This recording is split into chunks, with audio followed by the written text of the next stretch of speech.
Patay kung patay! Buhi kung buhi! 10 seconds remaining. 5 seconds remaining. Dire team back.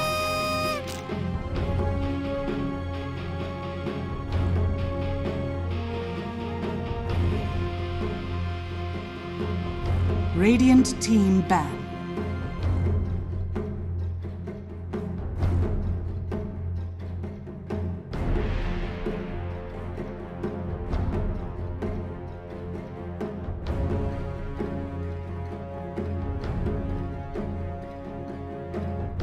Seconds remaining. Dire team pick.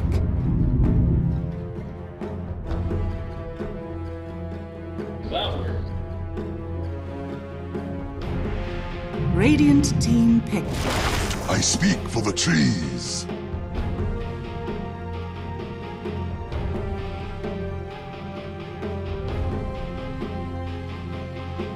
Radiant team pick.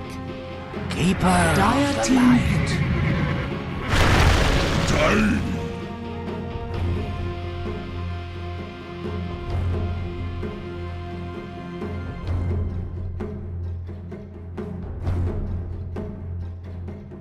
Yeah, I clicked. Yeah. 10 seconds remaining. 5 seconds remaining.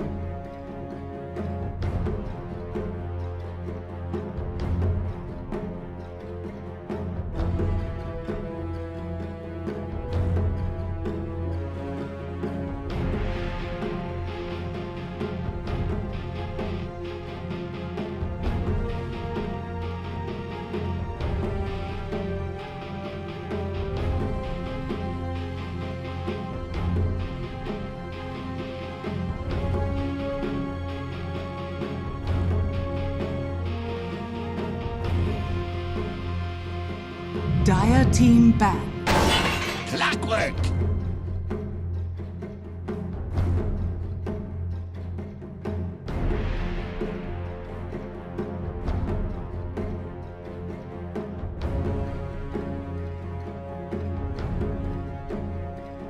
Ten seconds remaining.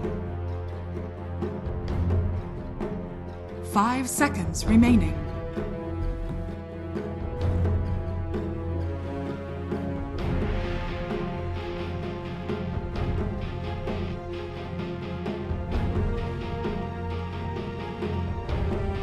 Radiant team ban. Dire team ban.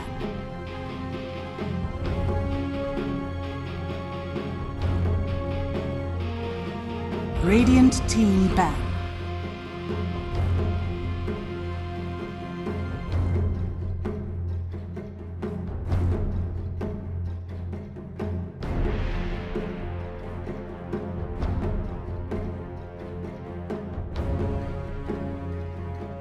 Seconds remaining. Dire team ban.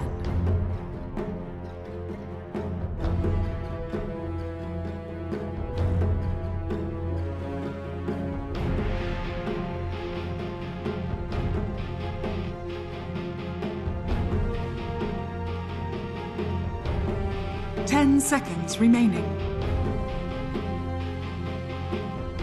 5 seconds remaining.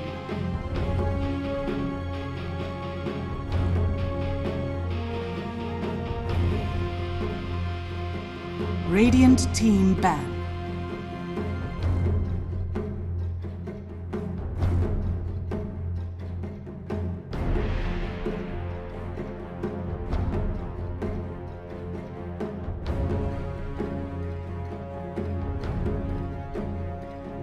Radiant remaining pick.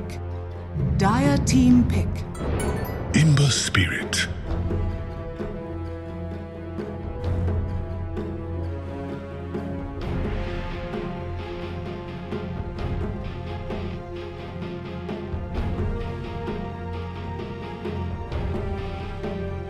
Seconds remaining. 5 seconds remaining.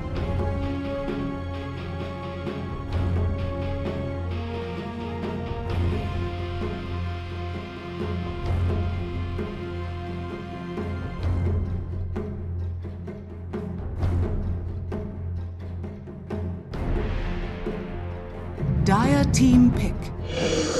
Disconnected.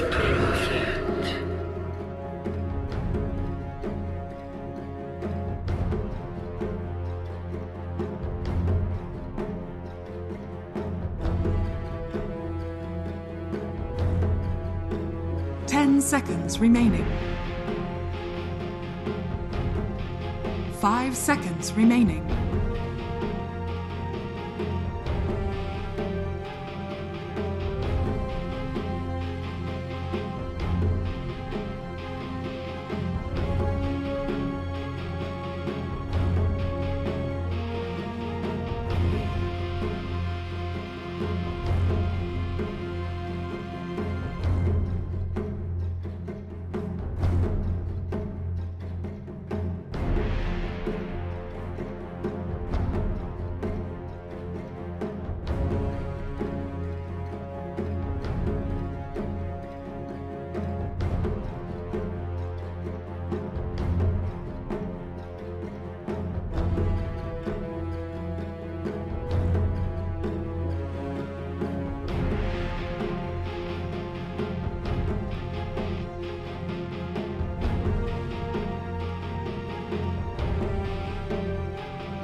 Radiant team pick. Shadow Demon.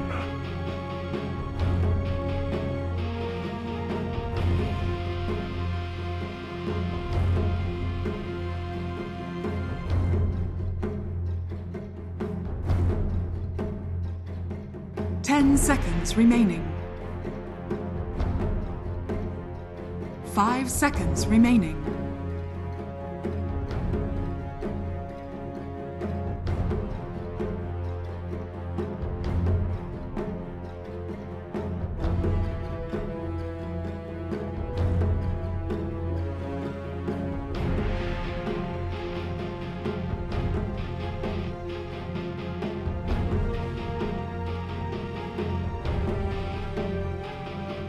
Dire team ban. Mirana.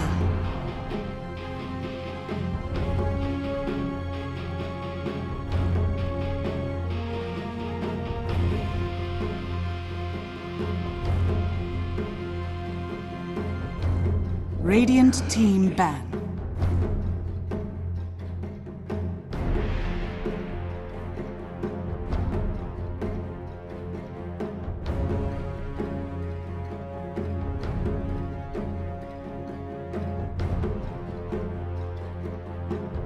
Ten seconds remaining.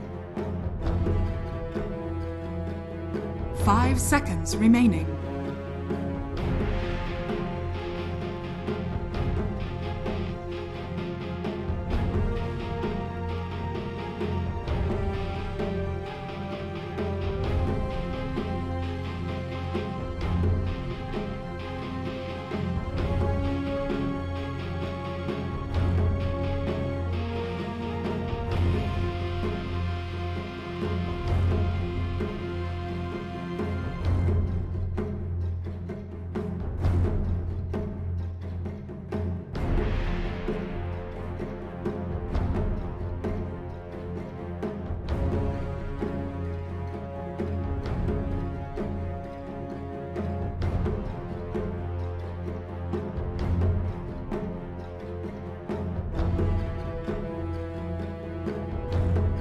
Dire team ban.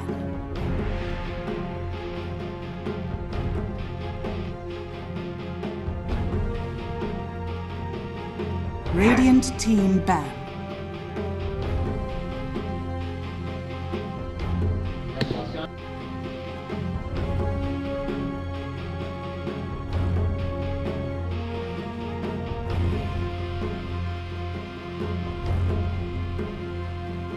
Ten seconds remaining.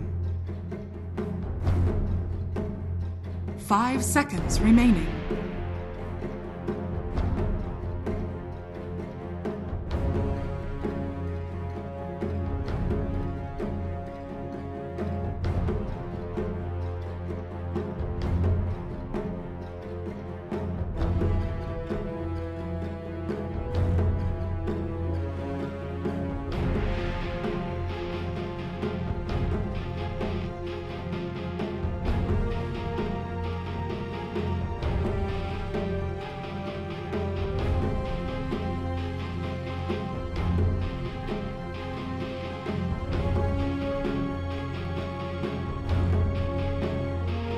Dire team pick.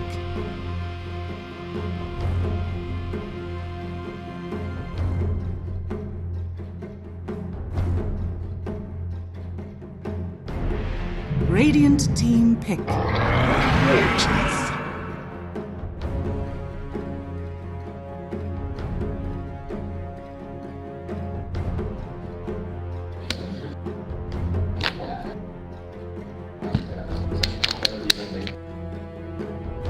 10 seconds remaining. 5 seconds remaining.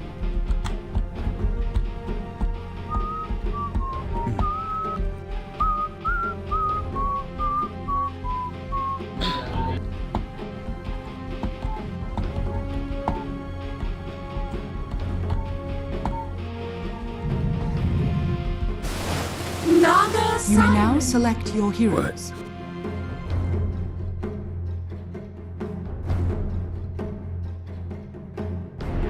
It's not a chaos.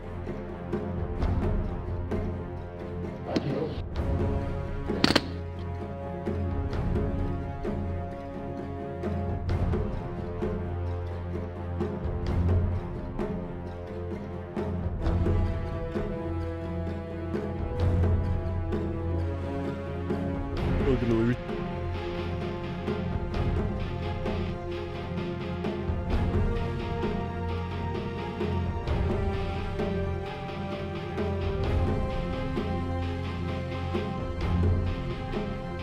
Seconds remaining.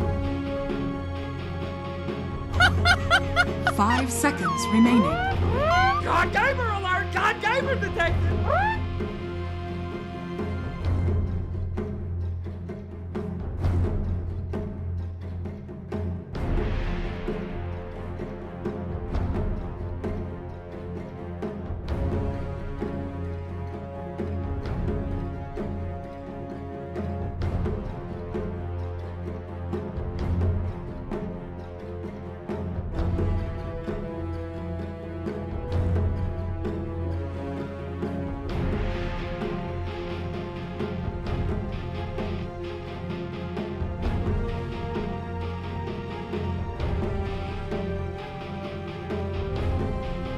Patay kong patay! Buhi kong buhi! Diyos Ginoo ko!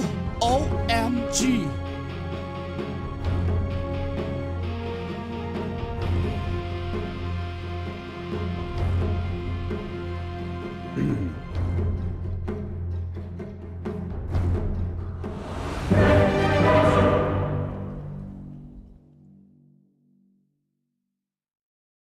Thank you, Sanami. That's right. We are here in game one, and it seems like our panel has put a lot of faith in the Bob Ember Spirit, or at least saying there's a lot of pressure on him to be Avery. It is his most played hero, and he has popped off before with it. Do you have faith in the Execration lineup here?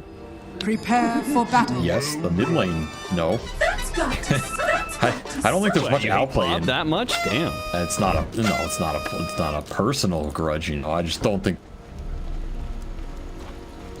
Yeah. You can't really outskill Spirit Siphon. Just one of those dumb spells. So, I mean, unless you're Rubik. I guess if you're Rubik, you can outskill it because you can siphon him back. But he doesn't have that. So, he kind of just has to suck it up here. And I think that's the issue with the Execration lineup. Is if that Ember lane goes bad, he's their only playmaker, then who's it falling to here? Are you just playing around the Tino auras and hoping that's enough to just drag you through the fights until you hit Naga timings?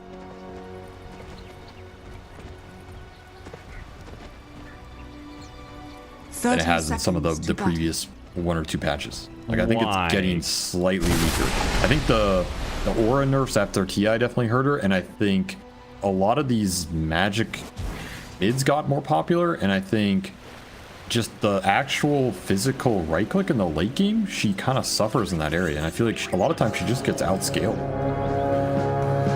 Now, you called your shot. It ended up being an airball. You wanted chaos. Okay, well, I mean, you don't have to tell people that. Goddamn dick. Why did you want Chaos Knight?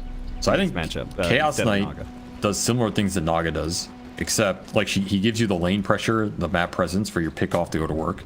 Because the Ember Tiny Mirana is very strong pick off in this game. And Naga does fit that paradigm. I just feel like the man fighting from CK versus the DP and the Furion is a little bit better timings-wise than the Naga.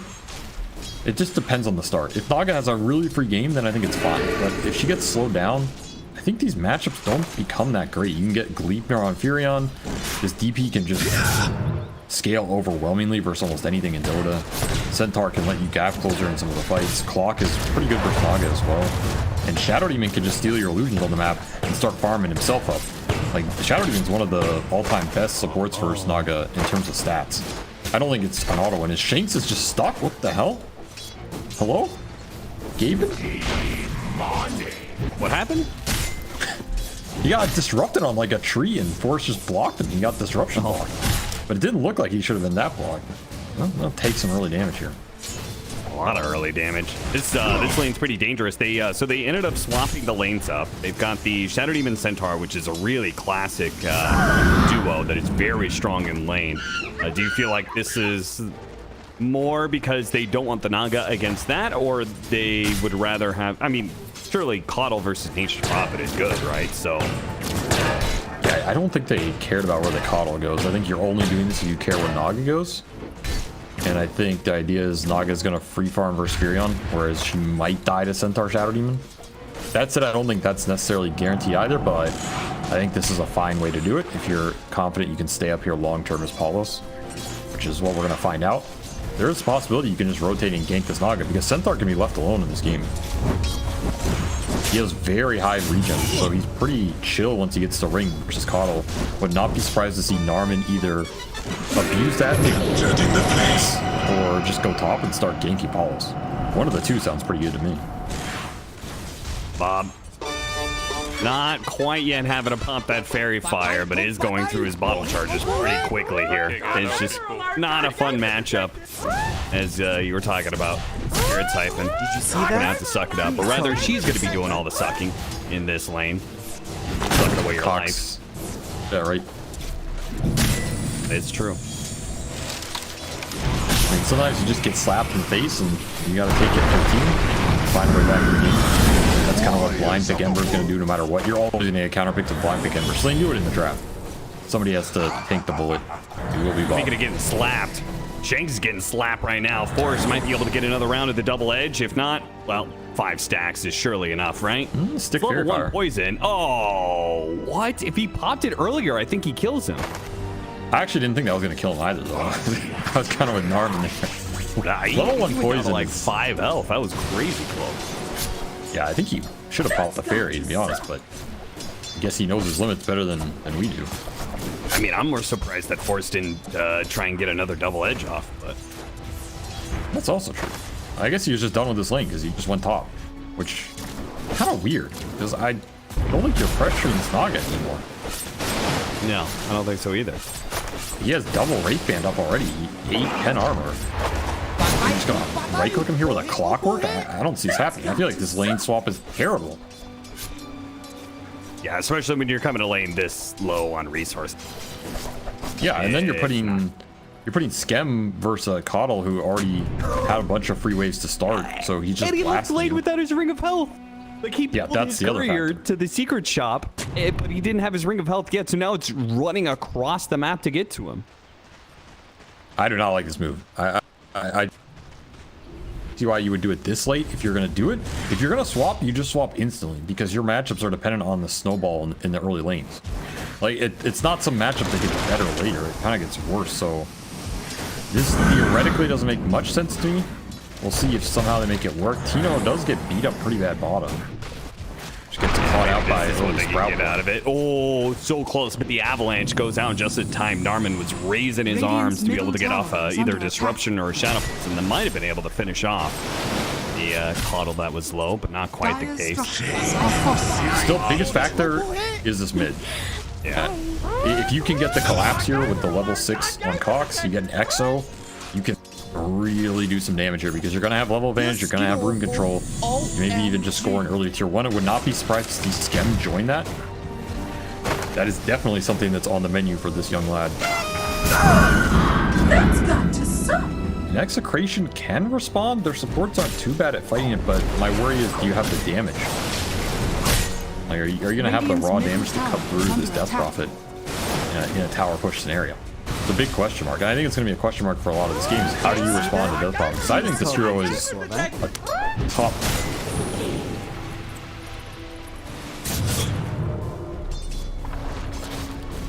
Oh yeah, this hero is definitely one of the highest win rates when it comes to the pro games off of Dota 2 Pro Tracker.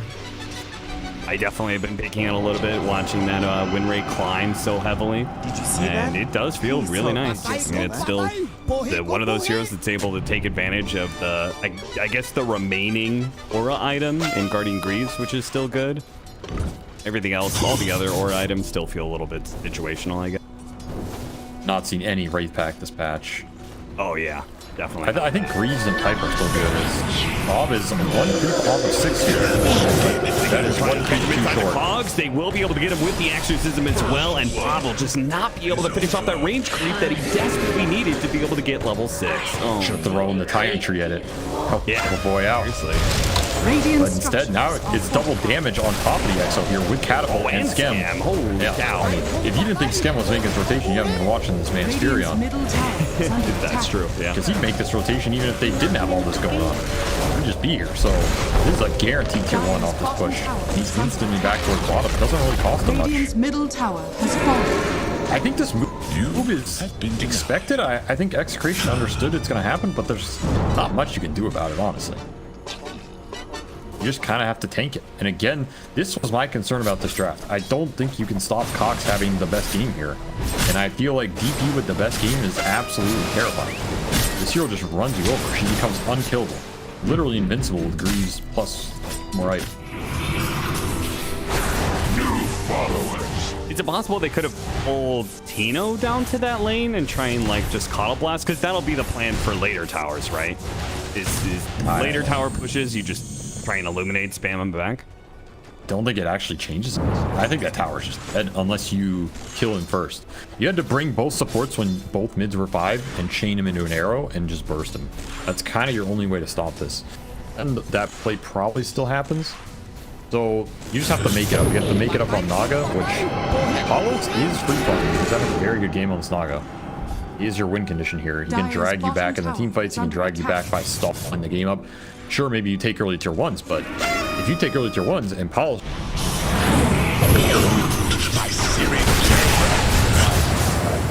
Oh, nice haste rune pickup, and he's going to try and use it to kill Narman here.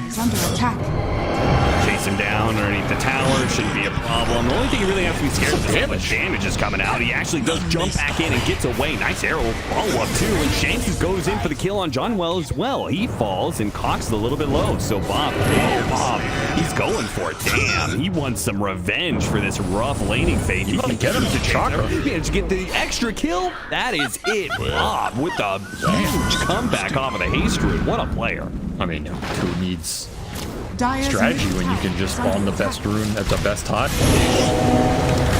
Yeah, I guess so. That was a brutal rune spawn, honestly. I feel like any other rune this doesn't happen, but sometimes a little skill, a little luck can combine into a pretty good turn, and suddenly your Ember is back to a certain degree. I mean, he's still struggling, but that's a huge swing momentum-wise. And you have to keep in mind this Coddle Ember, the old school combo. Well, maybe not that old, but you know, anything past a month in Dota is old, I guess. Sure. But you talk about the slight spam he gets out of it. Chakra Slight can do some work this game, because there's not a lot of sustain on Geek Slate other than the DP. So you're gonna get shipped down. He finally throws out that hoof stomp. Did you see that? He's got a Vanguard. Oh, nice catch there. The arrow from the side from Carlo, and they're gonna actually move the kill over to Bob. So he's gonna get a killing spree out of that one and be able to finish off his phase move. So he really is back in business, but Cox continues to push his own advantage here with the help of Skem. They're gonna take another tier 1 tower. Again, there's just not much you can do to prevent this. You have to accept this is going to be the course of the game and make it up elsewhere. So at least if you're getting some good core kills, you're getting farm with Naga, you're not too sad about this if you're Execration right now. Palos is having a very good game. 80 CS, 10 minutes with some kills, or at least 1 kill involvement. Not too shabby.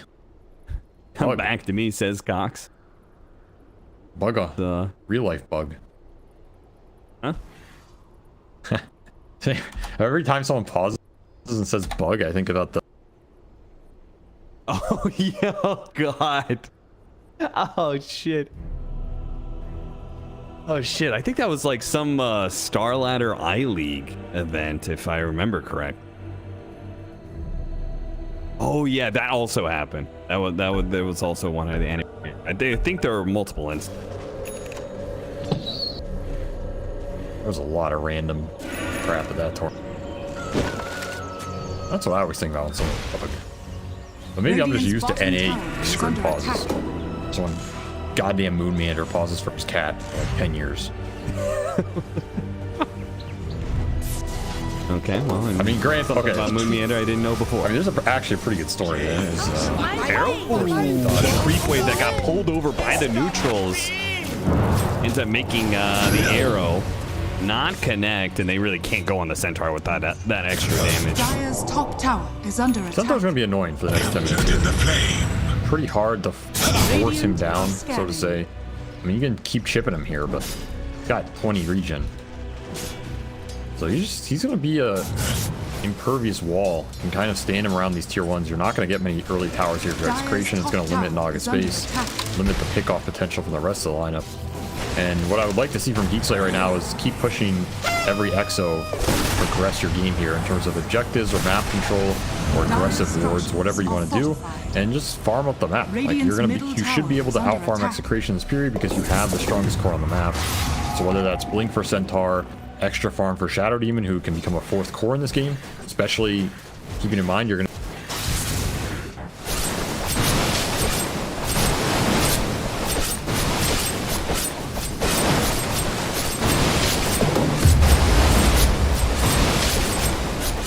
or Shard. The triple cleanse is super good. Dispel is amazing versus the Ember, versus the Naganet, versus Solar Bind, even the extra heal versus a chip lineup. And of course you can disrupt on the stun chain that's going to try and burst you. So I feel like if Narman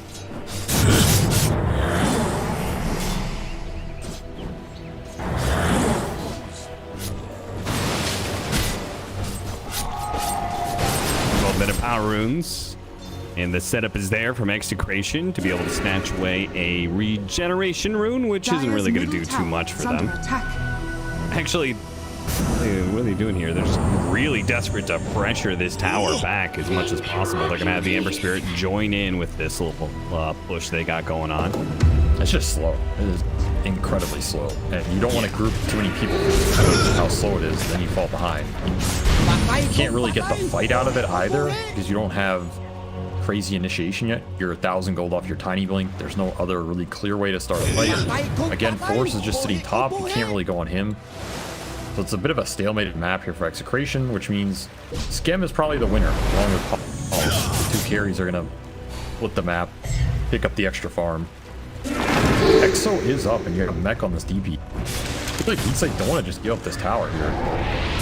Kind of a very slow push. But they get a little bit too close, and John Well has already been picked off, and now they've used Exorcism.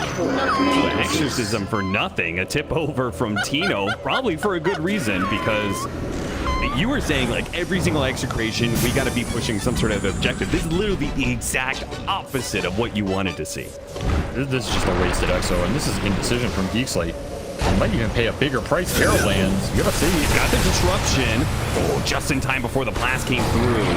So he's gonna be able to survive, and they're actually gonna be able to turn things around and kill Shanks, and Carlo is gonna be forced away, using double leaps to be able to get out. Narvin actually managed to get a purge onto Bob, and Bob, he's gonna jump over to his Remnant before. Okay, he had a safety Remnant way in the back, so both him and Tino will survive. Radiant's top tower is under attack. Barely getting out of that with 2 or 3 heroes. I kind of forgot there's a stampede in this game. Oh, yeah. I think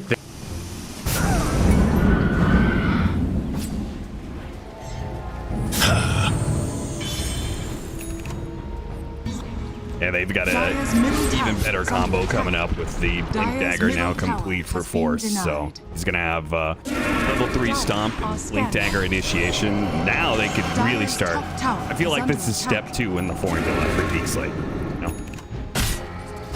I'm glad to see he's going Blink this game. I had some unfortunate Centaurs in some of mine that Never went blink. What were they going? Centaur really isn't good for much else, to be honest. Just auras. They just went aura Centaur. I don't know if this is. I hope this is not a trend. I think this hero needs blink function. At least maybe you can get a third item. You know, depends how greedy you want. There's definitely this Vanguard hood blink build. There's you get away with like Vanguard pipe blink, something like this. But I'm very glad to see this is still meta. Trust me, I know how. So I had dinner the other night with some of the people here in LA, one of which was Kyle. He was really trying to sell this Centaur Aghanim Scepter. Not that kind of dinner, huh? I don't know exactly what the implication is there. Were there some Valve employees sitting at a table over? Or? Never refuse gold. No, it was not a cabal meeting. Just a regular friendly dinner. He was really trying to push the Aghanim Scepter on Centaur, saying that it got buffed and it's actually really legit now. You think it's any good? No. It's high as hell. We're in a weed bar by any chance. It's popular out in California. What the hell does Kyle know about Centaur Ags? You know, sometimes you just want to check in, see if anything's changed with a person after you haven't seen him for a while. And it seems like Kyle is still wrong. Yeah, still suggesting garbage. I mean, is this Ags? There's no way it's good. There's no way. It's so hard to use. Like, the problem is, even if you argue in some theoretical perfect fight it's good, I still wouldn't believe it's good because get it that much. Nice hook shot. Catching Tino. They do manage to eat their way through the Kongs pretty quickly, but Scam TV's in on the other side with the extra Sprout. They're going to be able to catch Tino and should be able to finish him off. And yep, there goes the final blow. A nice double-edged Bob trying to... Once again, it's just being a menace to Narman. Probably in part because Narman is going to be an answer to him eventually. Almost got him with the slight user. Still, these skirmishes are just kind of hard for Execration progress here. Yeah, but is it really that bad? I feel like Palos is getting huge. Getting pretty big. They haven't used an Execration to take a tower in a while. Again, the question is, is Palos' strength enough to contest level 2 Exo Roche, for example? The Furion playing the map and matching it.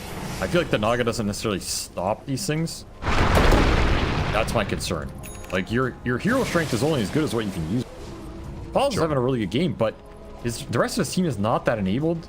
Bob is really suffering here. His game is not going to get better over time, too, because you're playing versus Furion. The second you hit 20, his game is kind of done in the fights. This is the level 2 Exo. Not necessary. They've got the stomp. Yep, that's Roche.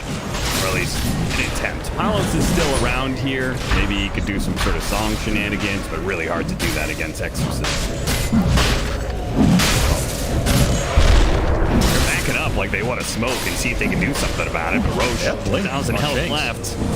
They don't have much time. Bob actually intercepted by the Clockwork, taking a good hold into Perfect! Oh, they pushed him out! They pushed him at the time. The game just comes over the Palos. Now they're going to try and first down Cox. Toss up in the air. Actually hits an illusion set. Nice save with the disruption. And the Spirits came back just at the right time. So Cox actually healed back up the full Geek Slate on the precipice of total disaster there. Would have been annihilation if they lost the Aegis and lost their carry. In fact, it looks like their mid is still going to die. Cox ends up getting caught in the end. Execration not only jack the Aegis, but end up killing 2 on the side of Geek Slate. That was just a literal perfect song and blinding light there. That's crazy. It works. Double Ava. The arrow one with the toss on top of that. Execration are just monsters right now. Where did this Execration go? Where'd they come from? Where are they going to next? Are scanning. Like, they just completely turned this game. If you give up the Roche there, I think this game is pretty hard. But now, you're in a decent spot. You team wiped them, got an Aegis. Did they get the kill on Roche too? I don't remember, but I don't think so. I'm pretty sure that the Exorcism would have had to be the blast from the Coddle, which seems pretty doubtful. Well, Paulo's got to use his strength. Makes it pay off. Now his team's back in the game. Still, I feel like Geek Slate, the way they're positioned in that fight, they gave the song to him. Maybe they felt like they weren't going to get there in time, but I wouldn't have mind John Well just playing more aggressive in the river.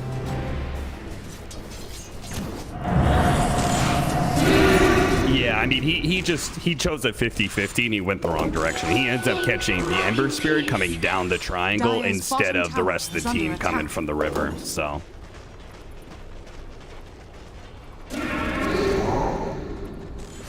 Fake doing the Roche, fake the noggin, but again, that Roche is pretty fast. It's just nice play from Execration. Now, Stomp, beautiful combo that it's just enough to be able to get a kill. That's an unstoppable streak. Fed away from Bob, straight into the arms of Cox. arms of an angel. Angel of death. An arcane rune. for Yeah, Cox. she's something like that. It's a big rune as well. Still, this is only a 1k difference game Radiant's in top your tower Execration. is under attack. Bob's game is still hard here on this effort. Single hook shot into silence, a single Gleipnir, Shadow Demon Purge. Really needs BKB in this game. Probably their best window to try and take over fights and snowball off the Naga's presence, but he's so far away. Well, Palos is well far ahead. Pretty even with the Nature's Prophet and just completed a heart. So these illusions are going to be a lot harder to deal with. And I feel like this is where you start creating a ton of space. Narman might get picked off here. I don't know if he knows this is an actual Naga Siren that is right next to him. And he ends up disrupting the wrong one. So now he's definitely dead. I was just going to slowly walk him down bit by bit. That was a impressive death. One of those you go, where's my team? Has fallen. Bit. And he got a tower as well. Sure, Self feel better. Diyos ginoo ko. And somebody deal with these illusions, but the reality is nobody on your team really deals with the illusions. Yeah, it's you. You're the illusion. Yeah. I mean, that's half of Dota. You know, half of Dota is playing really well with skill, and the other half is blaming everybody else on your team. Radiant's top tower is under You do that, attack. you get to rise to be called a professional. So you got to make sure you're doing both halves of the equation. Yeah, I mean, Dire's Dota's a bottom hard tower is game under filled attack. with a lot of failure. Radiant's If you top tower is under accept all attack. that failure as your own, you're probably going to give up pretty quick. So it's very important to blame other people to keep your career going. I mean, every young Dota player I've ever met, that's the first thing I tell Are them. scanning. Make sure you're blaming your team. Find out what your team is doing wrong and focus on it entirely. Oh, you don't even have to do that. You can just blame them for shit they didn't even necessarily do. You can just make it up, and then you'll feel better. You know, Had a but couple am of I the those. problem? No, it's everybody else. Every single game. Alice finds another one. Naga Siren, this adjustment of play where people are disguising themselves. Oh, the attempted silence back, not quite there. Shanks gets silenced instead. And Cox an opportunity with the help of the Stampede and Gleipnir to be able to run down some heroes. Cox, he's just feasting on some backline, but Palos, he's also feasting on Skem. They actually forced BKB usage out of Skem there, and ultimately, of course, Geek Slate used an exorcism and still run away. You just don't have the Naga answers right now, especially with Aegis. There's no way you can commit on the Aegis Naga. Even if you tried, I think it's pretty hard without the Death Prophet BKB at least, and Gem is not at the point where he's late game Furion and gonna man fight you, play any hero. Right now, Execration, they're gonna continue to push it. It's crazy that it's felt like they've been in control and they still don't even have a net worth lead. Gem, no BKB this time. Needs some help from his team, and he does have Narman ready to go with a Demonic Cleanse. He also has a Disruption ready to use it at any time. Not the Ember just yet. Meanwhile, the Clockwork got the initiation they needed, but Force Staffs get the Ember Spirit out of there. Skem is going to be held in place by the Song. Palos and the rest of the team is going to push forward here. The BKB still on cooldown. Narman needs the Disruption. He gets it now.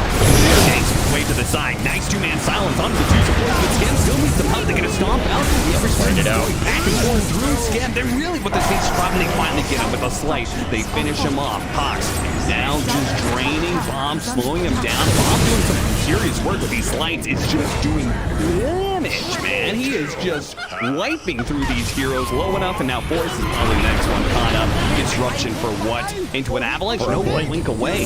That's for what? Actually gets out. Top tower is under attack. Despair when there is still hope. Hope for less lost team fight though. Palos is definitely taking this one over. He is really strong right now. That Roche turn really just bought him so much space behind him. It's like don't feel comfortable going on him, and he's just creating so much space in the fight. Enough space that Ember is just sliding people down for years. Now he has BKB flying out, fully completed. Back into that. Back. He is finally able to play the game. He still has the level 20 talent. That's going to be a little bit worrisome at some point in time, but Skem is only just now hitting level 18. Bit of a rough go of things lately against that Naga Siren. He just doesn't really have good enough answers. And the supports are not strong enough to pick up the slack yet. Prize is mine. At the same time, as Ember got the BKB before Cox did because he went for this Kaya. You have a lot of snowball items on Geek Slate that after you lost these fights are not necessarily paying off as well. Like I feel like Centaur is... Oh yeah, for sure.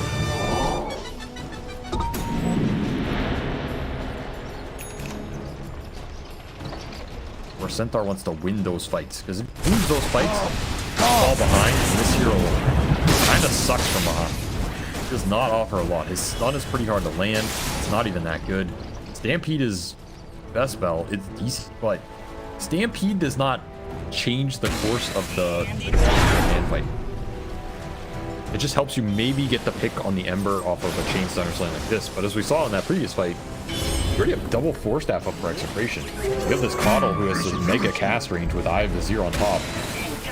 Pretty much guaranteed gonna have a 4-Souls Ember, and I think the second that happens, The rune of regeneration.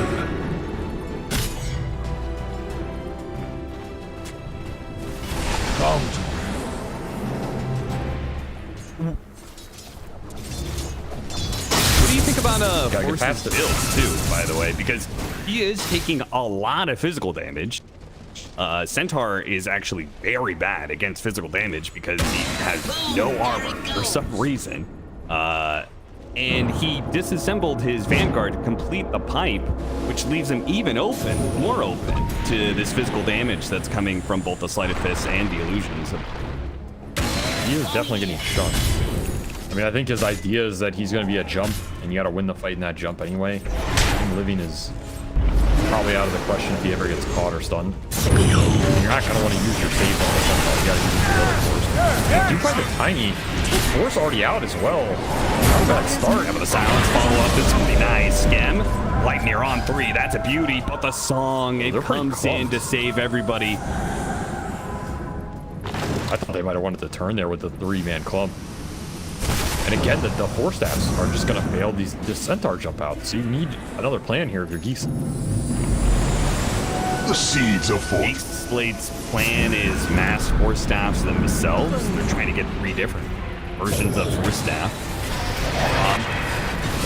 Flight Chains. They actually have the Orchid on Cox right now. Narman does have the cleanse, and he'll pop it over to the depth office, which is super helpful.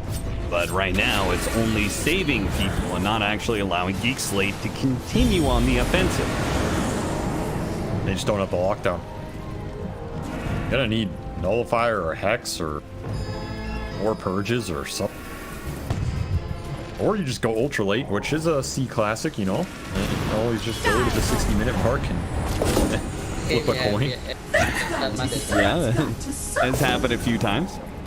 I mean, late game Furion, I still think the late game Furion Naga matchup is pretty weird, but it gets better for Furion in the sense that he can like kill the Nagas. He can become such a big threat that maybe he just wins the fight by ignoring it.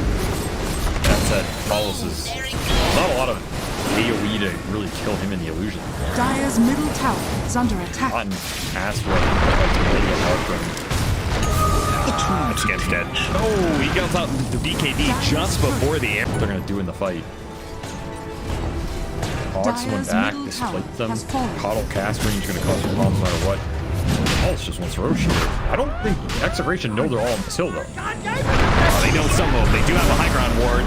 They are going to be able to catch some here.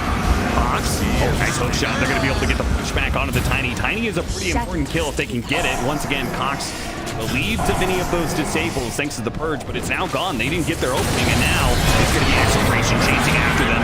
Where it could get cleaned up. A beautiful blast comes through. Slight chains, making sure that Force isn't going to be able to get away either, so it's only Cox who's going to be able to limp out. And Execration will just go straight into the pit. 3 once again. Just no stuns. Just can't hit anything.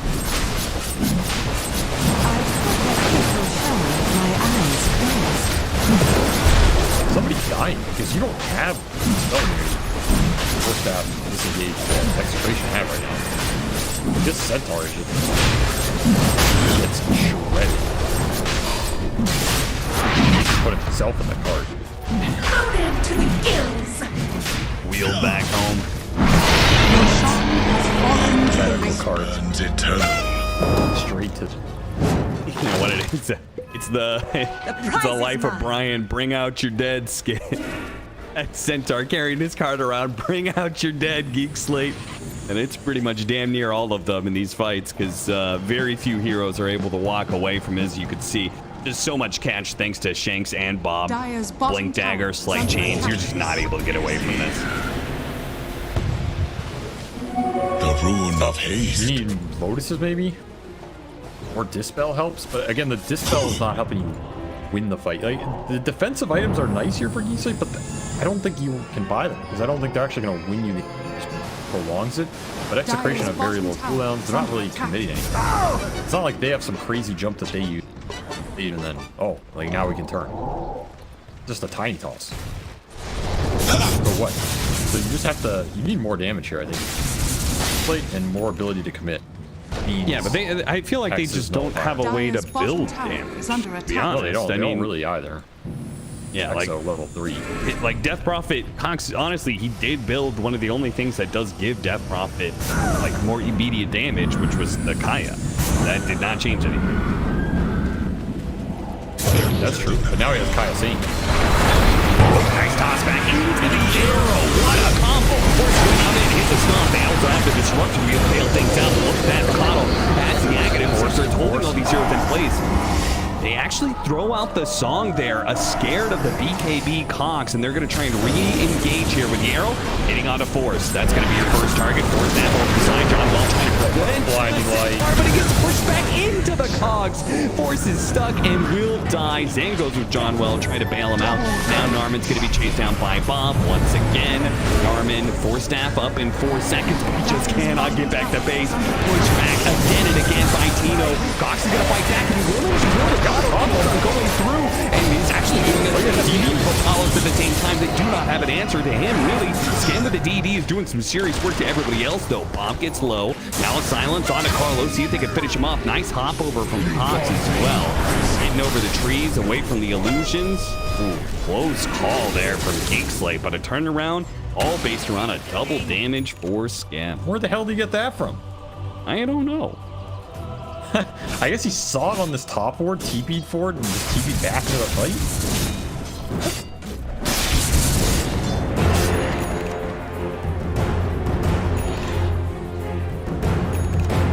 That engagement. Again, we were talking about they lack the damage. Well, now you get 2 Furions for the price of 1. That was a blatantly unfair team fight in some ways, but it goes to show the Geek Slate can fight back.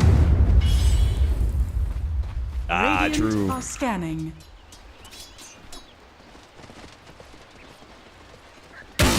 Coming in.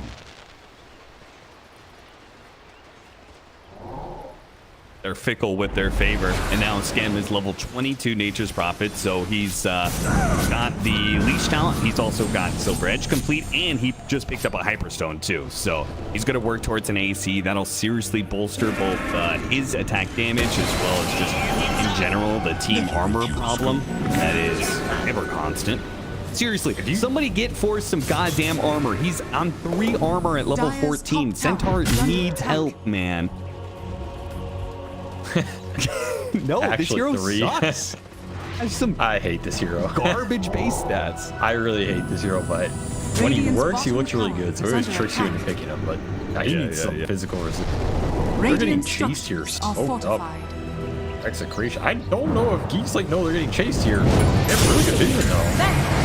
Tough to hold fight underneath the ward here, but Narman's going to be targeted first. Not able to get a draw quite yet. He's on the first half to be able to get a little bit more distance. He tries to go for the toss. Pop goes for the kill, and he managed to complete it. But at the same time, the rest of his team has stumbled into this exorcism and looking a little dicey. Pop jumping back and forth. He's managed to get ready with one of the remnants. Slides back again. Geek Slate just trying to play around each other as much as possible.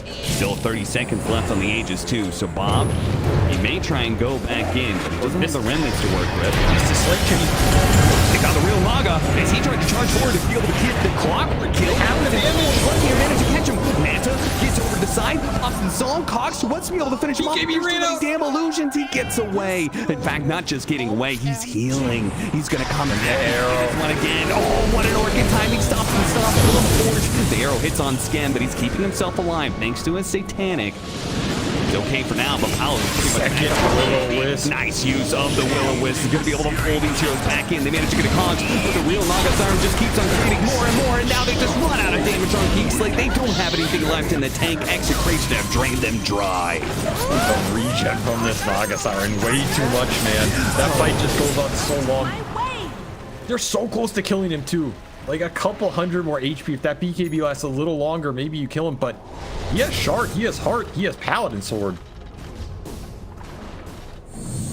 Oh yeah, the Paladin Sword. That is a little unfair. Absolutely brutal. And then of course you still have Aegis on Dropper, so really playing 4 and 6. Second Will-O-Wisp just steals your face. It's just way too hard to fight that at that point. And again, you're getting chipped down on these low armor heroes the whole time. Dyer's tied on top of it. Dyer's top tower. Fights go long. It's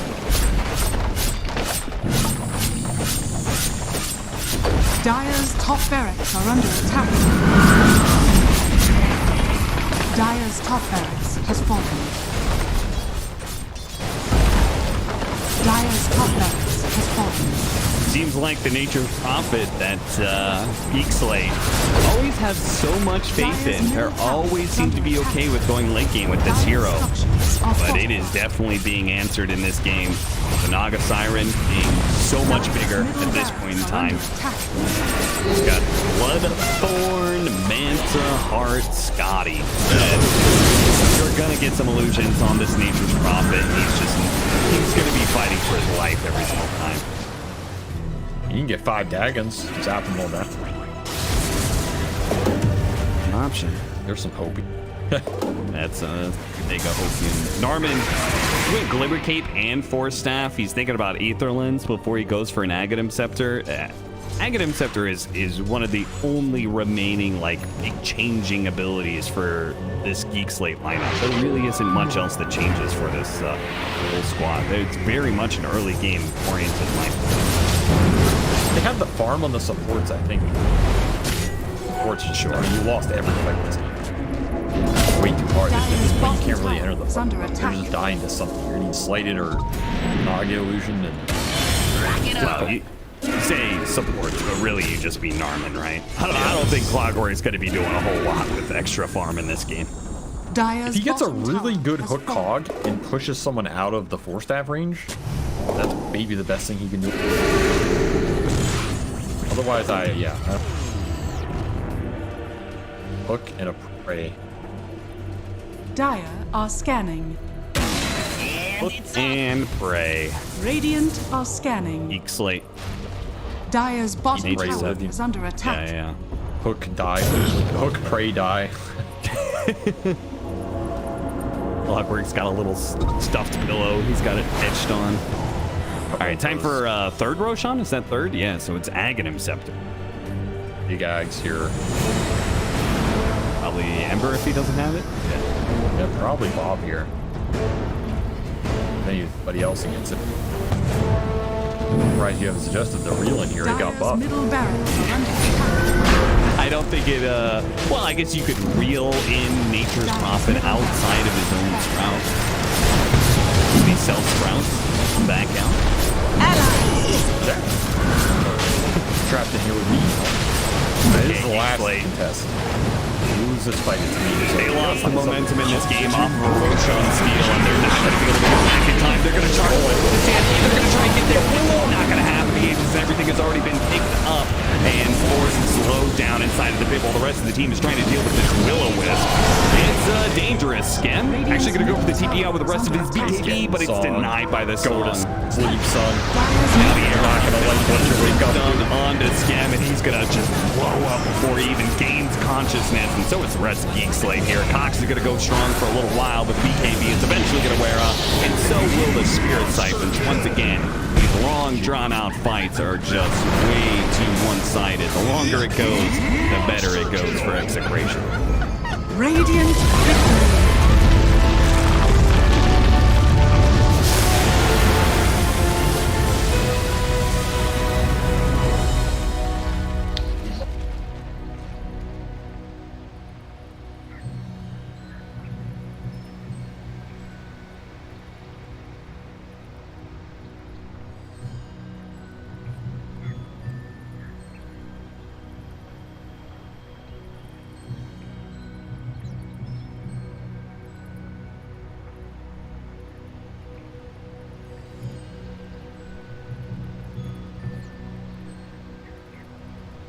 Team, play this.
It's cleaver time! He has some really good counters in this game. Whisper going to drag the remaining creeps back to the lane proper. Bit of damage onto Celery though. Has to fairy fire the double blink strike, and Whisper with the first blood.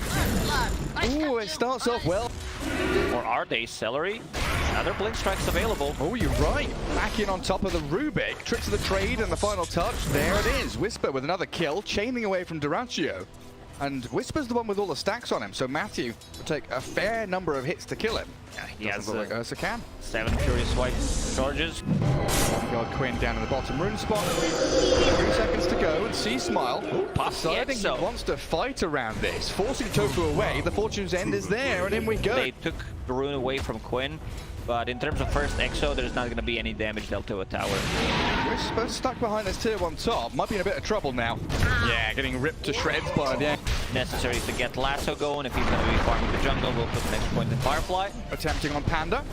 Good damage from the Ench, and Tofu's Tiny secures the kill. Pakaz still level 5, trying to get the bashes onto Ace. See Smile rotate. They'll look for this Enchantress kill in the tree. Yeah, Matthew lassoed up. That right of the Chrono in the Firefly still, focusing the Tiny. And Quinn, full HP with Duracio's help, will get on top of Pakaz with some Fury swipes in the overpower, but see Smile tracking back to bully this Ursa. He doesn't have much left in the tank. Fortune Zen flies out to try and... Batrider is countered. He was supposed to be Chrono. Yeah, straight on the edge. Pakaz needs the backup from DP and Timbersaw, but it's still a difficult target to bring down. The Avalanche looks good, but Ace still going to fall. Now Pakaz moves on the Tiny. Tofu in trouble. And Gaming Gladiator is going to cut their losses. Try and get Quinn out of danger. Cancel TPs down to bottom. And move away from here, but Whisper wants to keep on diving. You'll scepter up, see Smile catches. Whisper held down by the Death Prophet, and they'll dive behind this tier 2 tower. Yeah, smoke breaks, Panda knows. Spot the Tiny in the trees. Plant him up. Catch him out. EG bring Mage Slayer is next from Ace. Getting dived under his tier 1. Matthew spotted him. Timbersaw on top of the Ench, but the Nature's Attendant, tons of heal, and there's the Sproink, the Rainbow Impetus shot, launching out onto Matthew, nearly killing Ricky, but he gets off the tricks of the trade, while C-Smile in behind this tier 1. Diving Ace, the Chrono comes, Tofu and Ace both caught inside, and Whisper with a Chakra will finish it off yet another kill. Tofu down, and C-Smile is unstoppable. No Exo. Smoke, no Chrono, no Exo. We're going to play forward, sleep up the Batrider, but Matthew's the one to get blown up by Duraccio. Does have to use the Enrage to get behind his tower. Quinn wants back in though. C-Smile saves that's big. The false promise. Affixus Void could get caught off through the control. Matthew going to start things off with a Sleeping Dart though.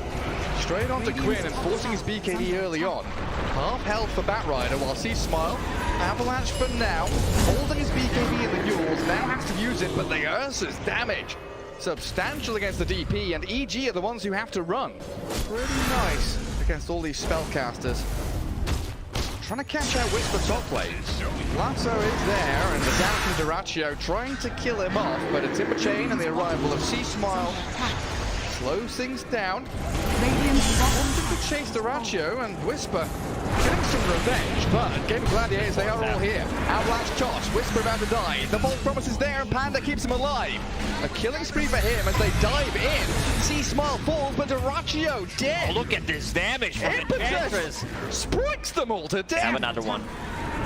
Radiant scanning off to the right, that turns red as well, so everybody knows the direction the opponents are coming from. Ricky starts with a Sleeping Dart, the jump in from Pakaz, no Chrono yet. Tofu trying the Avalanche top. Ricky being focused down as Duraccio and Quinn straight onto him. Tofu and Matthew trading lives, and Quinn just trying to chase up here, but C-Smile keeping them at bay while Duraccio trapped in between 3 of EG, down to half health. They've got the bit of save and a buying time from the Yule. BKB looking to jump back in, the Avalanche again, but there's a false promise from the Oracle. Aegis already claimed up as Duraccio linking back to his side of the map. And the 2-man Chrono there, catching both supports. Quinn and Ace still on the outskirts though, doing an awful lot of damage here. And Pakaz is struggling to stick on a target. Celery with the Spirit Siphons, trying to roleplay as Boxy, but can't quite get the job done. And now Ace trapped in place. Quinn and Duraccio on this high ground, not able to rejoin the fight. EG will come out victorious. Finished on Whisper, so double Chakram. Poor Panda. False promise. Not going to help him out too much here. Drag back into the flames of Quinn. EG looking to press into this enemy ancient spot where they do have high ground vision. Straight up Chrono, catch Rubik and the Ench. They need the damage onto Ace as quickly as possible, and Whisper will provide that. Blow up the Enchantress. She gets off a Sproink. The next attendant's not going to heal her while Duraccio jumps on the Pakaz. BKB and full promise required to buy the time he needs. Time walks a little bit off, and now the Ursa kind of stuck here. Lift up, drag back, not saving you from Whisper's reinitiation. Very attentive EG, focusing the targets they need, and diving this tier 2 for the Rubik kill. The cherry on top. Shard upgrade. Didn't even use the oh my god, he has a Force Staff and Ogre Seal Totem as well, with the shard plus time walk. So much mobility. The gap. They caught him. Yeah, lassoed up, but the Urals make sure that the Ursa can't do the damage, and Pakaz saved by his team, allowed to Chrono this Ursa. Now Ench arriving, and a stolen one. There's the Rubik coming in clutch. Everyone's BG stuck inside. Duraccio still dies. Timber timber chain across, looking for Tofu now. Matthew trying to jump back in onto this Enchantress, but the lift to save. Celery keeps them at bay, allows Ace to keep doing damage while Seasmile and Whisper chasing this Enchantress. Get the pesky Fawn out of here. Catch a glimpse of the Oracle, find out where Panda's playing. Matthew back to the high ground with twin BKBs and moves up the ramp. Focusing for Cars, he's got time walk off to the right. The Chrono looks like a good one. They've killed Panda off though. Oracle is down, so no safety net. Duracho getting blown up though. Has to buy back a stolen Chrono. Two of them trapped inside from EG, but Duracho is about to die here. Quinn has already fallen, had to buy back himself. Whisper moving in. Celery stealing the timber chain. Seasmile nearly dead. The Hurricane Pipe pushes him back, and Ace blows up the Death Prophet now. Huckars getting tossed around near the Roach Pit, controlled up by the lift. Have they got the damage to finish him off? He time walks off to the left and Whisper is back in again. Chakram missing, the force staff out of Tofu, getting the distance he needs, and the stolen Chakram, Celery chucks it back at the Timber Saw. They saw Matthew taking this outpost. They've got the vision through the gem of Quinn, and plenty of damage to bring the Ricky down. The Yule Scepter on 20 HP, just delaying the inevitable, buying time. No way he survives here. Surely no way he survives here, right? He's got Blink Strike, but nothing to blink to. Down the end ball in the mid lane, Whisper getting gone on by Tofu and Duracio.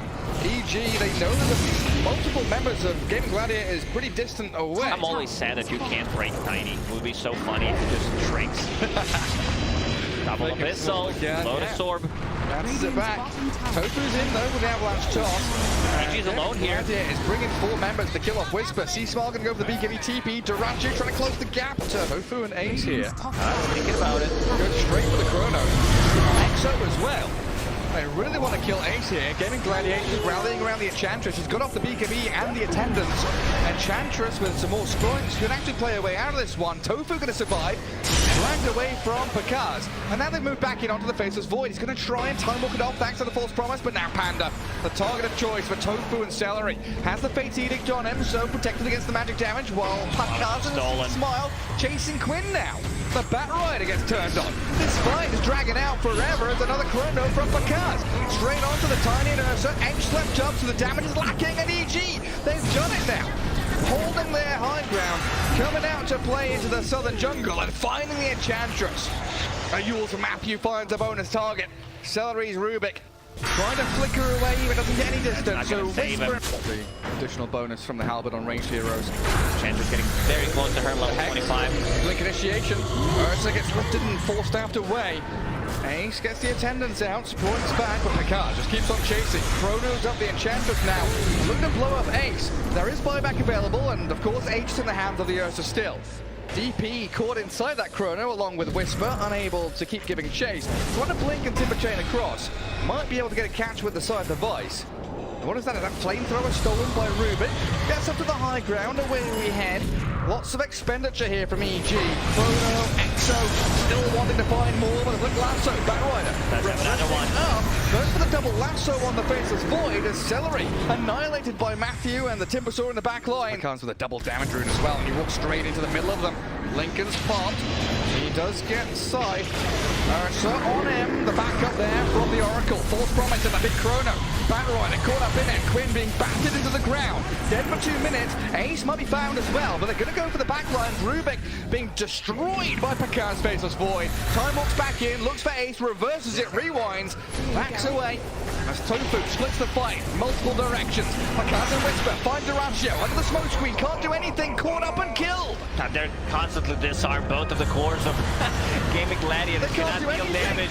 Duracio finally gets to open up onto a target, and he slept. He's hexed. Control for days on end. There's no end in sight, just being blown up and controlled everywhere. Duracio gets tossed across to the Oracle, but Panda, even has to disarm his own, gets the baiting out, and the damage is down. Whisper with a double kill. Well, Ace by Bat Rider.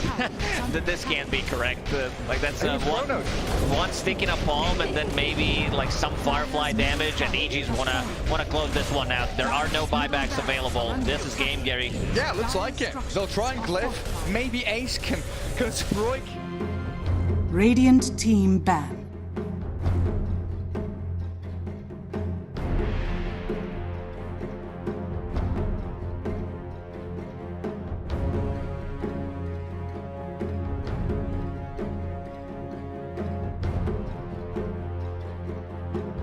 10 seconds remaining. 5 seconds remaining.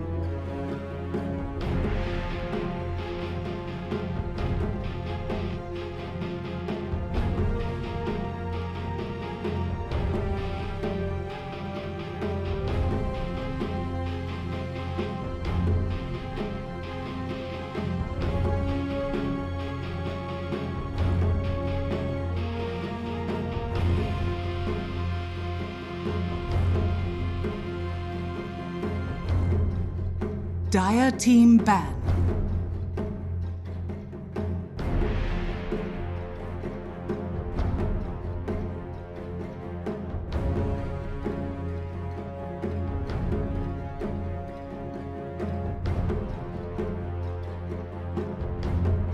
Ten seconds remaining. 5 seconds remaining.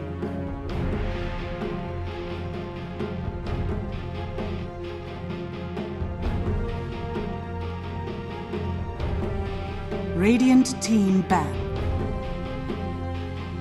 Radiant team pick.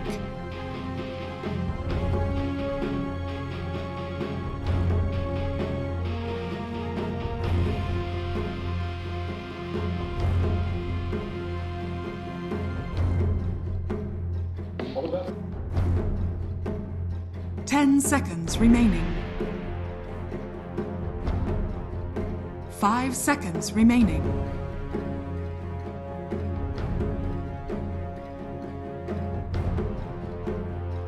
Dire team pick. Spirit Breaker.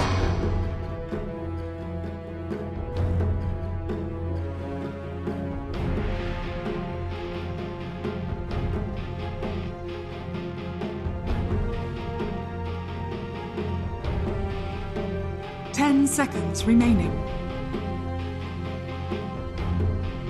5 seconds remaining. Patay kung patay, buhi kung buhi. Dire team pick. The Undying waits.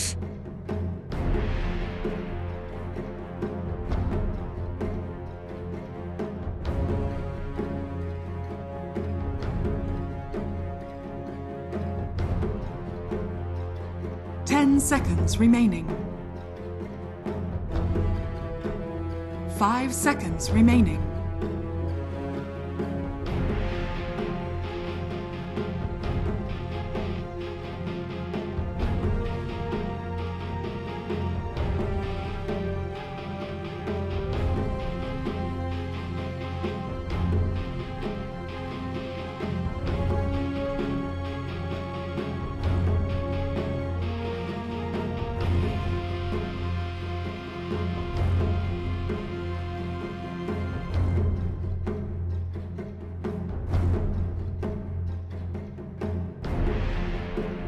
Radiant team pick.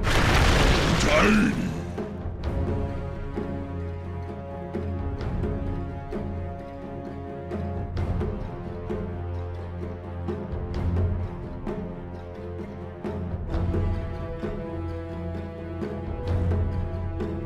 Seconds remaining.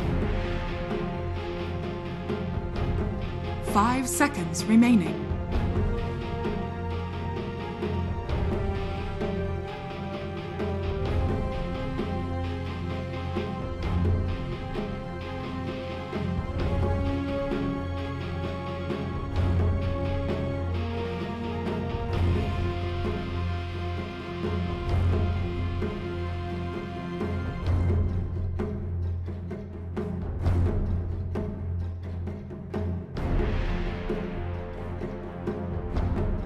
Dire team ban. Templar Assassin.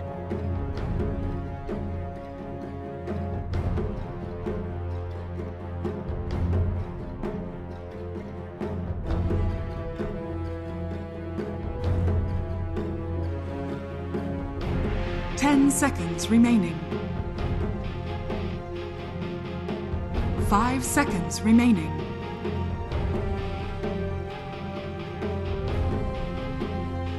Radiant team ban.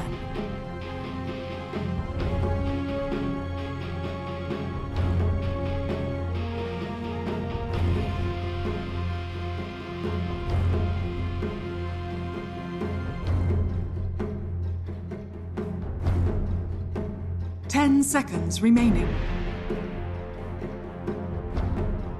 5 seconds remaining.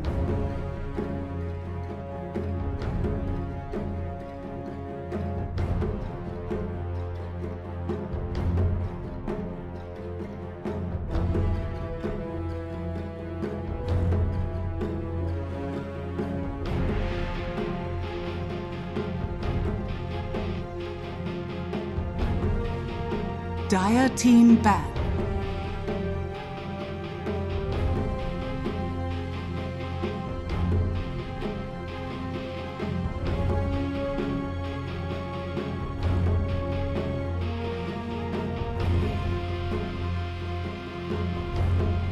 Ten seconds remaining. 5 seconds remaining. Radiant team ban.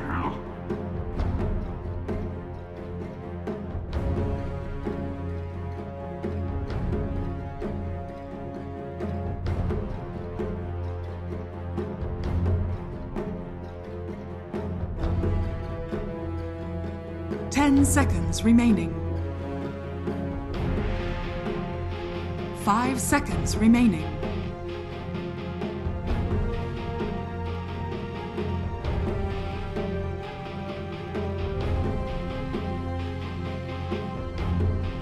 Dire team pick.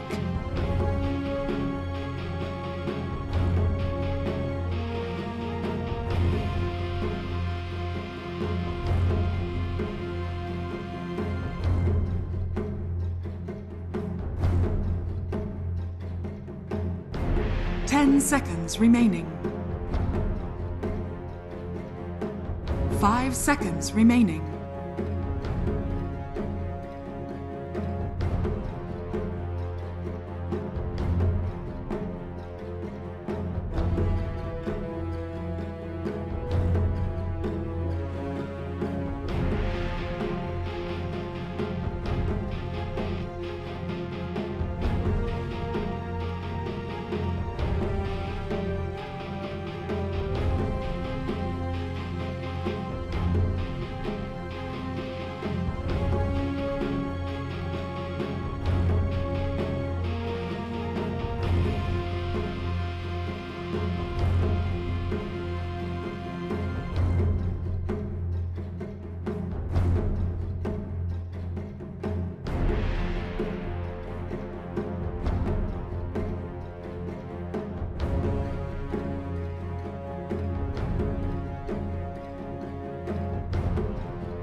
Radiant team pick. Slog. Lock.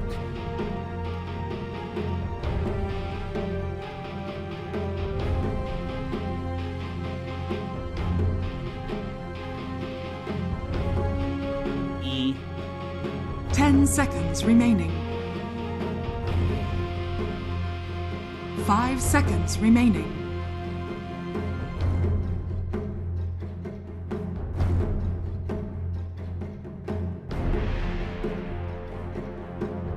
Viper. Oh.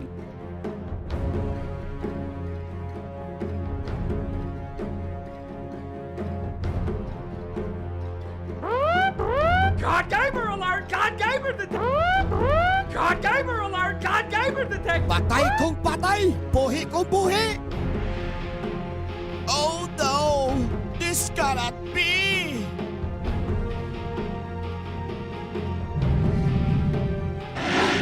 Like a Choose your hero. I can.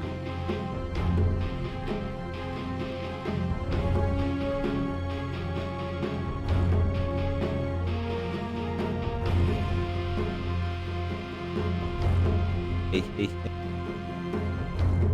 hey, hey.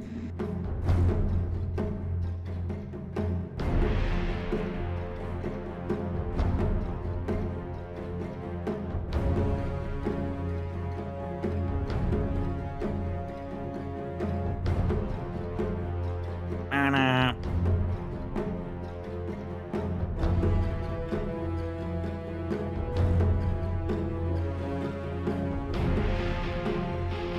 10 seconds remaining. 5 seconds remaining. Back for the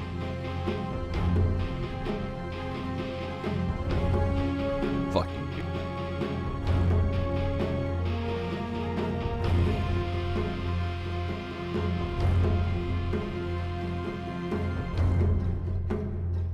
Oh no!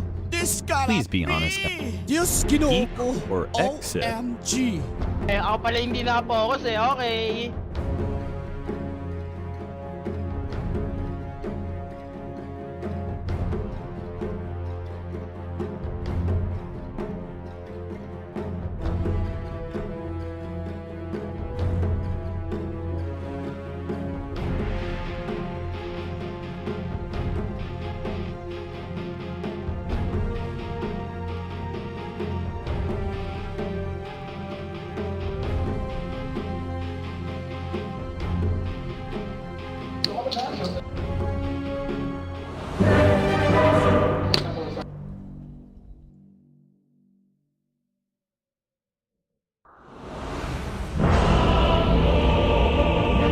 That's right, we get a second chance to be able to watch Geek Slate pick up the Pudge Crystal Maiden.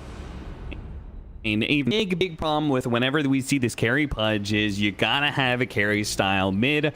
Last time they had an offlane Nature's Prophet, you said that kind of fits the bill. What about this? Templar Assassin with some Howl from a Lycan. This looks like the kind of formula for carry Pudge you want to see, right? Yeah, I actually like this TA. I don't know why they were hating on it. So I think it actually gives them what their lineup wanted, and then didn't really get punished on the lane, especially because they saw Undying and Rubik. These supports can really affect the mid map, and one of the things that TA kind of sucks at is when mid turns into one of these 3-on-3 all with runes, that type of garbage. Suffers a lot. But when you see these types of supports, they can't really interact with her. You probably just gonna have a free game here. And I think TA with a free game here could be a little scary, because if your safe lane wins with Pudge CM, which it should in this matchup if you execute it well, then you can kind of just early Roshans with trap vision. Breaker can pierce. And I don't know if Slark's ready to contest that. Brood definitely isn't if she's not destroying her lane, taking early turn. So in that sense, I kind of like the TA pick. 30 seconds. I mean, mid TA's, it's pretty hit or miss, but I think again here, he should have a pretty. And there's not a lot that directly deals with BKB outside of really late game Slark. Really late game Slark is spooky, but I don't know how spooky. Yeah, I mean, super late game, but during the mid game, I feel like he's actually kind of got a little bit of issues if this Crystal Maiden Pudge lane goes really well, right? Yes. A Pudge that's ahead is actually really annoying for Ice. Ooh, trying to go for the steal, but Carlo grabs the bounty rune right out of that hook. You can't actually do that. Yeah, I mean, you gotta work timing, brother. You get one of the two, but I agree. That's the other thing. I feel like Slark, assuming Skem has a really free lane and gets really fat on this Pudge, then I don't think the Slark's ability to enter the mid-game fights is that easy. And I think that kind of opens up the pathway for this Pudge to maybe take over the game first. In theory. And again, a lot of this comes down to lane execution. It happens, and Execration put this on dying bottom and off. It's another interesting decision. Maybe they feel like they do not want this, but you're really giving a lot to Lycan here, who I think would have basically had nothing. Yeah, it is kind of an interesting choice. You had double strength melee heroes you could have put Undying against, but either way, I guess Narman is going to just be pulling as much as possible to try and give the Lycan a little bit better of a game situation. And as you said, they're trying to set up Tino for a little bit of success. And I mean, that does kind of go back, like, Broodmother succeeding is also Pudge not getting, like, really, really fat off of the laning phase, potentially, right? We identified as a potential problem. So I can kind of, I feel like it's reasonable. What Execration? It's fine. It's not like, I can see an argument for both situations here. Depends what you put more faith in. You put more faith in Brood having a good game will just run the game over, and Pudge has a slightly worse one. I can see that being a very valid argument here. especially if you're not too afraid of Lycan in this game, because Lycan is still getting bullied up here. I think he's just dead. Yeah, looks like it. He's going to be blocked in. Palos is going to be able to snag that first blood. Norman did what he could, but ultimately it's not going to be able to get a return kill on Shanks. Like, the thing about this Lycan is it's not really going to pressure anything up right? You don't have to commit the Undying to stop him. It's just a question of it. Let's say Lycan gets slightly more. Is that ruining it? I feel like probably not. Because I don't think this Lycan is threatening much of anything in the draft other than just accelerating what was already there, which is the...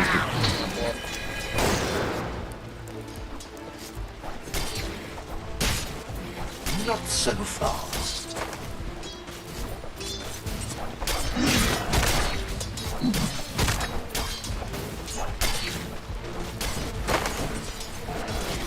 Yeah, there really isn't anybody. And when Lycan has that type of free game, he's like pretty scary, honestly. Oh, when Ice was playing it? Yeah, I mean, it does feel like Geek Slate, you know, they iterated on their previous Pudge lineup and took a little bit from Bleed, right? Because that was when they did the Pudge matchup, they were doing it into Lycan plus Ursa. And that, you know, that minus armor physical damage combo that Bleed had was terrifying. And it does feel like Geek Slate have kind of like learned from their previous series and are trying to make those adjustments here in the second game of this series here. Dire's out of your courier enemy has been killed. Doesn't kill you, makes you. Well, according to Winter, they really might be killed. He's thinking this team is not long for the upper division the way things are going. And I'll be honest, I do feel like this is kind of make or break for Geek Slate. Not necessarily lower division or anything like that, but I do think their hopes of going to the major are pretty much out the window if they lose this. Just because they still have a lot of tough matchups ahead of them. So they really can't afford to be dropping. They've already dropped one series. They can't afford to be dropping much more. Definitely not. It's do or die. I'll call it what it is. You gotta start landing some hooks. You gotta have a pretty clean game here for Geek Slate. You still gotta win another one. Not much window left. Even being 0-2. Nice courier pickup. That's something small for Force, and they kind of need every little small thing to go their way because they are losing the laning phase. I've been watching, you know, every once in a while checking in on Cox, and honestly, every single time I look over there, he's being outplayed by Bob when it comes to the last hits. It's under attack. 11 denies on this tiny. That'll do it. Still, I don't think Cox. He'd rather be ahead here. Radiant structures are ancient stacks. Oh, toss back, body block, and toss back. Really nice. Okay. And that's going to be able to get some serious damage. Oh, look at Bob, man. He is relentless. Man's like a goddamn doorstop, just holding Cox in place. Does take a lot of damage in return, but seriously, now the avalanche, he goes for the kill and he gets him. Just this man does not stop. Dang, game one burned it up towards the later half of the game. Looks like bottom lane, John Well is going to be dove. Charge in from Norman to turn this whole fight around, it looks like. As John Well is going to continue to sneak his way through the trees. Carlo hits him with decay, but it's too much. He guessed wrong, got the wrong in the 50-50, ends up going into a dead end. It is done by Norman anyway. Skem did die. Nobody helped with the tomb. Nobody helped with the zombies, and he just dies. Okay, well, that kind of sucks for Skem, but you do get this massive turnaround on Brood, who, if she just runs away with a double kill there, your laning phase is... Yeah, Cox going down mid, I did not expect this as a kill. I don't think it should happen. That is rough. His game is a lot... He's a level behind. He's so slow on this TA. Now you can't really contest 6-minute rune with traps, which you don't have here. Bob is unlucky, he doesn't get it, but... Nice rego here from Narman.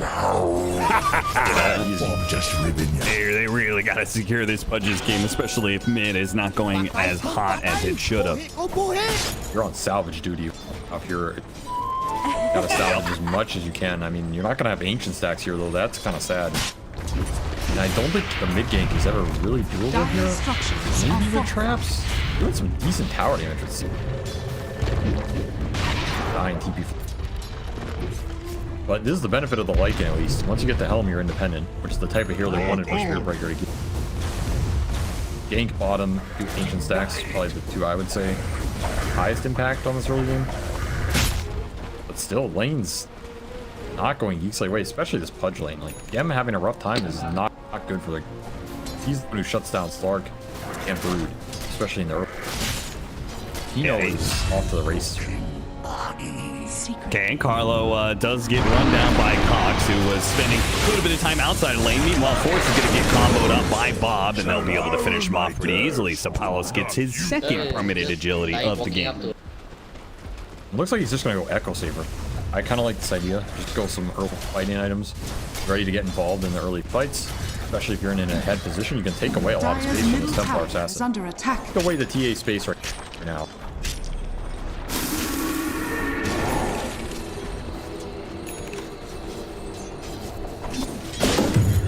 I understand here if he's stronger, but I feel as if Execration bring the Undying, you drop a tomb, Pudge gets kicked out and his tower dies, and you should have free jungle plating if you're... Dude, Palos, look at him go, man. To get a kill once on Force, he TP's back to lane, and Palos is just immediately trying to press the screws on Force as much as possible. Charge into the mid lane. Shanks, nice toss back with the telekinesis. Does what he can, but ultimately looks like he's still going to fall. Cox cleans up that kill. And if they get a billion bashes in a row, maybe they'll kill Bob too. Still need some help top lane, by the way. Palos is still being killed, and Scam is going to show up here to try and kill Palos. He has his level 6. Force, he's going for the kill. Scam's staying in front of him, though, and now Palos is going to get charged. He's dead. Oh, Palos, you pushed that way too far, sir.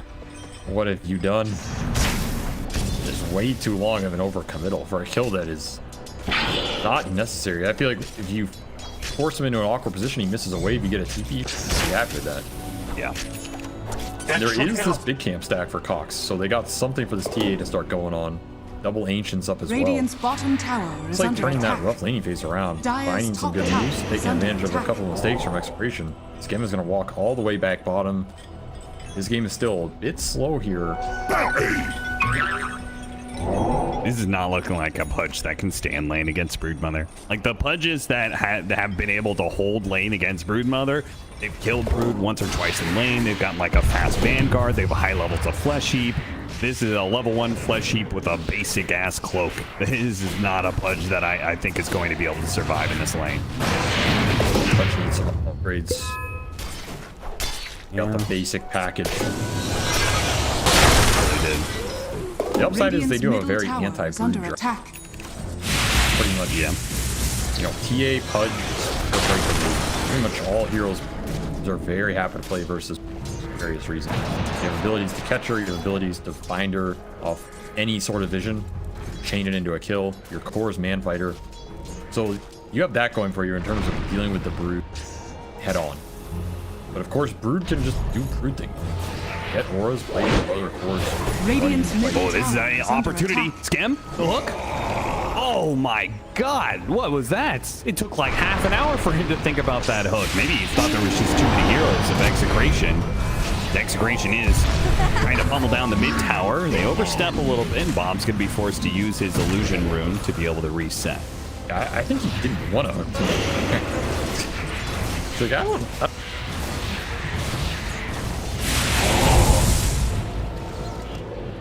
Yes. I mean, if you didn't want to go for the hook, my question is, why are you there in the first place? Why'd you pick Pudge? True. That is also true. It definitely feels bad, whatever the reason is. Maybe he lagged, you know? It's black. The guys, did you guys just have that lag spike? Yeah, a mental lag spike. I wasn't gonna say that, but Stolen wolves. say I'm savage. You're the savage one. I think after 10 years of casting. Yeah, but I sound nice. That's the difference. People don't pay attention Really? That's as what it much is? to the definition of the Radiant's words that are bottom spoken tower as much is as to under the emotion behind them, you know? Like right now, I bet half of the cast thinks that like I'm actually complimenting you when I'm calling you a piece of garbage, but they don't actually, because they're not actually listening to the Radiant's bottom tower has fallen. You're telling me all these times. Called me a piece of garbage. It was not a good thing. Yeah, it's true. I know you weren't listening to me, so God I sneak it in there where I can. Geek Slate are going to get caught in the top lane, but Force managed to get off his ultimate just in time. Talos isn't even going to try. In fact, I'm surprised that Shanks showed You're up the at all. wrong neighborhood, son. Lord. Telekinesis is back, but John Well is here. Okay, they're going to toss John Well. He shows up, and he shows up a little bit too deep. He is going to be Avalanche, stopping that ultimate, which could have been beautiful, but was not. I mean, that is the story of Crystal Maiden. It could have been beautiful, but it never is. Guys, if I could just get my Blink BKB shard, I could get a really good freezing field once this game. Never heard that one before. Charge coming through. Bob doesn't have Avalanche. He's dead. Scam. Nabs the hook. Nabs the kill away from Cox. He's like, give me them flesh heaps. I need them. Mean lag on that one. No. For you to insult him with, you hater. Yeah. You said garbage. Yeah. See? Now you sounded mean there. People identified that you were being mean. This is an unfair game. What, using emotion in your voice? Yeah. I know. I can't convey it. Emotional depth. Yeah, if I'm lucky I got as far as I did. Dire's top tower I'm has lucky fallen. I'm here at all. You see my face? Bottom tower is under attack. Oh, they got the charge. Tino, if he can get far enough away, I think he's going to be able to get outside of the range of the hook, so they can't really charge much further. Narman, the body block with the Broodlings. Oh no! Look, he was slowed down too much by Tino with the silken bola, so Skem's hook misses. I mean, he lagged again. That was like, I mean, I lagged Spike too. I got some drop. Sure. Give him some benefit of the doubt. I mean, space for cover Templar his ass. Assassin. Space for Templar Assassin. Wait, is this a technique that you employed for your teams? When somebody messed up, you're like, oh, you lagged, right? I felt that. You lagged, right? I would say that all the time. See, that's what a good captain covers for his team's mistakes. You can't show weakness. No, I would say okay. Philip, I'd be like, guys, I was lagging, sorry. Because you can't show any weakness. You have to be the alpha dominant personality on the team. You know, captain can never make a mistake. I see it. If captain makes a mistake, it's lag. If player makes a mistake, Carlo gets kicked. In the wrong. I mean, they're giving a game back to Cox here. Yeah, they are. 12, and he's on his way to Gesso. Whoa, Tino's gonna go for this kill. This is a little bit of a bold move. Once again, a freezing field instantly denied. The toss, Avalanche together. Cox, the charge on through, gets rid of the spiders. That's gonna slow down the damage, but Cox is getting here. Scam comes through. Oh, 5 HP, a sliver of HP. 5 HP is all he lives through. Stolen dismember, good play by Shanks, but it's not enough to be able to create the space to chase down that Templar Assassin. So ultimately, Scam manages to give up his life to save his true carry. Noble sacrifice. Arvin, I hear food And he's got another round of bulldoze, some stick charges, and a charge up in 1 second more. Radiant's Oh, middle that tower tree is toss under did attack. way more damage than I expected. And now you're just losing tier 1 mid. Brood doing Brood things. Man, I hate playing versus hero, and this is why. You mess up a little, you get ultra punished, and this hero is so annoying to fight. So tanky, she has so much innate regen. Gets the war item so fast. Greaves already out. No, this was too far.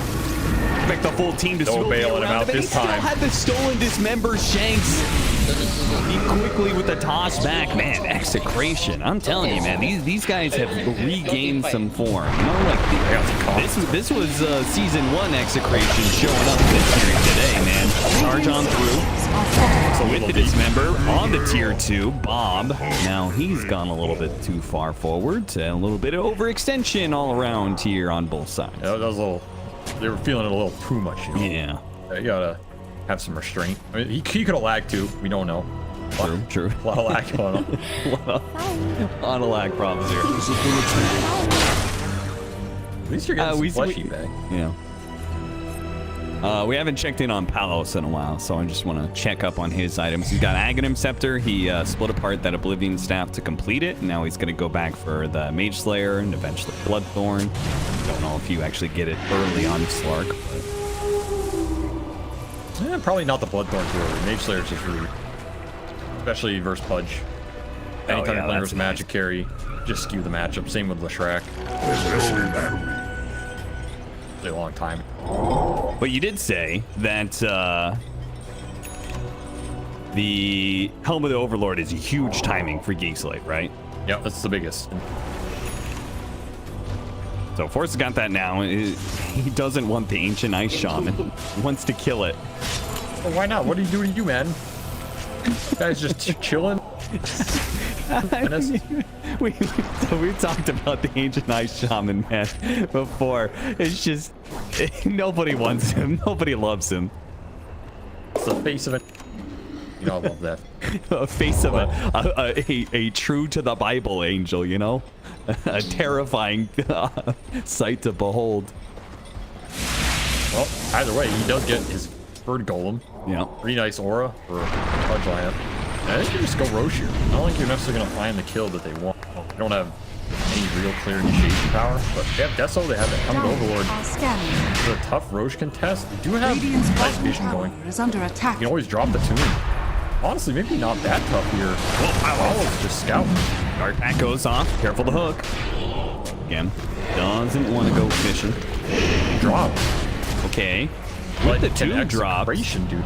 Radiant's I don't think they can, so is under attack. Made out the tomb. Yeah, you reset and go in again once the tombstone's down, and then your major teamfight tool is gone. I think you could probably take it confidently. Radiant's bottom tower is under attack. Really annoying. A lot of vision tool. The wolves and traps versus Spark Tomb. But the thing is, the only clear initiation is Bob right now. The vision is not really that valuable for Geek Slate. They can see where Execration is, but it doesn't do them any good. Whereas for Execration, they see a good jump. Bob's just in. No one's just yet. But like you were mentioning, Tombstone down, back into the pit. Now you got to contest it without your big team fight Radiant's spell. middle tower is under attack. Have the strength, Dire's you have the top power. tower is under attack. Bob has Got an an arcane arcane room. room. Yeah, this is an opportunity. Dying fast, so Fighters are gonna go in. They get a vision. Oh no! Bob just blinked over to the high ground. I think they have to give it up now. I think they already made the call, actually. This is the problem. Only zone controls too. So if you don't have it, these summons become Radiant's bottom really tower obnoxious. has fallen. On top of making everybody tanky, panic a little more. I think that's 2100 HP. He's a big boy. Yeah, he's a nice lad to have around. He's very helpful in that regard. Now you can start to push out lanes more aggressively because you have the central kill, which means start to hunt people. You can abuse the wolf and the trap vision. I was gonna say the initiation off the vision isn't really there, but the charges. You're not taking a 5-on-5. You scout someone with a wolf, you charge him up. That gives you a pretty wolf path. Or a way to catch this brutal. I wouldn't mind seeing. I was about to say like I wouldn't mind seeing early bots this game. Really make those Radiant's games top tower obnoxious as is hell, under but they don't really have attack. an early. Dire's middle tower has fallen. Kind of sad. I mean, I feel like Execration. I like what I'm seeing so far, which is they're doing all the slip pushing and making it so the charge is not good enough to be able to catch somebody. You know? I think it's a shit. I mean, Tino's showing bottom. I mean, he uses large target. I think the problem with Geek Slate's having right now is you have enough damage off the charge. Like, who do you bring? If you don't bring the whole team, are you killing this? Probably not. Yeah. That's an issue right now. They need to start getting the damage up. They need to get it fast. So hard to use this time to make it happen. They also need a gem, frankly. I think part of the problem is if you see this charge coming early enough, like, sure, Spirit Breaker can keep going, but if you, Broodmother and Slark are pretty fast heroes, if they get far enough back on the map, the team isn't going to be able to follow up on that charge. Gem is very The other route is you just push. They toss back the charge in response. Cox is going to be caught with the bounce underneath the tower here. Still has the Aegis, and Carlo is taking a ton of damage. Bob is already dead, and looking to chase down Carlo as well. The Golem going for the punches, the Wolves going for the bites, and Carlo is going to die. Double kill so far for Force. Now looks for Shanks. Shanks with the Stolen Refraction is a little bit tankier. He's got a second round to be able to pop it too, so he'll survive a decent ways into the tier 3. Looks like the refract. I don't know what that hook was. He's never gonna play. I feel like he was looking at something else. I don't know what it was. Lag. It certainly Lag wasn't again. lag. Damn lag, man. Crazy. Dire's top Trying to tower cut wave has with ruins, fallen. but Tino's stuck up here. He TP'd in this fight. He doesn't have any webs. I'll take that. Really stuck. I don't know if Geek Slate are aware that they should be actually. But Yeah, I mean, you Either see the way. webs. So. he's got backstab now. Surprise! Guys, Brood's still up here.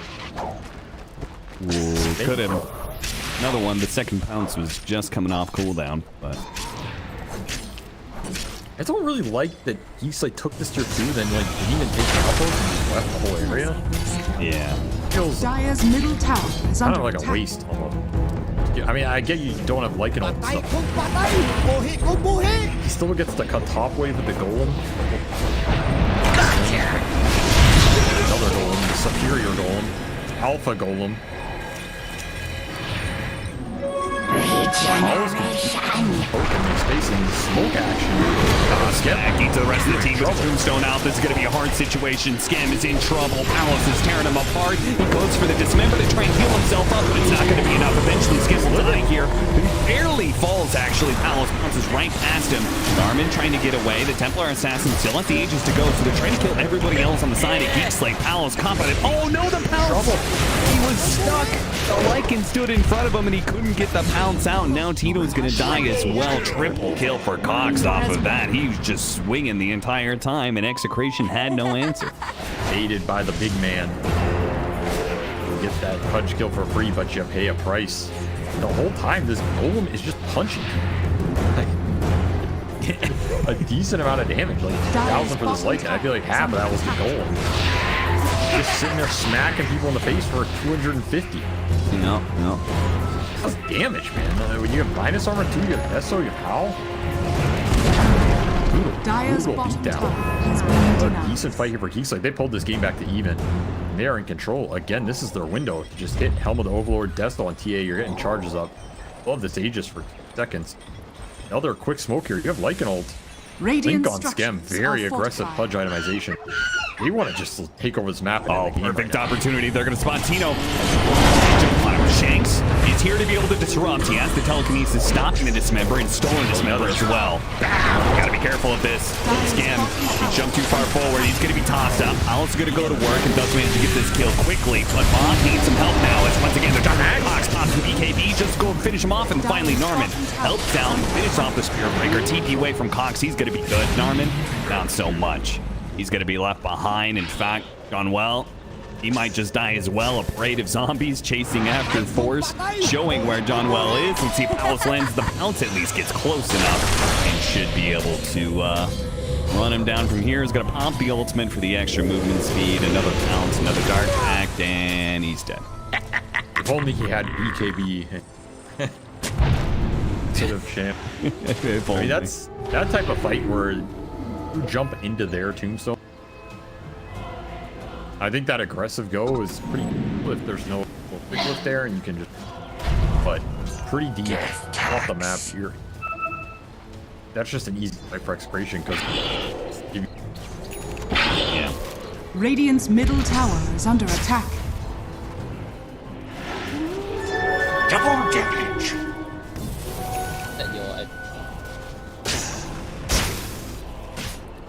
I think that doesn't get delivered.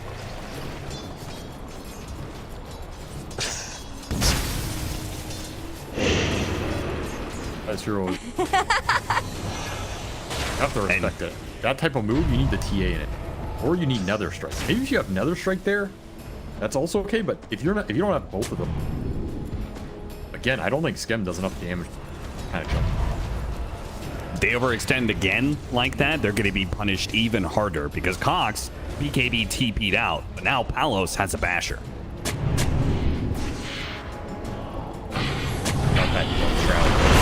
Oh, he got off his ultimate, but he still got tossed back, and now he's going to be caught by the pounce as well. The hook tries to come in to be able to bail him out. Narman, too, with the charge.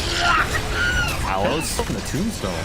He catches up to Skem, gets a pounce on him, gets a bash, 1 or 2, plus another pounce. Keep playing it at Skem as much as possible. The toss over the side. Palos going to be slowed down a little bit. The dark pack going off, ridding him of that slow. And immediately gets a bash once again. John Welch just cannot get off a freezing field for more than half a second. Oh, the stolen hook brings Cox out of the base right as the buyback coming in from Skem, who's looking for an ankle, but he will not be able to get a hook of his own. 4 positions is so good. Every time I watch all of these SE, still, it's another fight where, okay, you get tombstone. Like, Radiant's middle tower is under attack. You can't fan fight Palos right now. Dire's top tower is under attack. There's no consistent damage fights outside of TA, and TA is starting to fall off. Yeah. I think they're feeling it. Like, can't really burst him. Look at how much armor is on the Sark once he builds. It's not going to be at the start of the fight, but at the end of the and he has 20 naturally. Has Greaves go. Deso and Cal have to Radiant's top tower damage is under attack. output during the minus armor window. Right now, you're just lacking. And this is the downside of this pudge here. It kind of sucks in these scenarios where like fights come down to someone can't hook anything. There's just broodings on top of her. Yeah, there's lichen wolves and big old golem. There's spiders everywhere. It's just a bunch of garbage. Zombies actually as well. Too.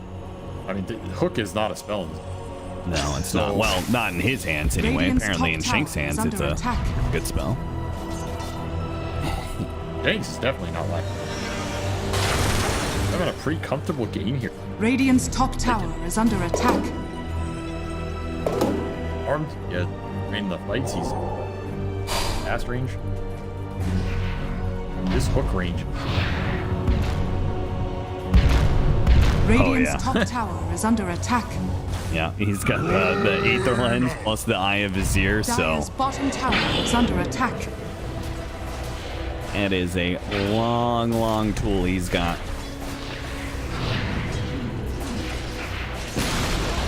Radiant's top tower. I don't know where the damage is going to come from. Going blink on Cox.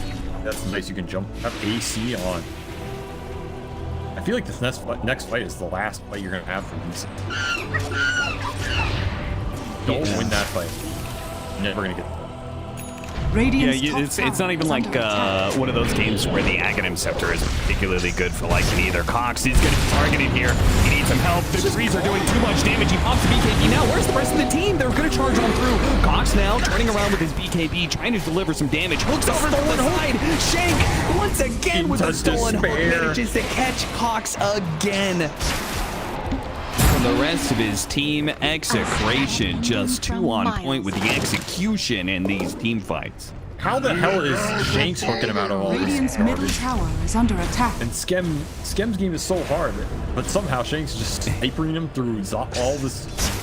I mean, Dire's high bottom ground 2 tower definitely is helps under a fight like attack. that, though. And again, if you're starting on TA, that fight just becomes hopeless because she's all your damage. That's probably just Radiant's middle tower is under attack. another stolen. Radiant structures Yeah, are reasonably. Dire's You bottom cannot tower is fight under back attack. with your Geek Slate. Radiant's middle Skim trying to tower build is under towards attack. BKB. Shivas doesn't have enough gold for either. And it's level 16. Radiant's middle tower has fallen. Not been able to put anything together. No. Rough.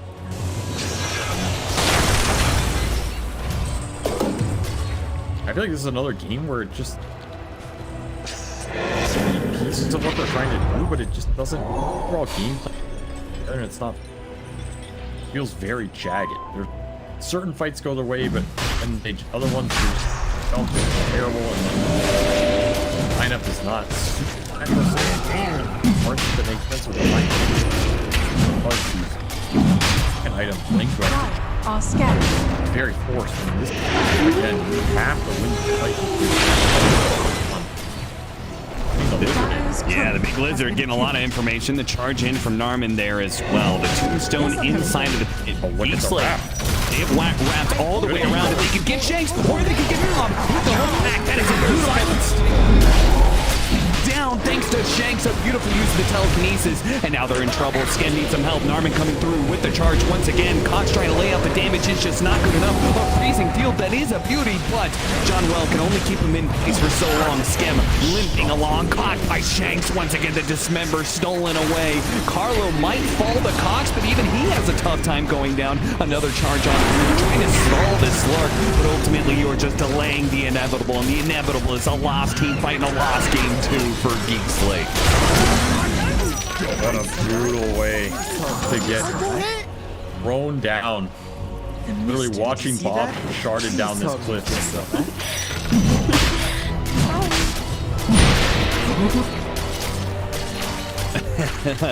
I don't know, but they all tipped force. So yeah, they've been tipping force quite a bit this series. Definitely so. The Shank shard nails up the Tiny. I feel like the fight's just over at that point. Now you're just stuck in no man's land. Start getting pummeled by trees. Spark goes in. You can't ever burst. Fight gets extended. Not to mention Tino. This is a good raid pack. Radiant's middle barracks has fallen.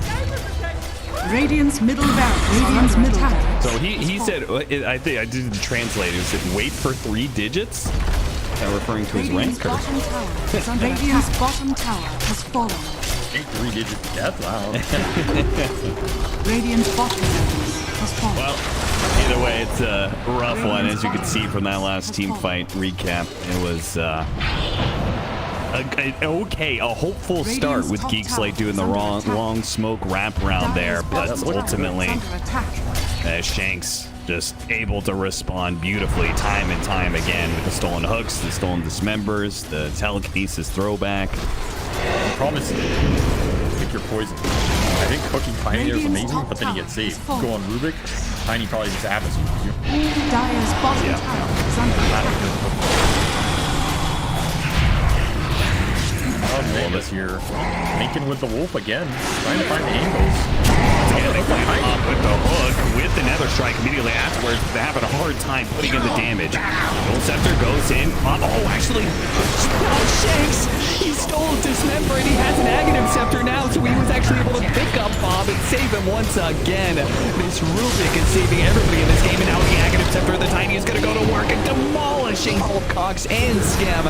Not dead yet, but dead soon as Palos bounces through, finishes off the punch, now on top of Cox, and will bounce him out of this game too. The series goes to Execration 2-0. Man, Shanks. The grand punchers.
Fever time! He has some really good counters in this game. Whisper gonna drag the remaining creeps back to the lane proper. Bit of damage onto Celery though. Has to fairy fire the double blink strike, and Whisper with the first blood.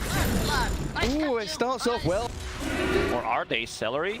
Another blink strikes available. Oh, you're right. Back in on top of the Rubik. Tricks of the trade and the final touch. There it is. Whisper with another kill, chaining away from Duraccio. And Whisper's the one with all the stacks on him, so Matthew will take a fair number of hits to kill him. Yeah, he has look like Ursa can. 7 Furious Swipe charges. God Quinn down in the bottom rune spot. 3 seconds to go, and C-Smile deciding he wants to fight around this, forcing Tofu away. The Fortune's End is there, and in we go. They took the rune away from Quinn, but in terms of first Exo, there's not going to be any damage dealt to a tower. Whisper stuck behind this tier 1 top. Might be in a bit of trouble now. Yeah, getting ripped to shreds by the end. Necessary to get Lasso going. If he's going to be farming the jungle, we'll put the next point in Firefly. Attempting on Panda. Good damage from the Ench, and Tofu's Tiny secures the kill. Pakaz still level 5, trying to get the bashes onto Ace. C-Smile rotates. They'll look for this Enchantress kill in the tree. Yeah, Matthew lassoed up. Batrider the Chrono in the Firefly still, focusing the Tiny. And Quinn, full HP with Duracio's help. Will get on top of Pakaz with some Fury Swipes in the overpower, but C-Smile tracking back to bully this Ursa. He doesn't have much left in the tank. Fortune's End flies out to try and... Batrider is countered. He was supposed to be Chrono. Yeah, straight on the edge. Pakaz needs a backup from DP and Timbersaw, but it's still a difficult target to bring down. The Avalanche looks good, but Ace still going to fall. Now Pakaz moves on the Tiny. Tofu in trouble. And Gaming Gladiator is going to cut their losses. Try and get Quinn out of danger. Cancel TPs down to bottom. And move away from here, but Whisper wants to keep on diving. You'll Scepter up, C-Smile catches. Whisper held down by the Death Prophet, and they'll dive behind this tier 2 tower. Yeah, smoke breaks, Panda knows. Spot the Tiny in the trees. Plant him up. Catch him out. EG bring Mage Slayer is next from Ace. He's dived under his tier 1. Matthew spotted him. Timbersaw on top of the Ench, but the Nature's Attendant, tons of heal, and there's the Sproink, the Rainbow Impetus shot, launching out onto Matthew, nearly killing Ricky, but he gets off the tricks of the trade, while C-Smile in behind this tier 1. Diving Ace, the Chrono comes, Tofu and Ace both caught inside, and Whisper with the Chakra will finish it off yet another kill. Tofu down, and C-Smile is unstoppable. No Exo. No smoke, no Chrono, no Exo. We're going to play forward, sleep up the Batrider, but Matthew's the one to get blown up by Duraccio. Does have to use the Enrage to get behind his tower. Quinn wants back in though. C-Smile saves that's big. The false promise. Affixus Void could get caught off through the control. Matthew going to start things off with a Sleeping Dart though. Straight onto Quinn and forcing his BKB early on. Half health for Batrider while C-Smile. Avalanche for now. Holding his BKB in the Yules. Now has to use it, but the Ursa's damage substantial against the DP, and EG are the ones who have to run. Pretty nice against all these spellcasters. Trying to catch out Whisper top lane. Lasso is there, and the down from Duraccio trying to kill him off, but a Timber Chain and the arrival of C-Smile slows things down. Wanted to chase Duraccio, and Whisper getting some revenge, but Game Gladiators, they are all here. Avalanche toss, Whisper about to die. The false promise is there, and Panda keeps him alive. A killing spree for him as they dive in. C-Smile falls, but Duraccio dead. Oh, look at this damage from Impetus sprites them all to death. Have another one. Radiant scanning off to the right, that turns red as well, so everybody knows the direction the opponents are coming from. Ricky starts with a Sleeping Dart, the jump in from Pakaz, no Chrono yet. Tofu trying the Avalanche top. Ricky being focused down as Duraccio and Quinn straight onto him. Tofu and Matthew trading lives, and Quinn just trying to chase up here, but C-Smile keeping them at bay while Duraccio trapped in between 3 of EG, down to half health. They've got the bit of save and a buying time from the Yules. BKB looking to jump back in, the Avalanche again, but there's a false promise from the Oracle. Aegis already claimed up as Duraccio blinking back to his side of the map, and the 2-man Chrono there, catching both supports. Quinn and Ace still on the outskirts though, doing an awful lot of damage here, and Pakaz is struggling to stick on a target. Celery with the Spirit Siphons, trying to roleplay as Boxy, but can't quite get the job done. And now Ace trapped in place. Quinn and Duraccio on this high ground, not able to rejoin the fight. EG will come out victorious. Finished on Whisper, so double Chakram. Poor Panda. False promise. Not going to help him out too much here. Under attack. Drag back into the flames of Quinn. EG looking to press into this enemy ancient spot where they do have high ground vision. Straight up Chrono, catch Rubik and the Edge. They need the damage onto Ace as quickly as possible, and Whisper will provide that. Blow up the Enchantress. She gets off a strike. The next attendant's not going to heal her while Durancio jumps on the Picard.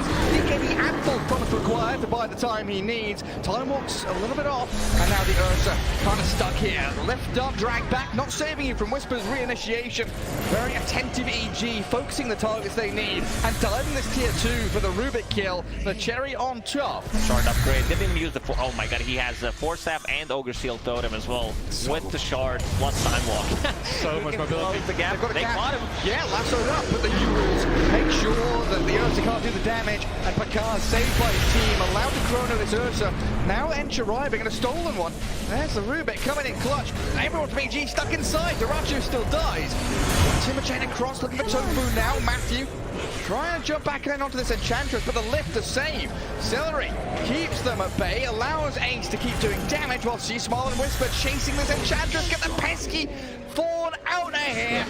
Catch a glimpse of the Oracle, find out where Panda's playing. Matthew back to the high ground as Twin BKBs and moves up the ramp. Focusing for Cars, he's got time walk off to the right. The Chrono looks like a good one. They've killed Panda off though. Oracle is down, so no safety net. Durancio getting blown up though. Has to buy back a stolen Chrono. Two of them trapped inside from EG, but Durancio is about to die here. Quinn has already fallen, had to buy back himself. Whisper moving in.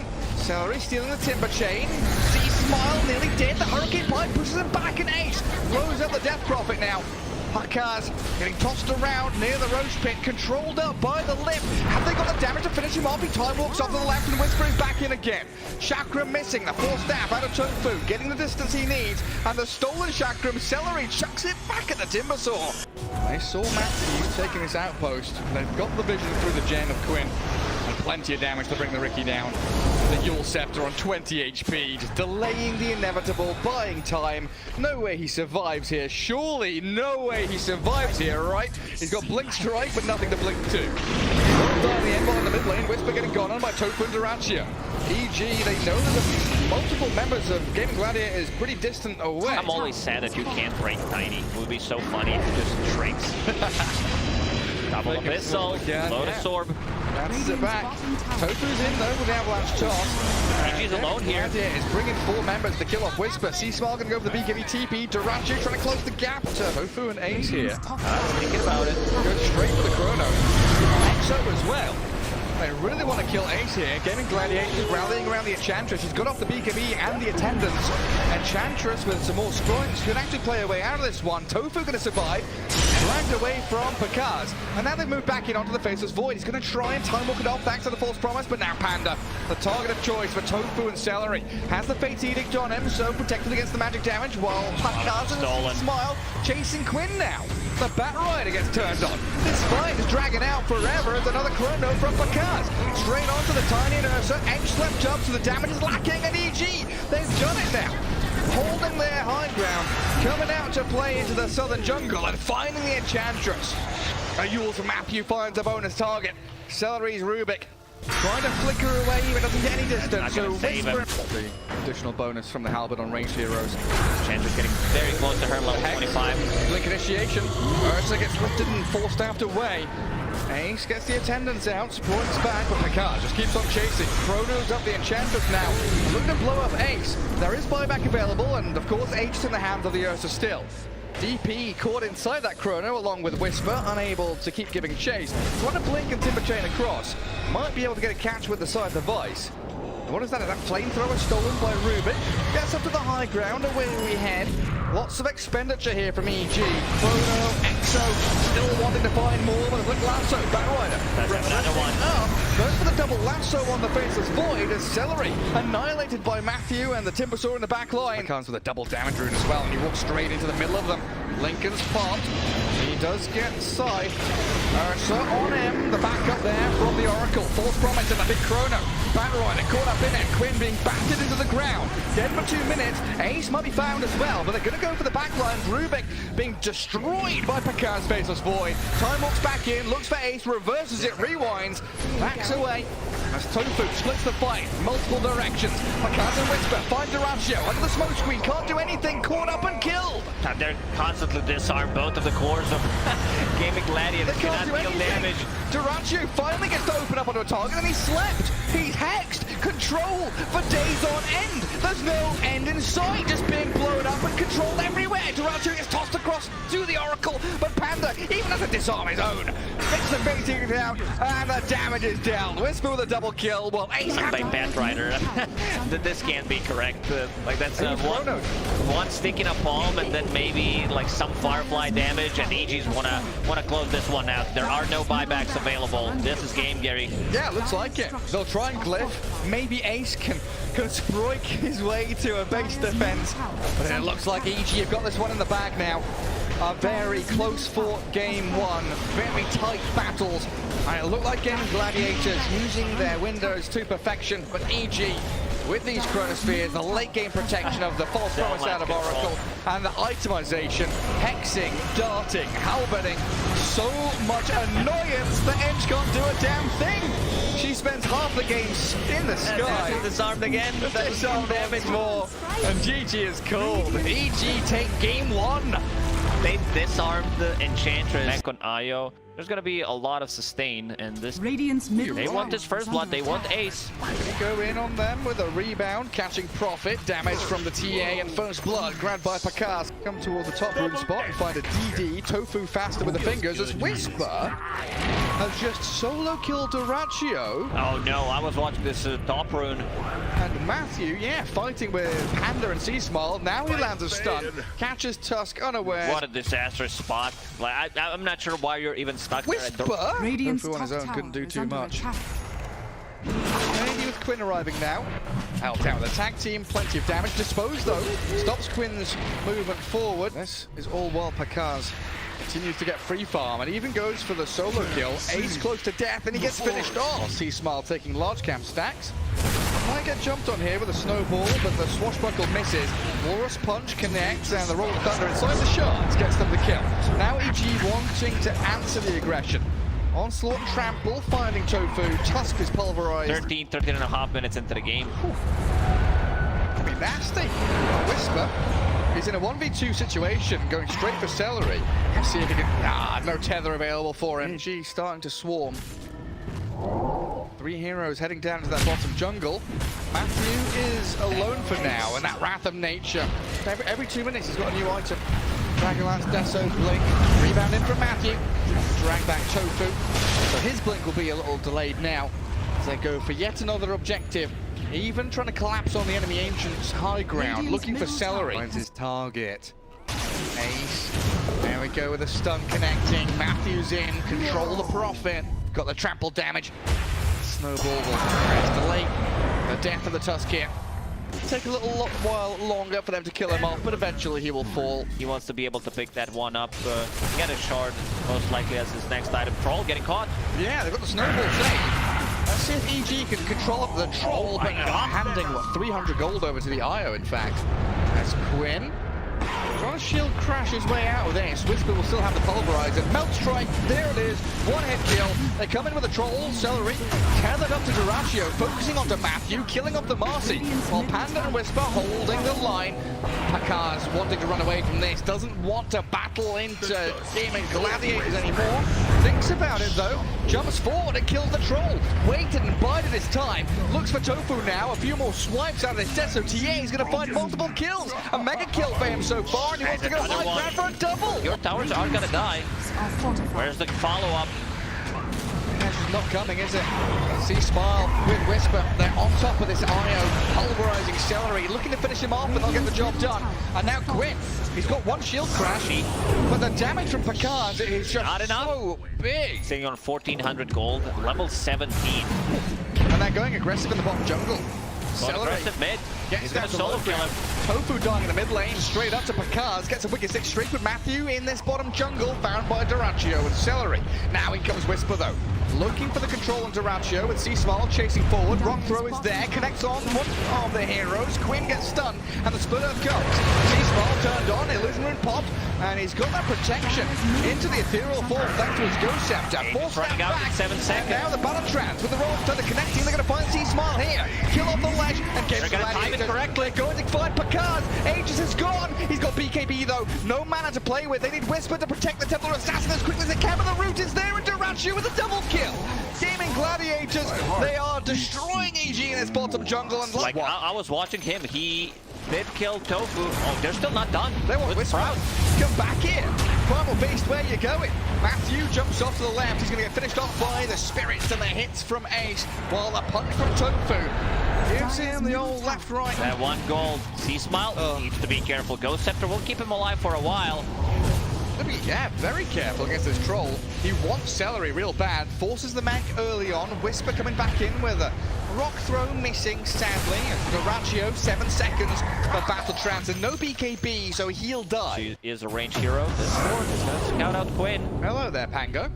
Global silence for him as well. He knows. They will have to get it somewhere, so Gleipnir going to help out tremendously. C-Smile going for a solo.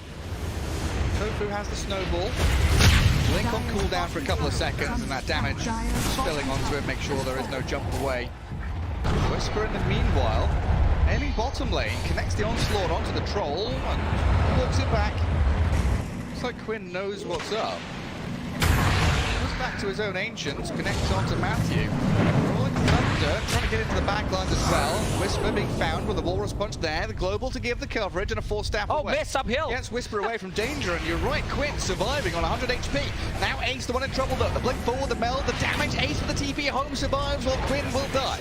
Troll and Iron still sticking around. The shard's blocking in for Kaz. Does he have the protection for his team to dispose to buy him a space and time? But Kaz in the sprout now. Whisper comes from the trample. He's battering into Duraccio, pulverizing the IO, and it looks like Gaming Gladiator's going to get blasted out of this triangle. Relocate into Whisper. My favorite snack. IO coming back. Who's getting the kill? Of this thing go even harder. AC that you mentioned coming out shortly. Needs a bit more time. Oh, Quinn. Hello. Whisper's found him. I guess the trap gave a little bit of vision, so he throws the rocks at him. Dangerous territory for them to be walking up high ground. Oh my god, almost gets one shot. Oh god! He's not gonna die just yet though. I don't know how much HP he left. Well, that was close. C-Smile has a 2-man split earth. In comes the snowball save. Tofu rolling forward onto the ledge. But now the pulverize blows up the tusk. Duraccio battling forward up to Marcy. Celery's dead and Picard's cleaning up. A couple of swift kills for him. And the double buyback with them Gladiators. They need to get on top of these core heroes, but they're struggling. With the tether, the trolls on the Primal Beast, but a slide away with a full staff. And in comes Picard again. So much raw damage, a double kill for C-Smile. Celery's going to relocate out of there. That's 2 buybacks side of the map. Smoke again. They might catch him, let's see. There's the jump. Walrus punch into the control, gets off his BKB though, and Whisper, he's back in, looking for Duraccio. They've saved the cusp for now, 4-staff up to the high ground and kills off Celery. No buyback on the IO. Quinn trying to get there with a rolling thunder, but the Hex in control with the pulverize there. Duraccio's down. Buybacks available, but the rest of your team's being crushed. Whisper aiming for Ace, Panda not even dropping. And Ace is just going to have to turn around and fight mano a mano with Whisper, who tramples him down under the boot. And Duraccio, the Deso hits are flying into you. A little worried about chances, and they're still flying. They're still coming. Oh my god, he's nearly dead. This is it, Gary. There is no coming back from this one. Your barracks are gone. You're going to be playing against Mega Creeps. So 50 seconds without Nature's Prophet. No buyback on him, and Celery will call him. That's it. It's over. GG comes. Duraccio didn't even type anything. He just like space or something. Oh, it's on my screen. It doesn't say. That's a GG over here. And the same thing in the lobby as well when they were asking the players to get ready. Oh. It's Cleaver time. Foxy will be playing Snapfire and Zai. 1 Gush, One curse should be the kill. Yeah, battery assault is there. Schofield's able to wrap around on him. Now he absolutely has to know that ward is there. Still gonna lose. They might de-ward it to make that additional lane. Schofield though, on top of Insania again. Battery assault and Gush is an awful amount of damage here, and Crystal Maiden just can't. And then Clockwork with boots, one Gush. There's the kill. Silence. Stinger gets it. Down at bottom again. Tusk and Snapfire on top of K1. The snowball comes and he'll get the kill on the position 1. Nothing Stinger could do there to help his buddy. Might be dying himself, in fact. Dark Mago got 2 CS in the last minute and a half. Very difficult. Move again. Move again. Cookie into Scatter Blast. Boxy even going across to get the bounty rune down bottom. Even more gold flowing into Team Liquid, while Schofield nearly dead top. Zai does get the pick off on K1 bottom. 2 times. The one who has a lot of farm, like decent amount of farm, is Tidehunter with the Ring of Health. Ember Spirit's supposed to be that one guy. Never mind, holding that thought. Yeah. DM. It's a kill on Insania again, potentially. Under tower, Schofield goes. This is like a guaranteed kill. He needs to have an HP, however. Brought the healing cell. Mid lane. Nisha trying to protect it, gets it off to the right-hand side. Turns into Resummons it. Resummons, comes in, looks for the root. Dark Margo slipping away from danger, barely with his life. They'll move on to the Clockwork instead. Nisha, 1v2 situation, finding a kill, trades out. They'll bring in a hero mid to bottle refill. Blightstone and the Gloves of Haste, in fact. Zai finding the pick off on Stinger, who, yeah, stuck around in that bottom lane. Not where he wants to be, while K1 has evacuated the area. Nisha getting gone on. Remnant forward, and the battery assault cost. Ravage turned on. They've got the Ravage onto Nisha. Insania coming in, but can't save his life. Okay, wanting the trade out here, and there are no remnants left for the Ember Spirit. So even though they lose the Lone Druid, it's still a decent defense of that mid lane, and Ravage on cooldown means a big window for Liquid to exploit. They chase out Sacred with a cookie. Lacking a bit of damage here. Mickey didn't follow through on this, so a turnaround on Insania should find him thanks to Slinger's Silencer. Wrath of Nature. A couple of sneaky wards, we saw Sacred that. bottom. Is he alright? Not really. He's dead. The dive in mid. Nisha gets off the true form though. The bear is back up, a remnant away. Sleight of fist and safety for Dark Margo. Schofield, still level 4. The cookie on the bear puts him in place and holds him there with a root. He did manage to recover. Bought Hand of Midas. Classic K1 move, snowball mid. Zai. Yeah, punch out Dark Margo. Yes, given up Mask of Madness, I'm not really confident to talk about the item build. And they've caught out K1 though. And again, they're situated 1 because Zai is lurking in the shadows, coming in from the river. Spots out Schofield, tag team punch, and the kiss is launched down by Boxy. Clears out the Clockwork. Underneath the ward. Shots. Not gonna play out as intended. No cookie. And there's the hook shot, but Schofield needs to keep on chasing with the cover of the global. It's a little difficult still. And Liquid bringing numbers down here. The Ravage clips the Razor on the very edge. Boxy remnanted apart, but they've got sustain and they're also tanky. Dark Margo being punched skywards. Does he have safety remnants? He's just being chased down. He's on 1 HP. Dark Margo so close to death, but nobody to close the gap on him. The cogs up. The Zai Tusk finish him off, while Dark Margo survives. Snowball buys all the time in the world for Zai, as the Gush and the Arcane Curse will be just enough to finish him off. Stinger now being dived by the Nisha Bear and Mickey's Razor. Oh, will claim a lot of that farm on the opposing side of the map, while Dark Margo is making Liquid play for it. Stinger nearly blown up by Zai immediately, just the 1v1 there. Will kill him off in the end, claim up the spree while the freezing field from Insania. Kiss is launched in and Dark Margo no remnants left. Mickey has a link on him while Zai and Insania fighting down south. And this fight is spread 3 different ways, but Liquid. So much physical damage. Like You have Stinger, he's gonna die. Caught up by the Razor Bear. There we go. Easy as you like. Well, Dark Margo has TP'd in here. 1 remnant at his disposal. Sacred trying to back him up. All they need is a slow from the Plaza field, a route to catch him. So slow. He's incredibly slow. Remnants leftwards. Nisha chasing forwards. K1 gonna hold the line while Insania and Zai looking for Schofield, who doesn't catch a hookshot onto anything. Can't maneuver himself away from the top jungle. So Zai just patiently biding his time, waiting for the cogs to wear out. Finish him off with a frostbite and a punch. Now that's a BKB. Dark Margo getting in, has haste run. Catches the chains on Zai.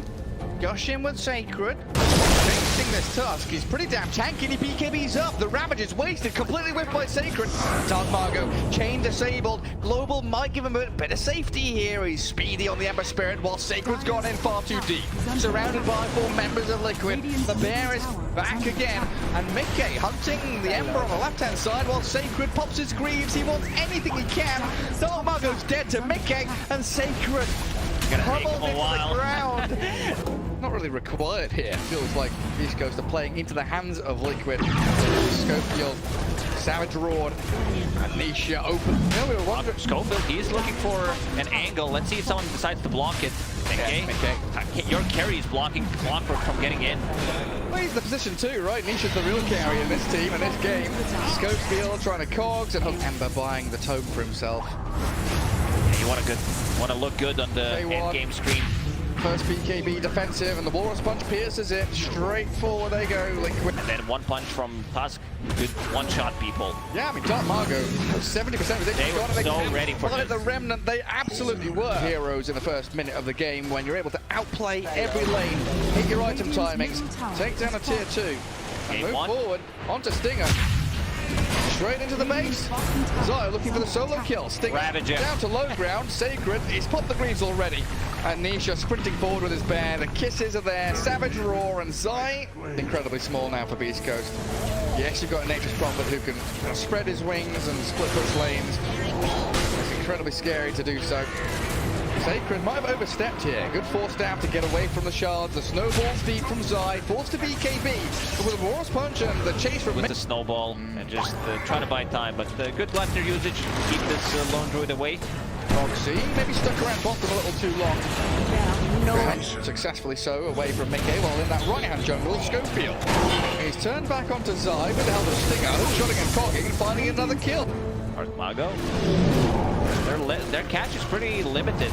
Unless they wait at a Remnant with the entanglement. Dire structures. Liquid. They're trying to find K1 up at top. He's already put himself back in the fountain.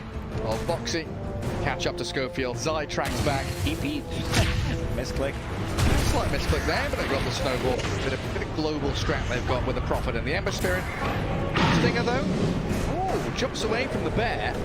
Kisses onto the Ghost Scepter, good magic damage, and an optimistic TP. Yeah, once we start getting levels up on this Nature's Prophet with the Sprout Talons, things can get real spooky. Schofield went to try and de-ward, but Zai and Boxy were there, ready and waiting for him. The creeps. Looks like he'll still be able to get in on top of Stinger, though. Ghost Scepter protect, just pushing bottom wave. I don't see anything. And then Zai, on top of the Prophet, holding the punch this time, like you said, waiting, biding his time. Beacon will help himself now. K1 stands his ground. Now. Decent amount of physical damage with the global stars to cover. Can't get close. Trying to start Dark Margot. They've got the root on him and the Ember Spirit's dying. Play for area.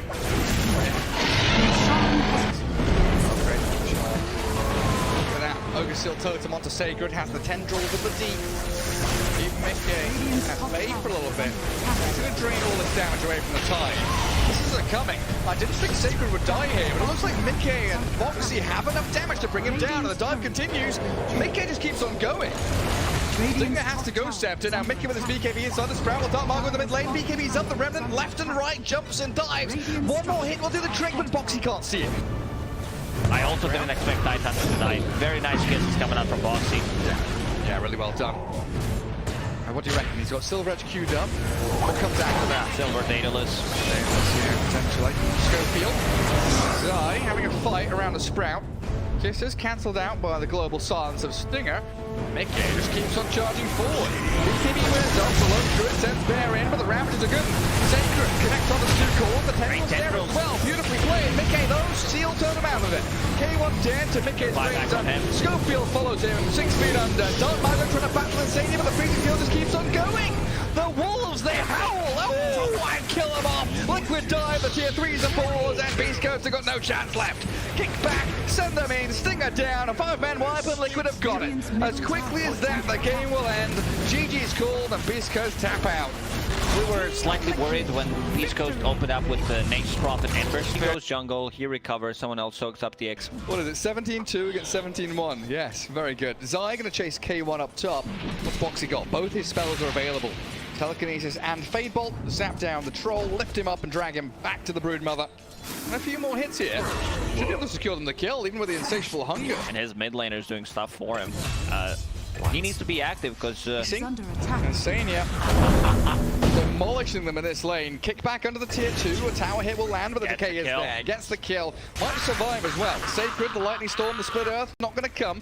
Mickey is very slow.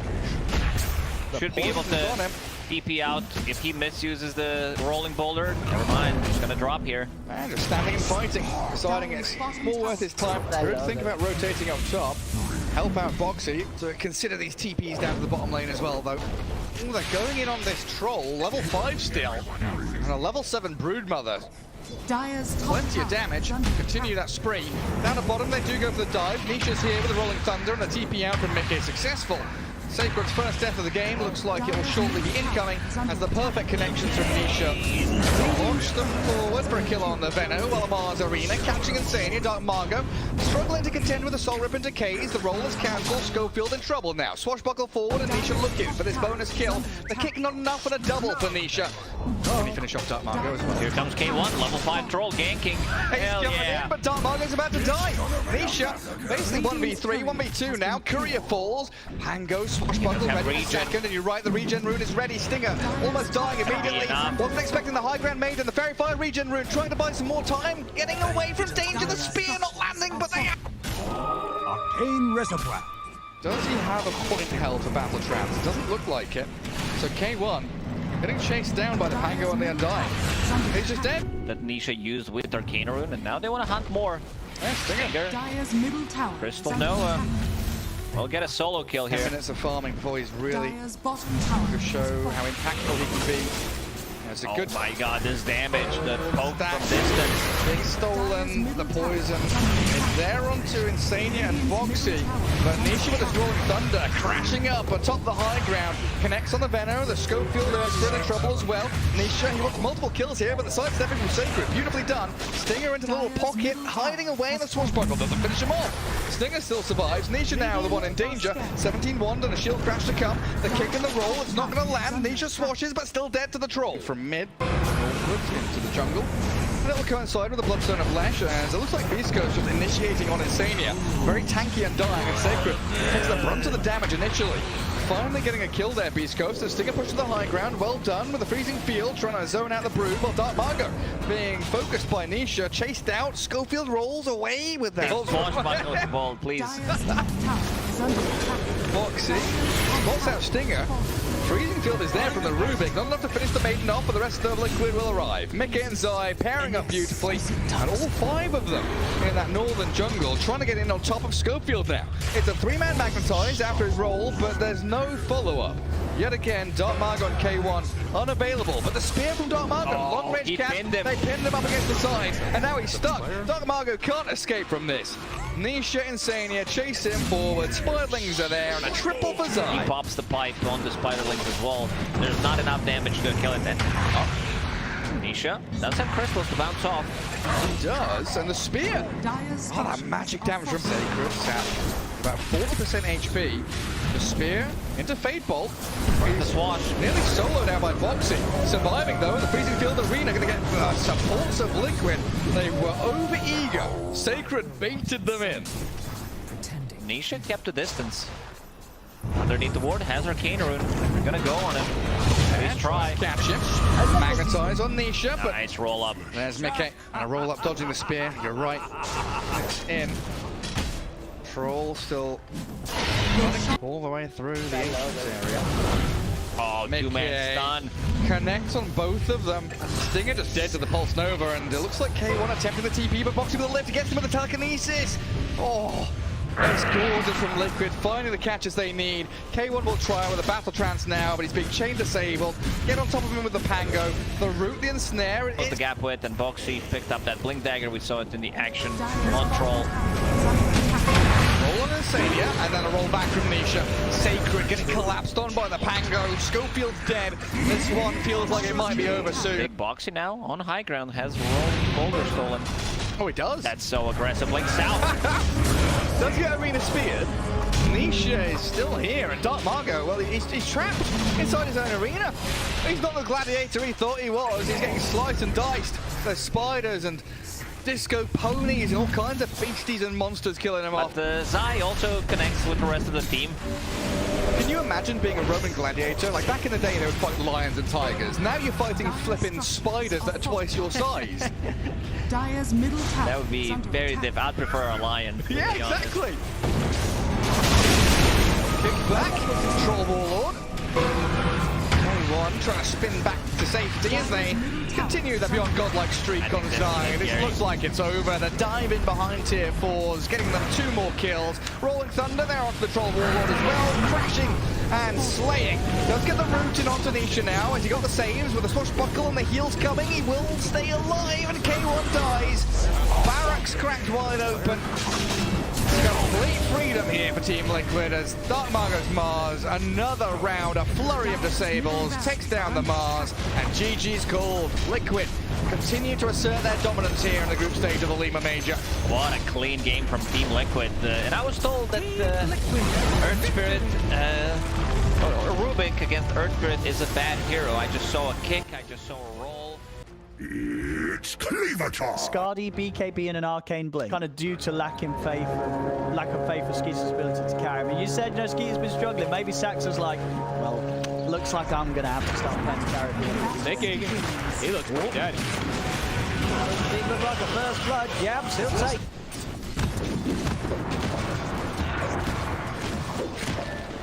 That's it.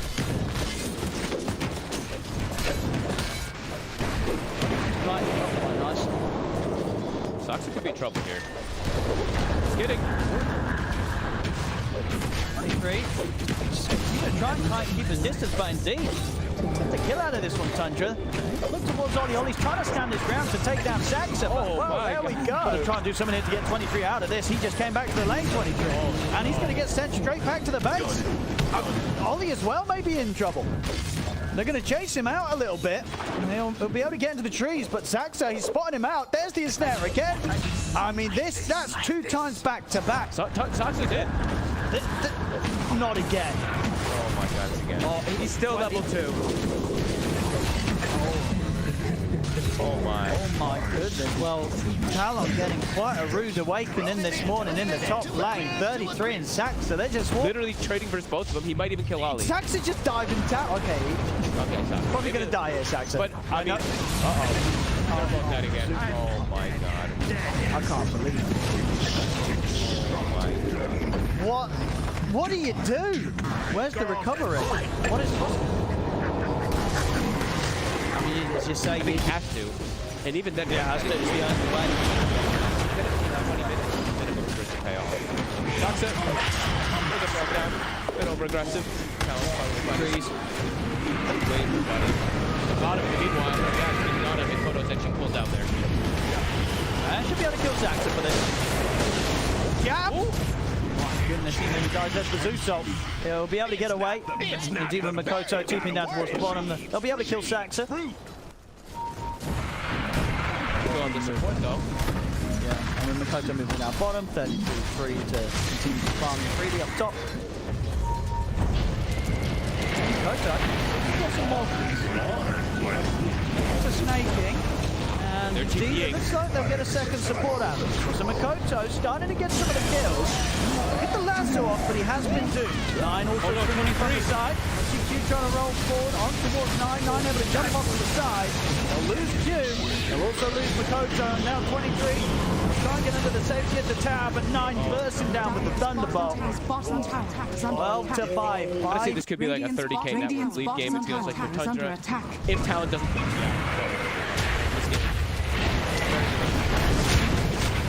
Bottom lane. Try and make the move on to Skeeter. And they should have him in. Oh, mate, on in fact, what is it ready? They will not have him at all. With the backup coming in, they just turn Thundergold draft there.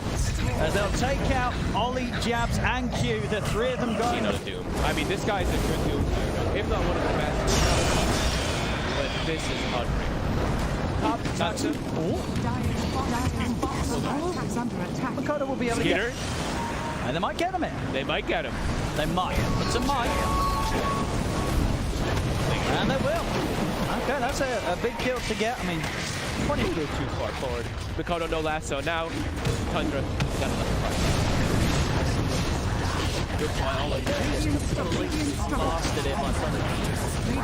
Radiant bottom tower. That tier 1 in the mid going down. Bottom lane 33. He's going to TP over and look to take down Jabs on the Visage. He's trying to hold him back with the familiars, but 33 should have the movement speed closing. They're bringing in further backup, but they won't be able to get in time to do anything to at least look for a deny on Jabs. Jabs gets taken down by 33. And now over from Saxa. Into the snowball. Could be fine. Tower.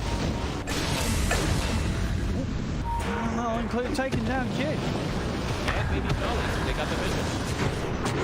They haven't done. It's 1 century. That's quite enough, right? There it is. 33 beyond godlike. Plays like this at the tier 2, that kind of says a lot.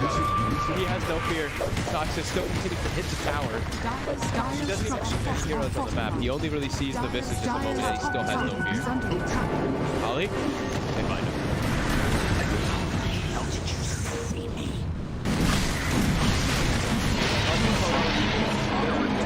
Jumps out in time. Nice defensive maneuvers there from Ollie. From Safe. Radiant's bottom tower. Makoto. Going for a last opportunity. Goes in with the BKB. He's going to look for Force 9. Will get him, but he's been caught by the Doom now. Now he's got to back off himself. Moldy shot from the side, bringing Snaking down low. Snaking going to take it out. I don't think he get anything more here. 23, turn it over towards Skeeter. Looks at Skeeter. They takes the Aegis away from Skeeter. So a decent fight so far from Talon. They won't be able to catch Skeeter on the respawn from the Aegis. He's able to blink out in time.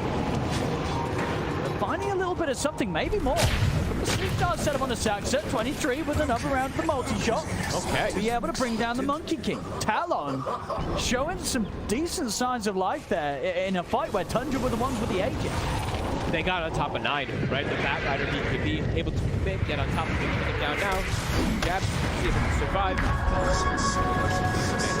Very good fight from the 9. But now, okay. They get back in. They get back in on him. Skeeter might even be able to find more. He's going to blink up in a second. We'll see how aggressive he wants to play. He's going in. And then they isolated the Zeus and look at See if they can go again. Maybe catch 33 or 3 by surprise. There's the sleep dart setup. And they go. Saxa watching from the side. He gets caught by the smoke, so he's not able to get the ult channel from the tree line. Now he'll get the ult off. But Mikoto turned up to the fight. Saxa's got the backup of Skeeter. And Talon, they won't try and push up to the high ground. Very far up right now.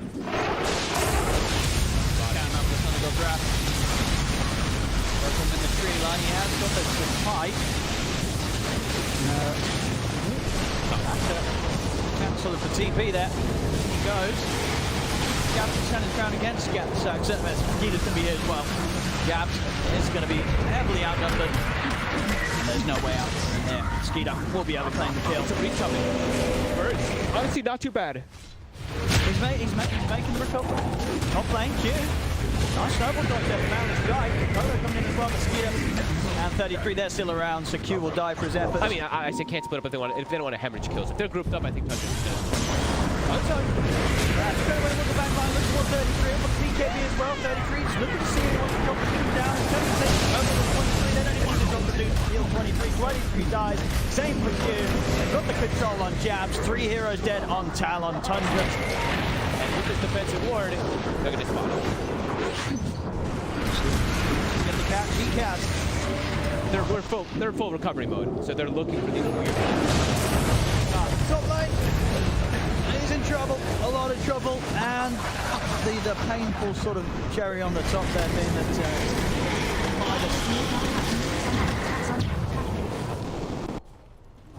Poor lad.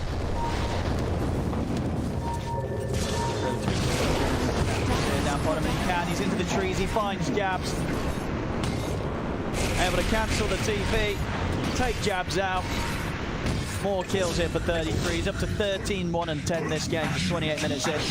Talon grouped up, but getting ran at. Sox is in. He's diving in. to go beyond the tier 2. Ready to go deep. Snaky's going to be in there with the backup. Gives him the shield on the missed coil. Let Sax to get the BKB off. Ollie jumps to the side. Nimbus will spot him out. Peter, he's ready to go into the up towards the high ground as they'll go into the tier 3s. Take down Q. Ollie will take the sneak dart back to the side. Oh, you're going to have to try and turn it to the fight. But he gets caught by Skeeter. I still didn't get to use it. Oh, no. Oh, no. He still didn't get to use the Midas again. That's a lot of downtime on the Midas. That's going to feel bad. So that's the next, just to fully construct the map so the Ricky Cage.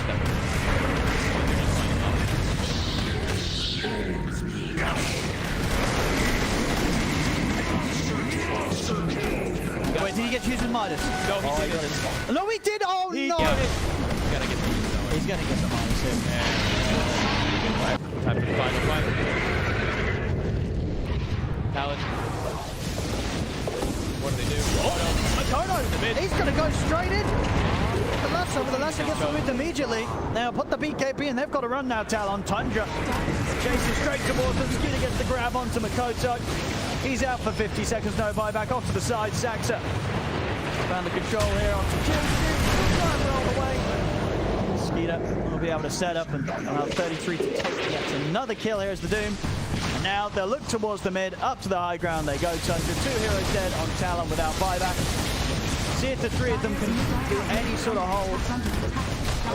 Dire structures are fortified.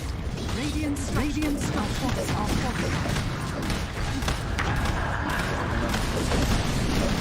Slow this down. There's the jump Saxa. Balance strike onto 23. 23.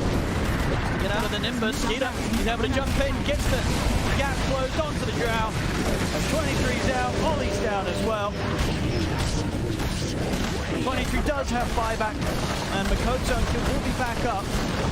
How are they not calling this game?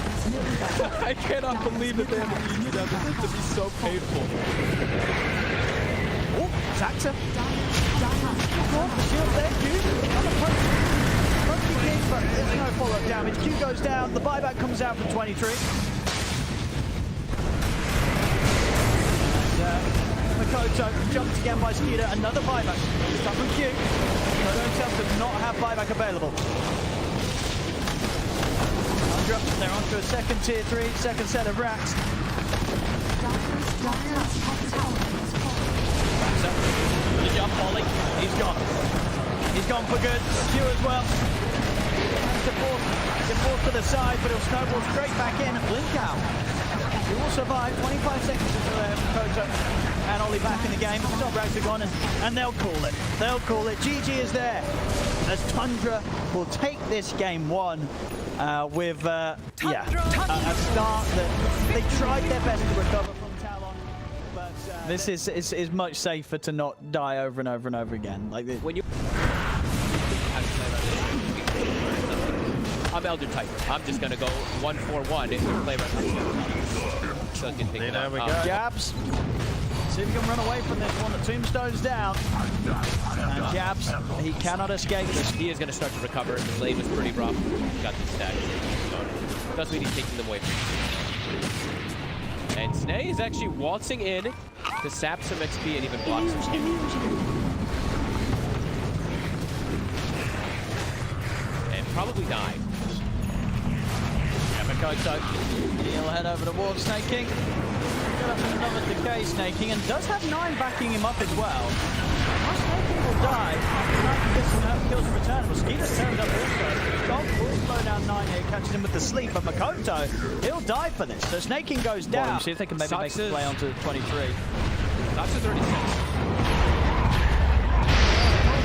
Tries to get him from the side to make sure. The pulverized Jabs is going to get actually taken down by the AoE down. Tombstone. But Q will die, and well, the stolen tombstone is only just going to end up giving some money here to Tundra, as they'll be able to clean it up. Dakota's got a haste screen though. He's heading over. Here's Saxon able to get away. The side blades bouncing over the water and bring him low, but won't be enough to kill him. Saxon's going to be able to stand back to the side. Saxon charges back in. The crits there from Skeeter. They take down Makoto. They'll take down Ollie as well. Takes all that extra damage. I thought the tombstone might be able to finish him off, and then it comes out from Talon. Makoto. Saxon's going in again. He's going to just onslaught straight towards Jabs. And pulverizes back up, of course, and Jab, he put the stick charges. See if he can run from this. He can't. Snaking's going to be able to finish him off. This time, Saxon should die. I mean, they have 4 heroes working on these kills. They will also get Snaking, so Talon at least able to get some sort of revenge. Definitely dying. Tombstone's at the ready. Instantly get burst through there by the physical damage of Skeeter. Couple of hits and he's gone. We'll see Saxon going to charge across, grab. He's going to get his hands on towards 23. In fact, he just needs to trample around and doesn't even need to go for the pulverize on this one. He could save that for maybe more. Try and chase. Skeeter gets the pull back onto Q. They'll sell for the Rubik. So Mikoto will manage to walk away from this one. Another one spot. On top of Skeeter, taking incredible damage that he does with CK.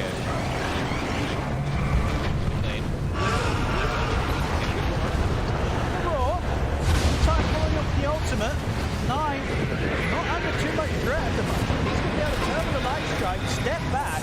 They won't be able to burst through the Lina at all. 9 only getting down to half HP, and they'll end up losing Q. Zax is charging, and he's got the pulverize onto 23. The bristle just gets evaporated by the Laguna Blade. As Talon, they're just having to run. And I think they'll be lucky to get people out of this. Mikoto. They're losing more. Mikoto gets down under the tier 2. It's 4 dead on Talon, Bog. It's going downhill again for them. They're even showing up with the numbers. They're bringing the bristle. They're bringing the TA. They're bringing everything. Tundra just walking right through them. The roar looks decent at the Bottom line. Sax, he's been having a very impactful series today. Tundra just on him. They're just hunting. Grab Mosquito.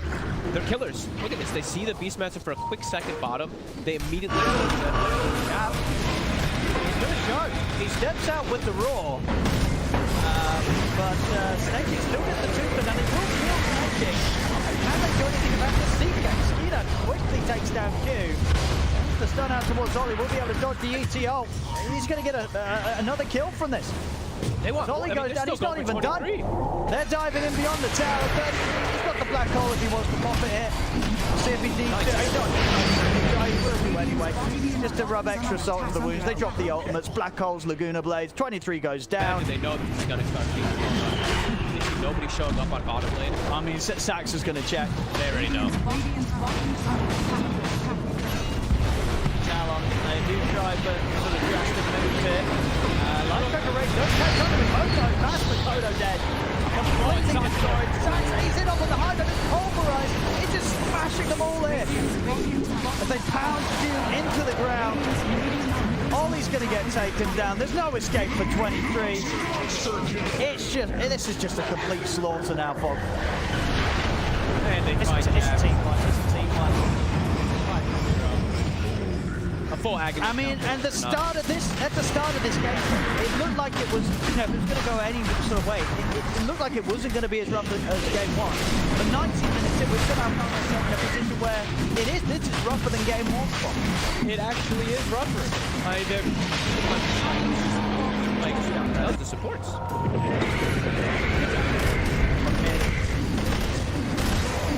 Carry 23. Constantly cutting rather than just sit back and farm. Mikoto, nice little belt dodge. Don't get it. Still very, very dead.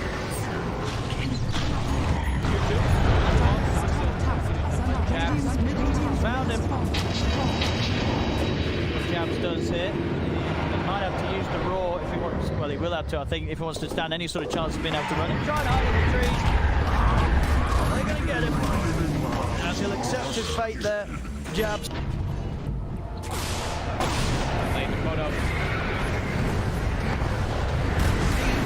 Skeeter's not afraid to go there. Jumps in, catches him. They'll get the light trigger down on 23. 23 managed to back up the high ground. Talon stun hit thrown out the way of Skeeter will stop him from being able to dive in. So 23 at least saved this time round. Whoops, I think 9 did not use that. I think they actually had that. Right, 30%. Yeah, I think that was right. That's what he tells you. Radiant's middle tower is under attack. Radiant's middle tower is falling. At this point, no damage. There's a TA to Bristle. They're all physical damage oriented. There's an AC on Skitter. There's a Lotus Orb on Soxus. He's got like 30 armor. And there's a Wraith Pact on 33. So even if they run into these fights, it's all answered. All that physical damage is going to be turned on. Radiant's bottom tower. Back to them. Skitter on. Okay, 23. He's got his item. Come out. Saksa has now surpassed the entirety of Talon. Pretty wild. He's having a good series here, Saksa. Yeah. Hype 1 of 13. He's very happy today. Good Some play. insane performance.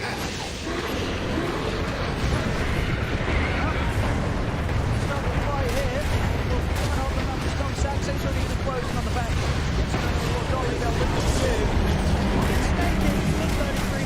Drops out, controls 23, it's too much for Talon, no tap out. GG is called. Well, game 2, it was one of those scenarios where it ended up being a lot more rough, a lot rougher in fact than game 1, and that's saying something long. It's cleaver time! Sure. All right, let's see what they can do. Oh, I think he definitely is. He can't walk away from this. You're right. That's going to be first blood. There we go. Now you can kill him again. Right. He's just dead again, Tasva, I think. They can just keep vision on him. And, yeah, he's not getting out of this. He's got some stick charges. Put the fairy fire, but he's absolutely dead.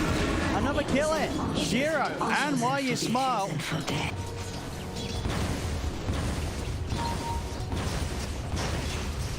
Shiro? Oh, take it. Well, that lane's just gone down the drain pretty quickly, Fog.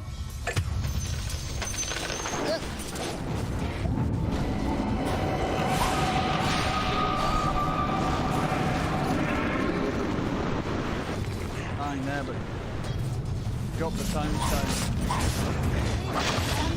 Panic mid lane. Win. He's able to get in and get the... But he's going to get the chance to come here. Celery, they're waiting for him, and an assassinate is coming in. Shiro gets sniped in by Durantio. And you can see GG see if they can get more. They're driving while you file.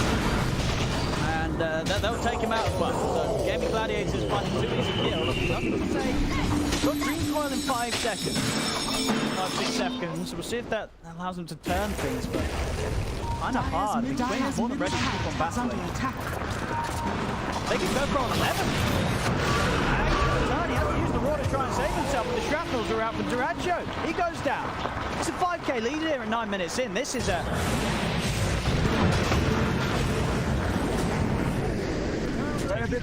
Please, Quinn.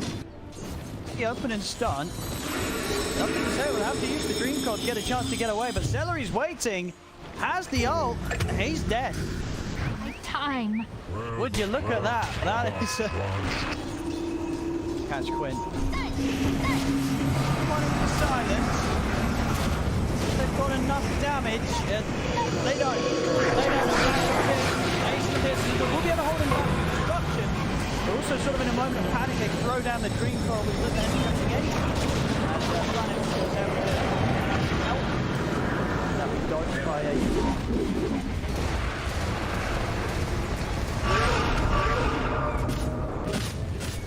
TP coming in.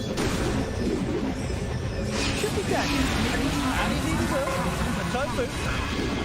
There's the stolen Dream Coil. But he'll also die. Hero died behind the tower. Okay, never mind.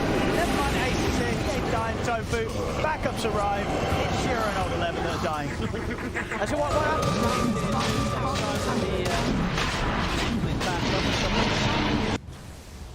Pretty bad. I mean, and that was, you know, okay, going in the mid. Hold on, Planet, will hold back. Ace here with the disruption. If they want to dive into tier 2, they do start to win. One point below the one Planet. And they could even go for more here. Quinn, does he want to dive? He wants to. He going in with the Rolling Thunder. Onto Why You Smile. Won't commit in any further, reflects the fact that Shiro's around.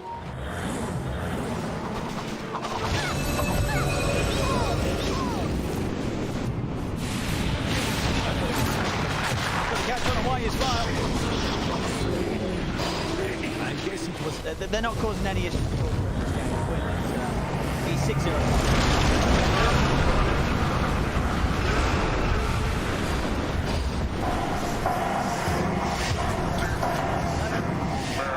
He's not even getting out. There's no lane water that dropped down. Planet's going to get caught. Try to move.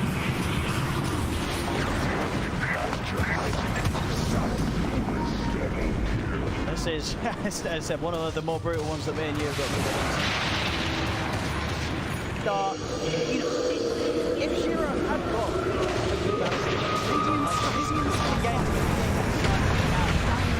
but that bottom lane, they're just trying to start.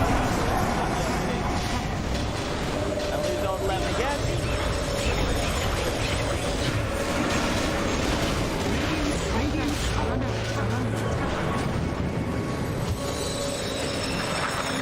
Coming out half.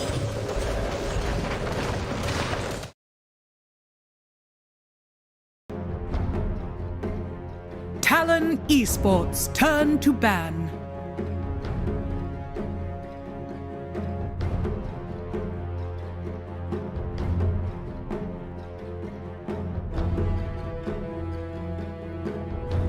Play Dota, just play It's Dota, okay. guys. At least we learned something.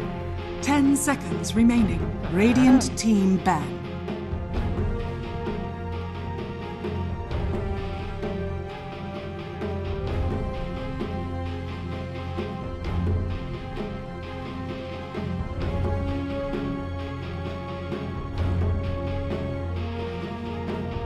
Seconds remaining.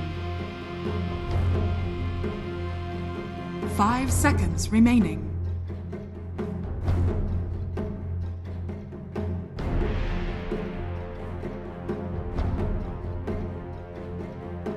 Talon Esports turn to ban.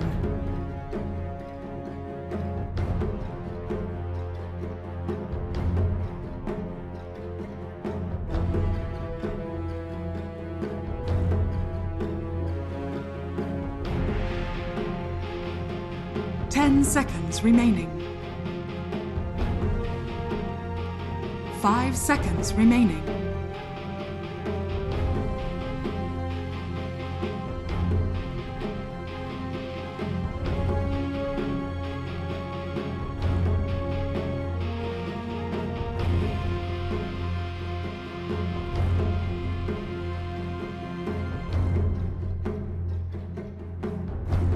Radiant team ban.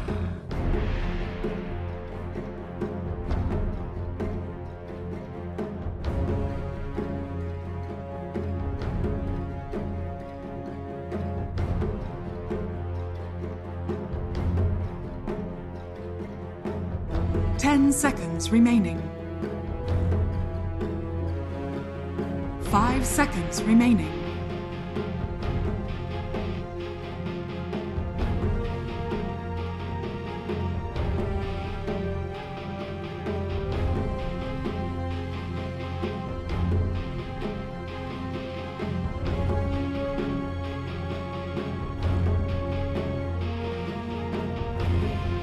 Talon Esports turn to pick.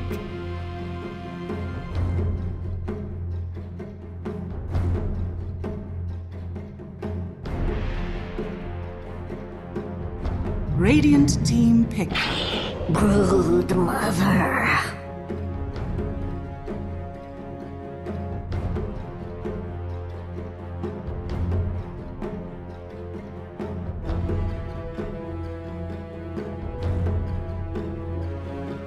Radiant team Talon Esports. Earth Shaker.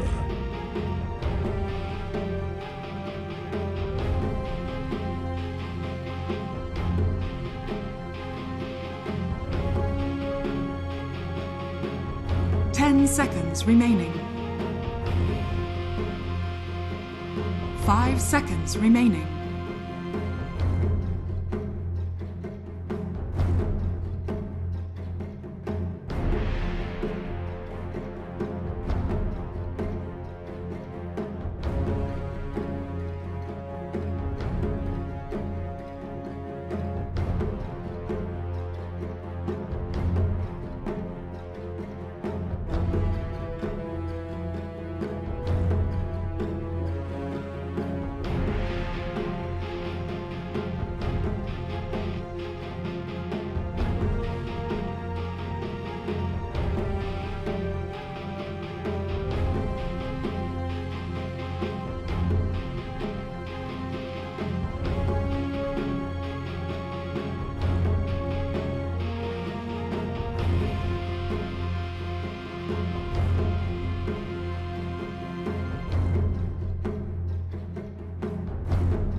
Talon Esports, turn to Reppa.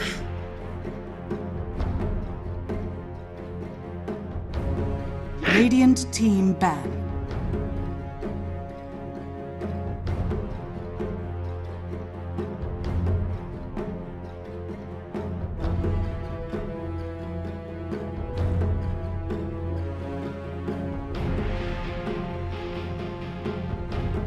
Seconds remaining. Talon Esports, turn to ban.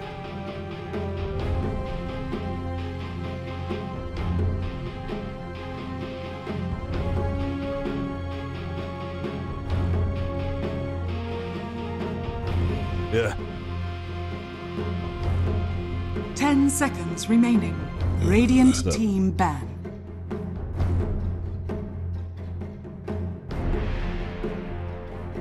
Oh, I gotta.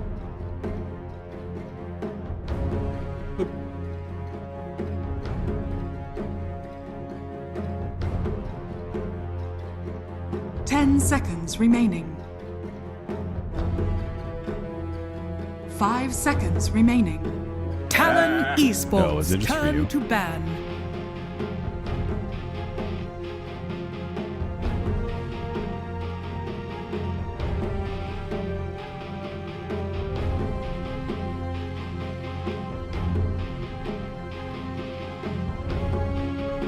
Seconds remaining.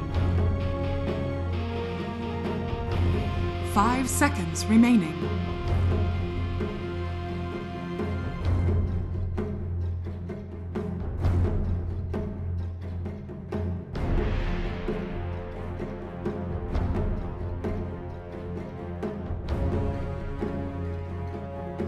Radiant team ban.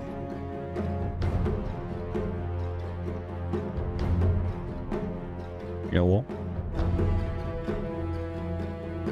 No.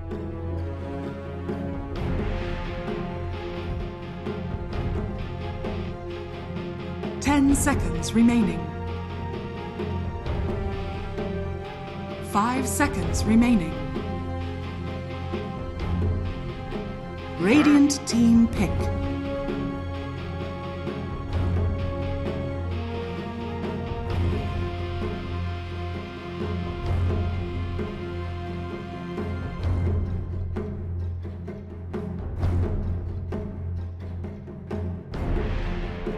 Seconds remaining. 5 seconds remaining. Talon Esports, turn to Admiral Conker.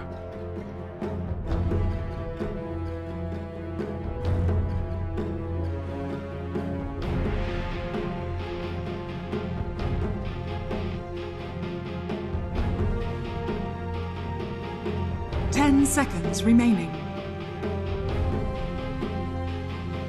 5 seconds remaining. Talon Esports, turn to Radiant team pick. Morphling.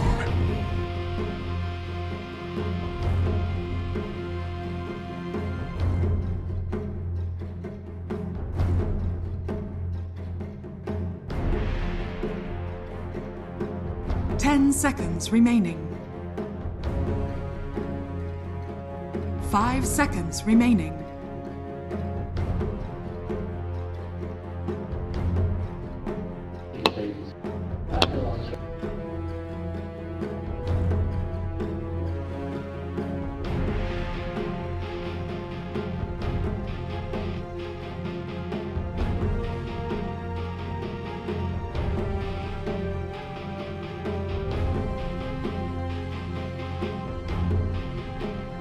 Talon Esports, turn to... I speak for the trees.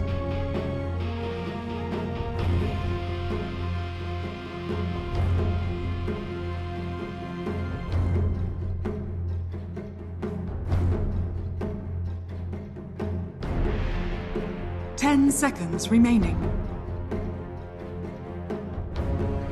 5 seconds remaining.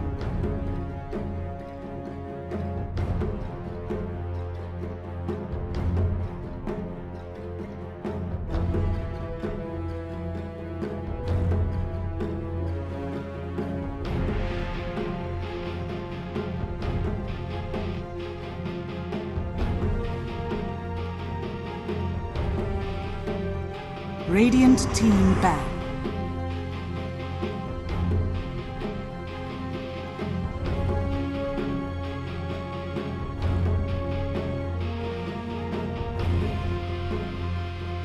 Talon Esports turn to ban.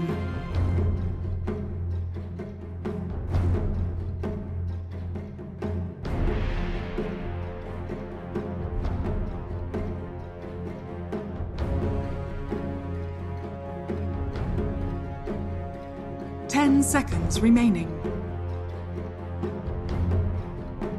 5 seconds remaining.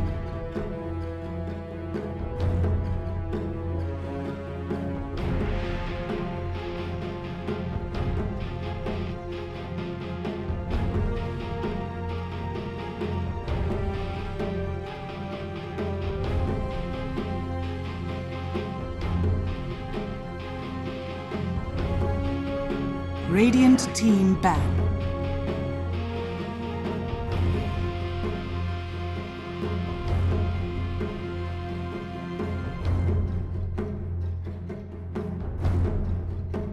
Chill, King. Talon Esports turn to pick.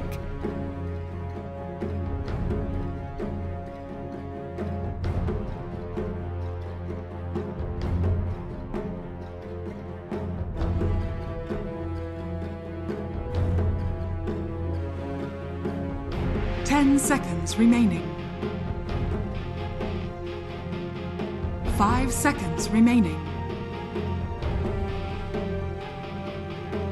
Radiant team picked. Zeus.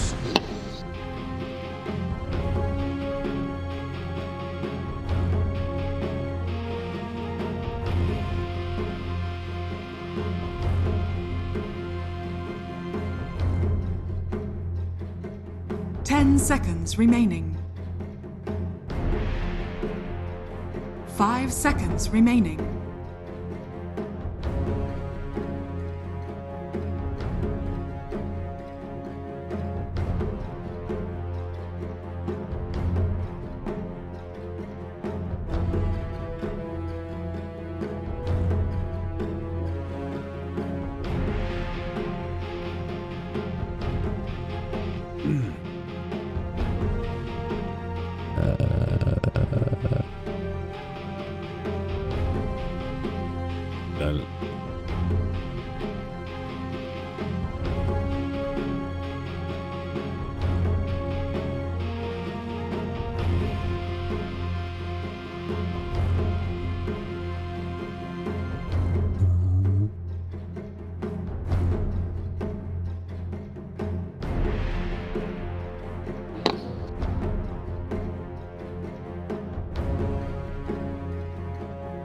Oh my god, this guy's too good.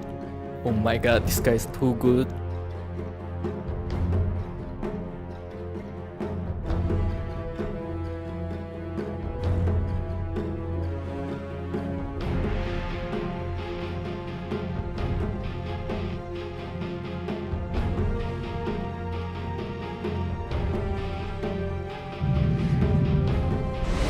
Monkey King. Choose your hero.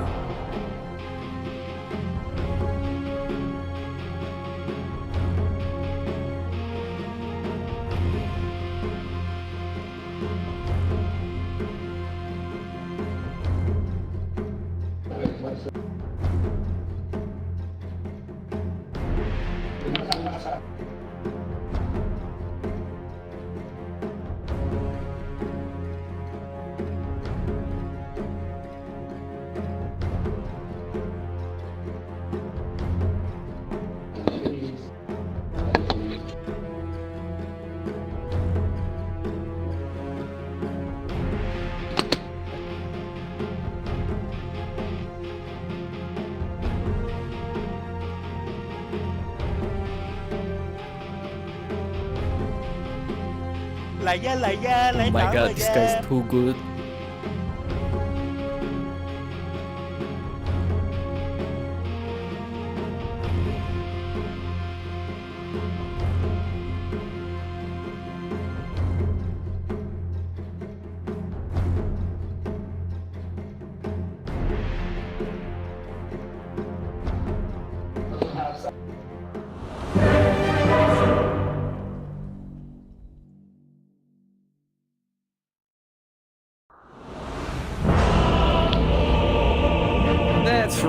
right, we are going to be taking on the two undefeated teams of Season 2. We've got Talon on one, SMG on the other. SMG, in fact, are undefeated in individual games, not just series, where Talon has dropped a single game so far. Avery, what has been, before we get into the draft, what have been your thoughts about these two teams so far in their performance in season? I mean, SMG picking up where they left off, right?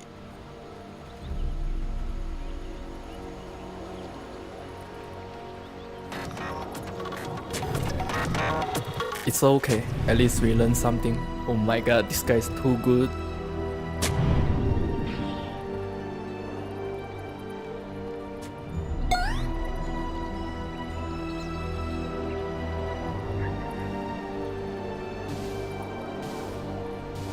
It's a team that did well at the major, really damn well.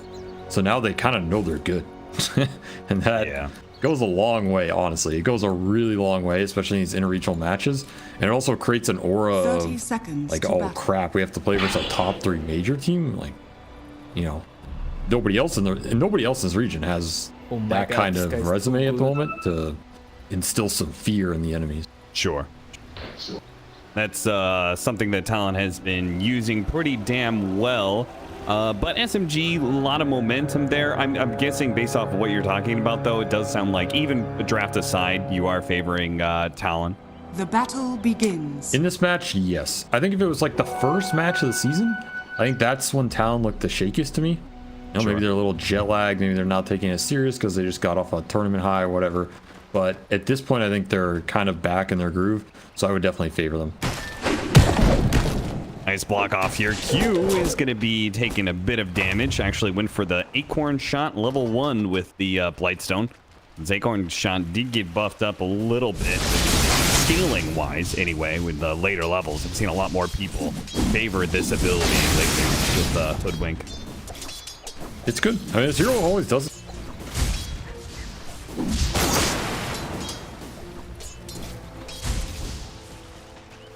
Step lively now. Your admiral is on board. There, we saw Jabs try and do it once. It didn't work out for him. So I think this hero's just back to support, where you just play for the stun utility. Sadly, the extra damage probably not changing too much for this little chipmunk.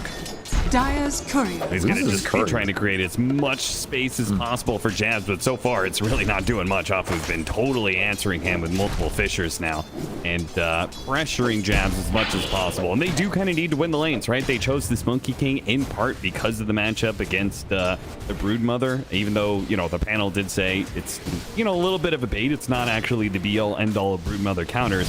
It's going to be okay, right? It's definitely good on the lane. I mean, once you hit 6 on Brood, I don't think the matchup matters anymore, but they do have 3, in theory, favorable lane core matchups. Monkey versus Brood, Kunkka versus Zeus, and the Furion versus Morph. I think Furion's lane answer you can get the Morph in general in his off lane. Not much that's going to destroy him, but Furion can just out CS him and do pretty well. And all lanes. That's a first blood right there. Once again, the mid one off lane really Pelosin putting in most of the work. But this this duo of Pelosin mid one, they're scary in laning phase, man. They do a lot. They're good, and you put this SMG team in a position where they can win 3 lanes. Might just crush you with it. There's a decent chance. Side lane's going very well for them early, and they have a Shaker 5. So if you can win lanes with Shaker 5, you're pretty happy because this hero's a beast in the mid game. Arcane Boot, Shard, Max Fissure, plus level 10 Talent. His spell becomes really damn good. Yeah. I feel like this Shaker is probably a hero we're going to see more this patch. I think he's actually in a pretty good spot. I don't know about the 5.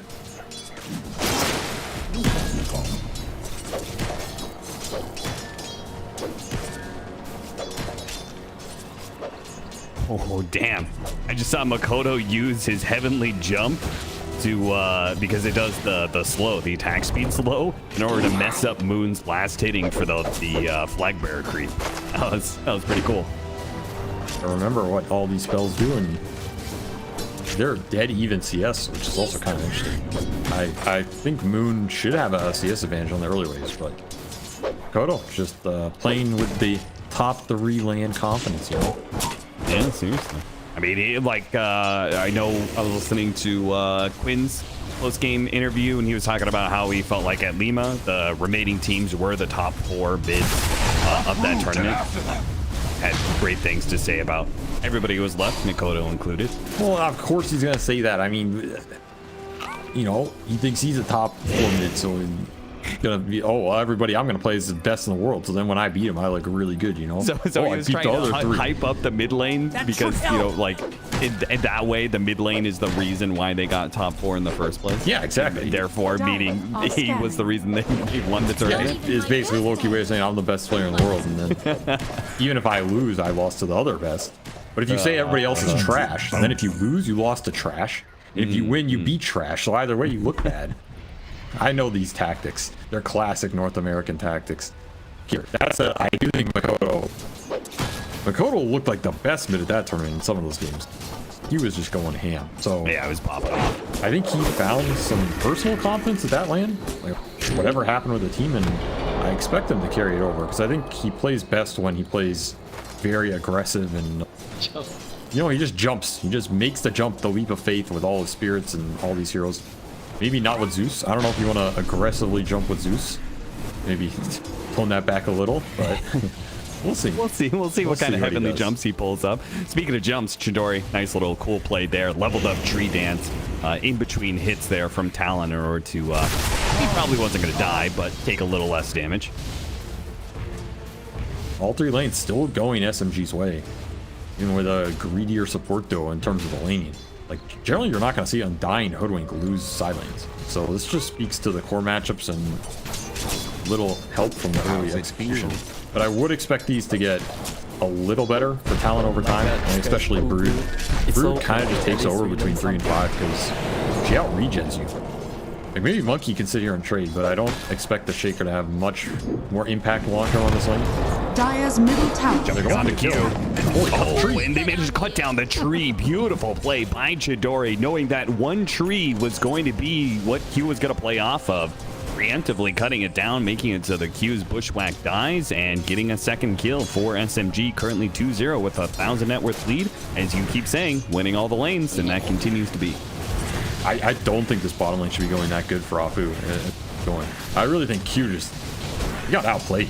Like that level 1 trade and having Acorn first, playing just went pretty bad for them. He's gonna try and rotate. He's gonna make a rotation over to mid, see if they can shut down Moon a little bit. Afu is here to be able to help out. The boat is gonna come in. They're gonna do a lot of chain stun. Heavenly jump over the side, dodges the torrent, but he still goes down. Tossed up here, slammed by Afu. Damn, that's a fortuitous haste rune there, so that Rubik can join that, because he has Fairy Fire and Bottle Charges left on the Zeus. I don't know if that's actually a kill. We've seen some nice runes today. Maybe you should up the priority here for other teams watching this.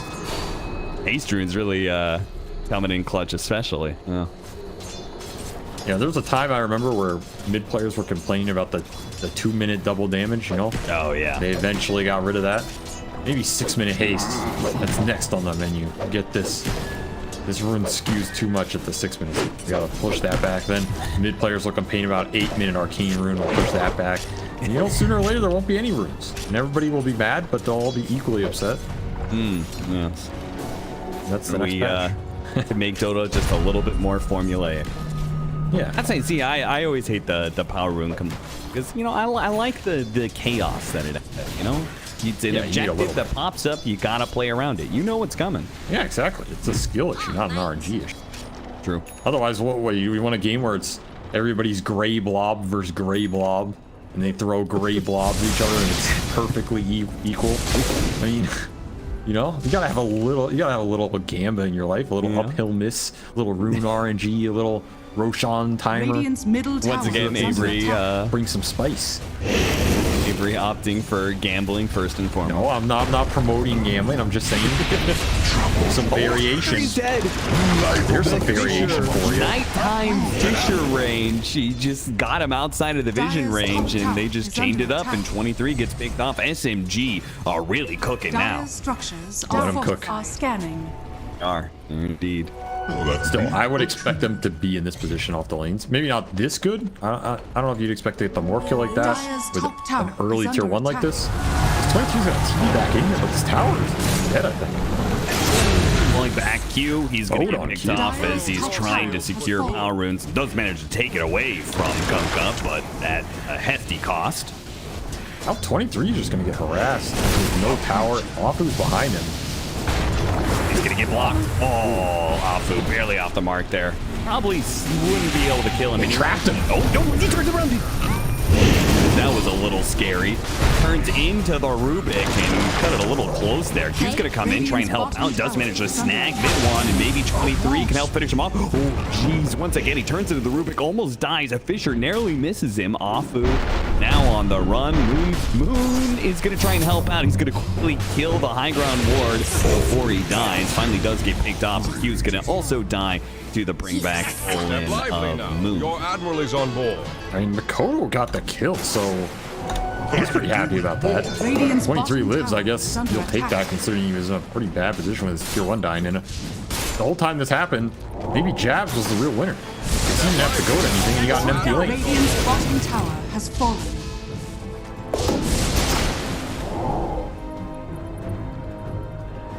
Gonna open up the map with the spiders here. Bounty. Moon at least did manage to snag most of the experience, but did miss some last hits, but he did steal something out of that hard camp stack. Little small things here and there. And I think if you're SMG, you want to turn these early lane win into the tier 1 mid, which is dying right now, but also just scaling items between your Monkey and Tyrion. I think you want them both to scale here. This is not really a utility game. You're both your utility. Early rotation from Jabs, as since he's already taken that safe lane tower, he's willing to try and help save this mid tower. Run coming in. Ollie, he's gonna drop the tombstone behind him. Now he's still gonna be comboed for a hefty amount of damage, but will be able to heal himself and be able to walk away safely. But still, though, this mid lane is gonna see some serious action. SMG really want to finish off this tower. They want to open up more space on the map, so their greedy lineup. 3 cores can just go to town in terms of getting to the early BKBs and the early damage items, because you are rushing BKB on this Kunkka. You want to get Battle Fury into it at some point for Chidori, and of course you're probably going 2nd or 3rd item BKB on this Furion, so the faster that triple timing comes out for their cores, the sooner they can just force Roche, they can force an early triangle invade, they can just man fight the Morphling without maybe Brood being able to get to that fight. A lot of these things open up for the SMG lineup. It's a question of how fast can you get there, which is going to punish it. And of course, their supports are they're not slacking too much in scale either. Baker with the shard is going to be pretty good, and Paulson could have a very good game.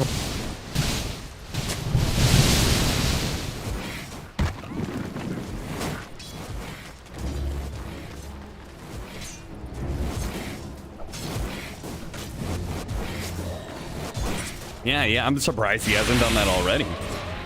I think he's trying to save it because he actually likes the extra right-click attack speed here for farming. Yeah, okay. I mean, it adds a little bit, you know? Yeah, and he is farming pretty quickly. He's going to have a really fast blink time. That's what I'm saying. He might just go off this game because he got the early towers, he got the lane, he got priority. He's going to be able to morph up to 2,000 HP. He is almost as farmed as 23. He's like 1,000 behind. So the early tier 1 tower push is on the menu, and another X on Ollie. There's no way to defend these towers. Yeah, they don't even need to kill heroes. They'll chip away at that mid tower and eventually falls. Ollie was forced to use his flesh golem, otherwise he could have been bursted down. And Talon just not really ready to defend too much. There's only so much that Broodmother can do this early, and obviously 23, as great as he is on Morphling, it is far too early in the game for him to be involved. This kind of feels like the Talon at the Major in terms of they want to just go really late, because Ollie has nobody to fight with on this Undying. Like, who's going to early tower fights on this Talon lineup? None of them want it. I mean, Zeus can, but Zeus kind of just gets forced into it. It's not his choice. So the question is going to be, how early does Talon want to take the fights? How much are they going to give up before they get to that point? Because they're going to end up giving up a decent amount here. Being behind on the space and probably Roshan. Pull back in, taking a lot of damage from the spiders, and is going to be popped as Makoto lends a helping hand for the last bit of damage, and will of course gladly take the last hit gold and experience for himself. Try cheeky kill them more. And attempts that doesn't quite work. But they do manage to steal away from him, which is a cool ability. Yep, and he did more up Dire's 1800 top tower is HP under Rubik attack. here. Gonna be pretty annoying in the fight. Early Shadow Blade for Moon looking bottom. So this is his way of dealing with the Brood, getting the setup from the invis. I don't think Jabs expected this one. Nope. And he's going to be caught inside the trap. The Torrent and the Wukong's command, a very nicely executed combo that even with the mech will still manage to get the kill on the Brood Mother. Now a Fisher on Q. A +1 perhaps? Yep, they got him with the X. Makoto will try and fight back. Ollie's coming in from behind. Tombstone can slow them down a little bit. And even enough to fight back. Makoto. How bold is he going to be here? Big hit. Uh-oh. Now he's been caught inside the X. Needs a little help. One is here to try and finish him off. He's going to jump out barely outside. Chidori delivers the finishing blow with a boundless strike. And now Q's been caught inside the Sprout. Wilson helps finish him up. And SMG bringing the whole squad here. And again, as you said, Talon, a little bit more late game oriented, do not have that same kind of luxury. Moon gets himself stuck here with 23 pulling it back in with his own X marks the spot, and they actually do manage to get a pick there. So looks like SMG really overextending themselves. There's a great fight, and then they just fed away 2 kills afterwards. That is unfortunate. What could be easier? Echo for the message, and that's about it. Yeah. I mean, you get hoodwinked by, but That should not feel good about feeding this Kunkka kill away to Morphling. That's a lot of gold for 23 that he gets off that. 650 or so. And a lot of XP getting turned around. And more importantly, you save this tier 1 bottom. Your last tier 1 here. Not overextending these engagements. You're building a decent lead, but again, you're an early oriented lineup. Throw away 1 or 2 of these fights. The late game is going to kick in here for Talon. I do think they're confident about the late game with the 23 Morphling. I feel like they always are with that hero. They're going to be able to catch him. Again, using this waveform to really good effect with Chidori. They combo up, get a pick off there. Now Ollie's going to be caught as he was trying to run over and help, and mid one cuts him off with the Sprout. SMG, even though they stumbled a little bit, they have not lost momentum, and that's very important. Still picking up support kills here and there, and closing out the map. Like, Talon really cannot get too far out there right now. It's just Jabs. They control the whole upper side of the map, and they can just sit somebody bottom. Because there isn't really good rotations to Jabs in this game. His other 2 cores are not combination cores. It's basically three solo farmers. Maybe it's up to the Spider to connect with the Morphling later, but otherwise everybody just kind of wants their items here, and that's the downside. It's a slower game, which means, as you said, keep building momentum. You still have this Shadow Blade on Moon he can set up. You have an early Blink Dagger on Paulson. Like we were talking about, this Rubik is having a really good game. He's very farmed. He can create a lot of play action here. He's very aggressive. Limited catch on this Talon lineup. And he's got a pretty good host of spells to steal. It's anything from Zeus. In a long drawn-out fight, he can do a lot with that. Obviously, Tombstone is probably going to be the biggest spell he could steal in this whole game. If you get webs, webs are actually pretty nice in that hero. Pretty hard to get webs or spawn spiderlings is a good way to like try and slow down the Broodmother push pressure that comes out from that. But he would definitely like that Tombstone or Bolt. Which way can you get it? It's an early Roshan. This is just non-contestable. Even if you knew what was happening. I think it's too hard to fight into the Kunkka right now. Yeah, you just don't have this Greaves on Brood. I'm actually gonna try. Maybe you just feel Tombstone is good enough, but I mean, SMG were low enough that they actually back outside of the pit, but they still want to take a team fight. Almost getting the X. And now Fisher goes out immediately. That's a president. 23 had already popped over the strength board, so he's going to be okay for now. The defensive Wukong's command trying to zone back Talon, but a shot through the dark comes through and brings down Afu. That was an aggressive go on this morph. Like, maybe you catch him before he morphs, but I really don't think it's likely. And now you just wasted Wukong's ship and your Shaker life. I guess maybe the idea is if you force the fight, the Tombstone gets dropped. You just go into Roche now.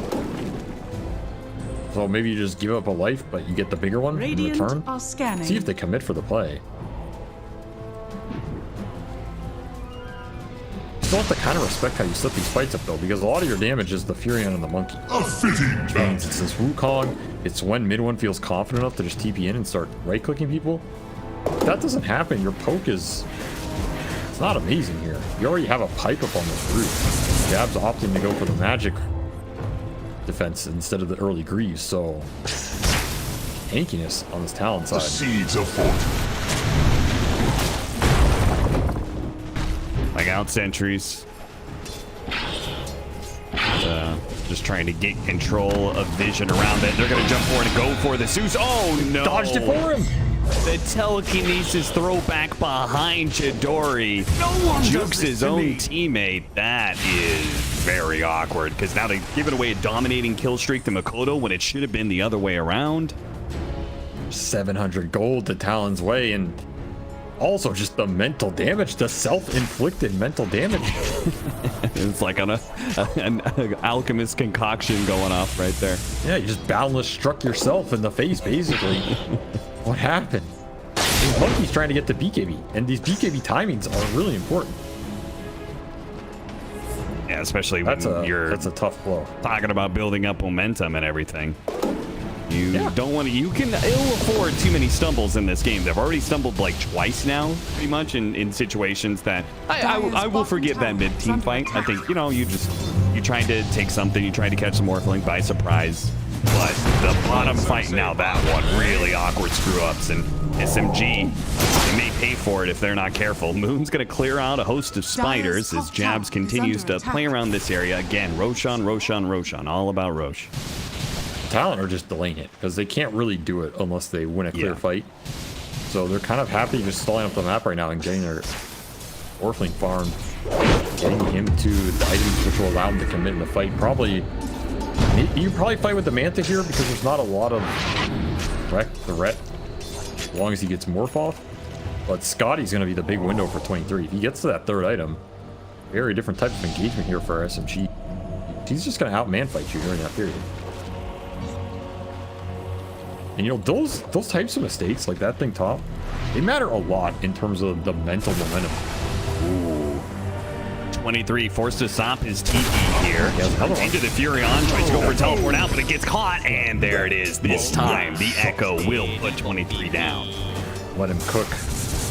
Got cooked. Yeah, he got cooked pretty heavily by that Earthshaker, and SMG. Is that enough for them to roach? They got 35 seconds and no enemy carry. X on Ollie. Oh, even better if they can kill the Undying. That's the big team fight hero. He's brought low. Hero's now dead. They just have to be careful with the follow-up team fight. Bushwhack put to work up against Jabs. Jabs actually a little low on mana there. Pops his soul ring so he can use Mech and Greaves if necessary. Yeah, they're all kind of low. Low mana on the Zeus too. Not in a position to take this fight. Of course, Kunkka can kill himself here. Bounty. Still, like, they've got a nice net worth lead, but still haven't gotten that, like, quite enough of a lead to be able to take Roshan. So maybe this is the definitive move. A 4-man smoke up. If they get another catch this close to the Roshan pit, surely that'll be enough. This is double BKB stages. Kunkka and Monkey just finished. This is not a fight you want to have go even. This is a fight you want to dominate right now for these BKBs. Once again, spotting the Undying. Smoke breaks. They were on their way to go for the Morphling kill, and they're still going to try for it here. He's already spending his strength, and he's going to take a lot of punishment here. It might just be enough. Wait for him over the side. 4,000 still caught inside the Sprout. Moon going for it, but blocked out by the Sprout. Mid-one, maybe his damage is enough, and he finally gets a Maelstrom. Proc that gets the kill. Once again, the carry of Talon gets picked off, and SMG continue their hunt. Where's the team, too? Just seems like Talon can't help this Morphling on the map, and now you're getting punished on the backside? Where's the turn? Is not stopping SMG, but maybe will stop Chidori. He popped and he has the Jingu stack, so he's going to be okay. Pull back there into the boat to try and delay. SMG going for the reset. Talon really wants to keep chasing, but they gotta be careful. This is a 3 versus 5. Hugh getting pulled away from the trees and gets caught, and now Jabs. Ooh, that Fisher barely off the mark, but the X is right on the spot. He has to turn around and try and threaten Moon, but it's not gonna be good enough. He's gonna get chain stunned. He's Jabs in place, and Jabs is dead. Olosen keeps on trucking. He blinks forward, looking for another adaptive strength strike on Makoto. Not gonna find it. He's adaptive strength destroyed them, dude, because he has so much strength. He morphed all the strength, and then he's just destroying them. It's extra stun because it's Rubik too. There's like 4-second guaranteed stun. Point and click arrow. That is pretty sick.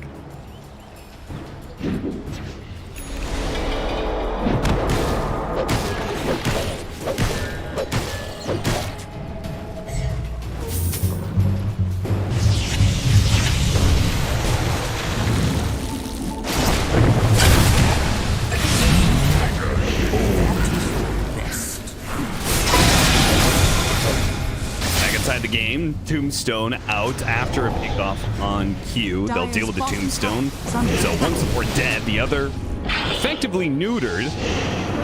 Talon still in force though, or trying to keep this Roshan in contest and make sure SMG can't do it. But the more they try and contest, the more they lead themselves to more pickoffs as the other support is now going to die, neutered to dead.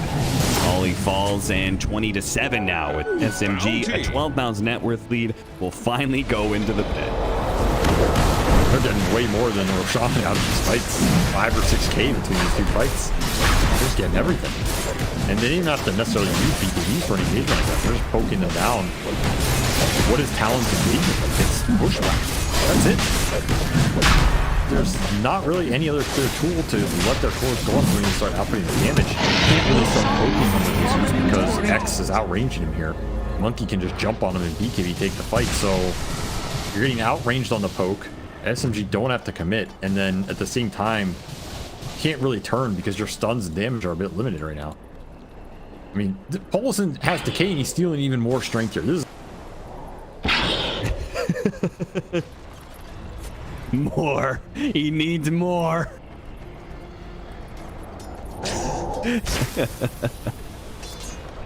Man, it's a maxed out decay too with extra cast range.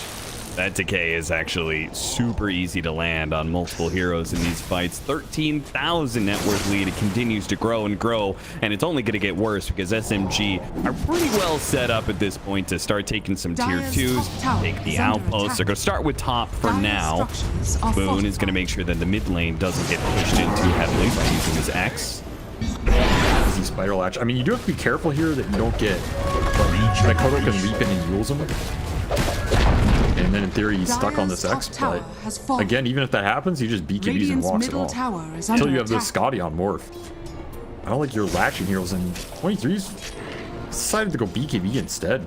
It feels like he can't engage the fight versus the Rubik Shaker stuff. At least we learn something. I feel his pain here, but at the same time, I do think this Scotty is insanely important for their lineup. They don't really have chase, they don't really have lockdown. There's no real ways to take the fight, and you're falling farther and farther behind. If the hexes come out for SMG before you get there, you're really screwed. They're just going to take the whole game over. And Moon is building it pretty damn fast. Honestly, the only reason I feel like Talon still has a chance in this game is because of the fact that it's 23 Morphling. And the more I think about it, like, I immediately was like, oh, BKB, that sounds awful. You kind of need to go greedy and go Scotty. But I kind of feel like with the way we've seen 23 Savage use the hero steal so effectively, I could see a world where he uses the BKB and turns into, I don't know what hero he turns into, honestly, to win the fight, but Shaker. It's gotta be Shaker, right? I don't think without, like, without Ags, you're not stealing anything too effective from anybody else here. The Kunkka steal is okay to catch. I think the Shaker trying to cut him down from the trees, but Chidori hops down first. They hit out the tombstone, but it's quickly dealt with, and now the drink more isn't going to be able to kick in time. 23 tries to map the dodge, not quite good enough. Pulled back by the X. There's going to be Chidori on the side, taking a lot of damage, but he's got Aegis and a BKB ready to go, so he doesn't even care too much about this damage. Even if they do manage to finish him off, which they do, he's okay with that. Reset, maybe a chance to go again. If not, okay, they got a support buyback out of Ollie. That's decent value. And you're not really losing too much. I mean, you lose Aegis, but don't really care. And again, Paulson just too tanky, man. 23's trying to burst him. The 2500 HP Rubik with Glimmer. It's really obnoxious right now. They are feeling the strength. Test of Dabs strength. might get picked off. Moon's gonna spot him. Get the X. Mid one's there with the follow-up. I mean, this is just not a friendly Brood Mother game. If you're behind like this, SMG has really good ways to scout. I mean, Moon's choice of Shadowblade early is demolished Jab's game. Yeah, he put it to very good use. I feel like if you get the Shadowblade and you just get that one kill, it's honestly kind of worth it. Because you just set the Brood so far back and then he's scared, right? And it's not a hero that wants to buy his own sentries. It's kind of awkward for supports to go to where the Brood plays and sentry it all the time. Because it's such a large area. It can get kind of weird. So he definitely made this item work and it paid off. Building in the Silver Edge later. This is good damage.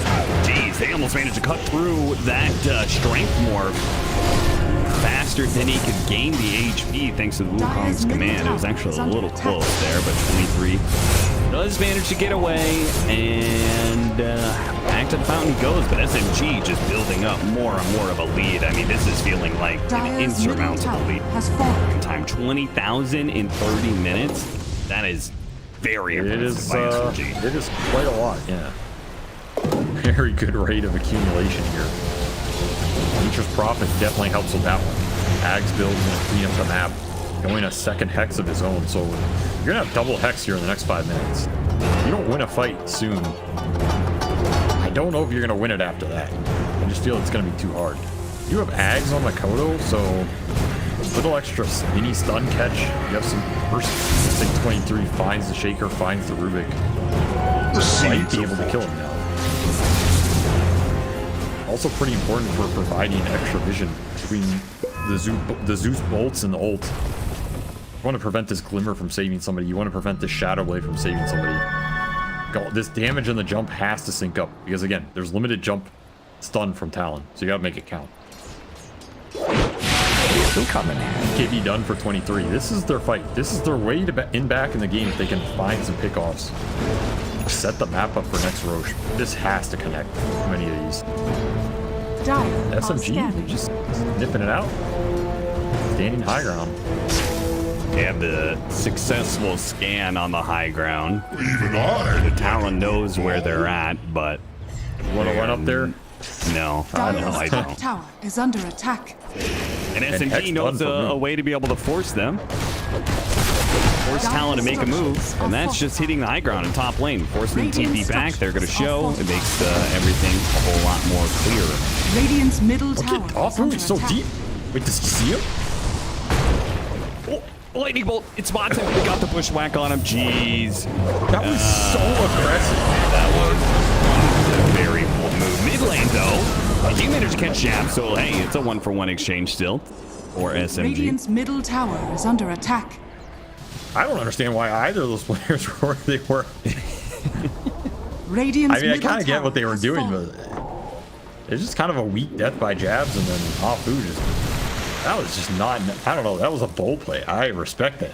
I respect that kind of aggressive move, but maybe not thinking all those trees were going to be cut either. I don't know if that was a mid-one tree in summon or what, but he ended up getting stuck there.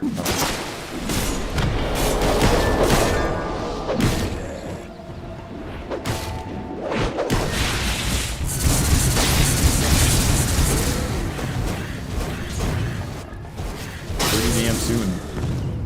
It's gonna make 23's life very difficult. Yeah, I like how Moon has just opted for the full utility. Like, he got his tanks, but now he's going Refresher afterwards. Like, really not focusing on the damage aspect at all and just letting Shikidori and Midwan cover that aspect. I think it's correct. I think Refresher's fine here. You could also go Torrent Storm, but honestly, whatever he thinks is going to provide the most utility for his 2 carries to carry the game, I'm totally fine with. And Shard might not be too bad. Because you're getting, you can just aggressively run up. Pull someone back into you. Feels pretty nice. You can keep him in Wukongs. I wouldn't mind seeing that, but otherwise, yeah, his item's on point. I get the poke high ground again. No good. Yeah, these making Jabs life miserable. Brood does not want to have to come back to these. These little pokes are particularly deadly because the Aghanim Scepter on Chidori. Nice. cuts through the tree once again, using that Battle Fury, and dodges the shot from Q. Man, Chidori is really impressed on his carry performances lately. Just little stuff like that. So that I feel like he's doing every game we watch. In mode zone. Yeah. Pure mode zone right now. Because you can get top 3 on major, but I don't give a damn. Dire's top barracks has fallen. SMG bringing down the big giants, the major giants of Talon potentially in this game 1, as they are looking pretty clean to do so. The 26,000 net worth lead, second Roshan, and Talon's got to come up with some sort of miracle to turn it around. Miracle, you say? That sounds like a job for 23 Savage Morphling. Oh, I don't know if that's enough. Not enough, a you really say. good Morphling, but he doesn't have, I think his win rate is, well, it's above 50%. It's not above 60%, you know? You were the one praising it.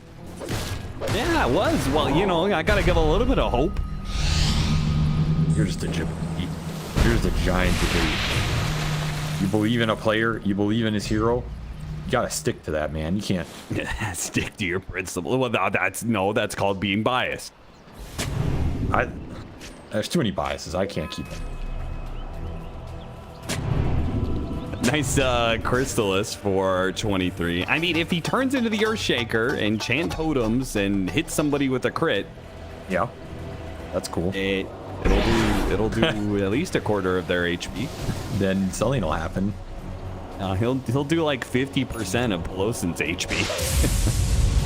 I don't believe they can win a fight unless he has Scotty. That's my.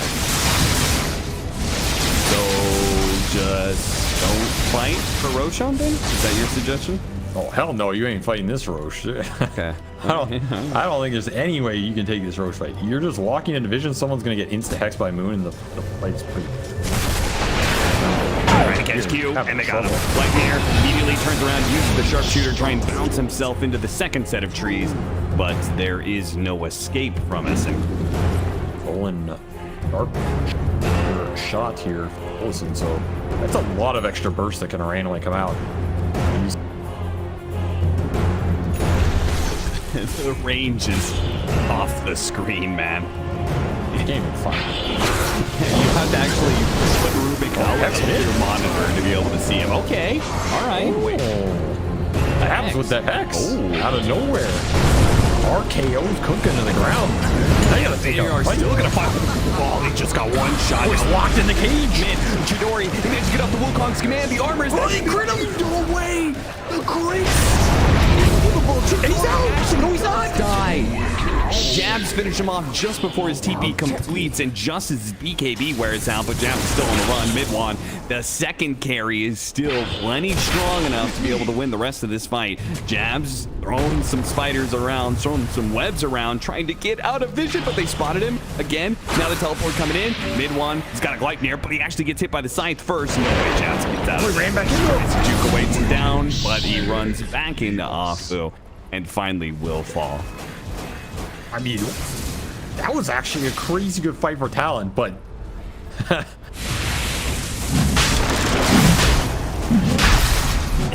should help.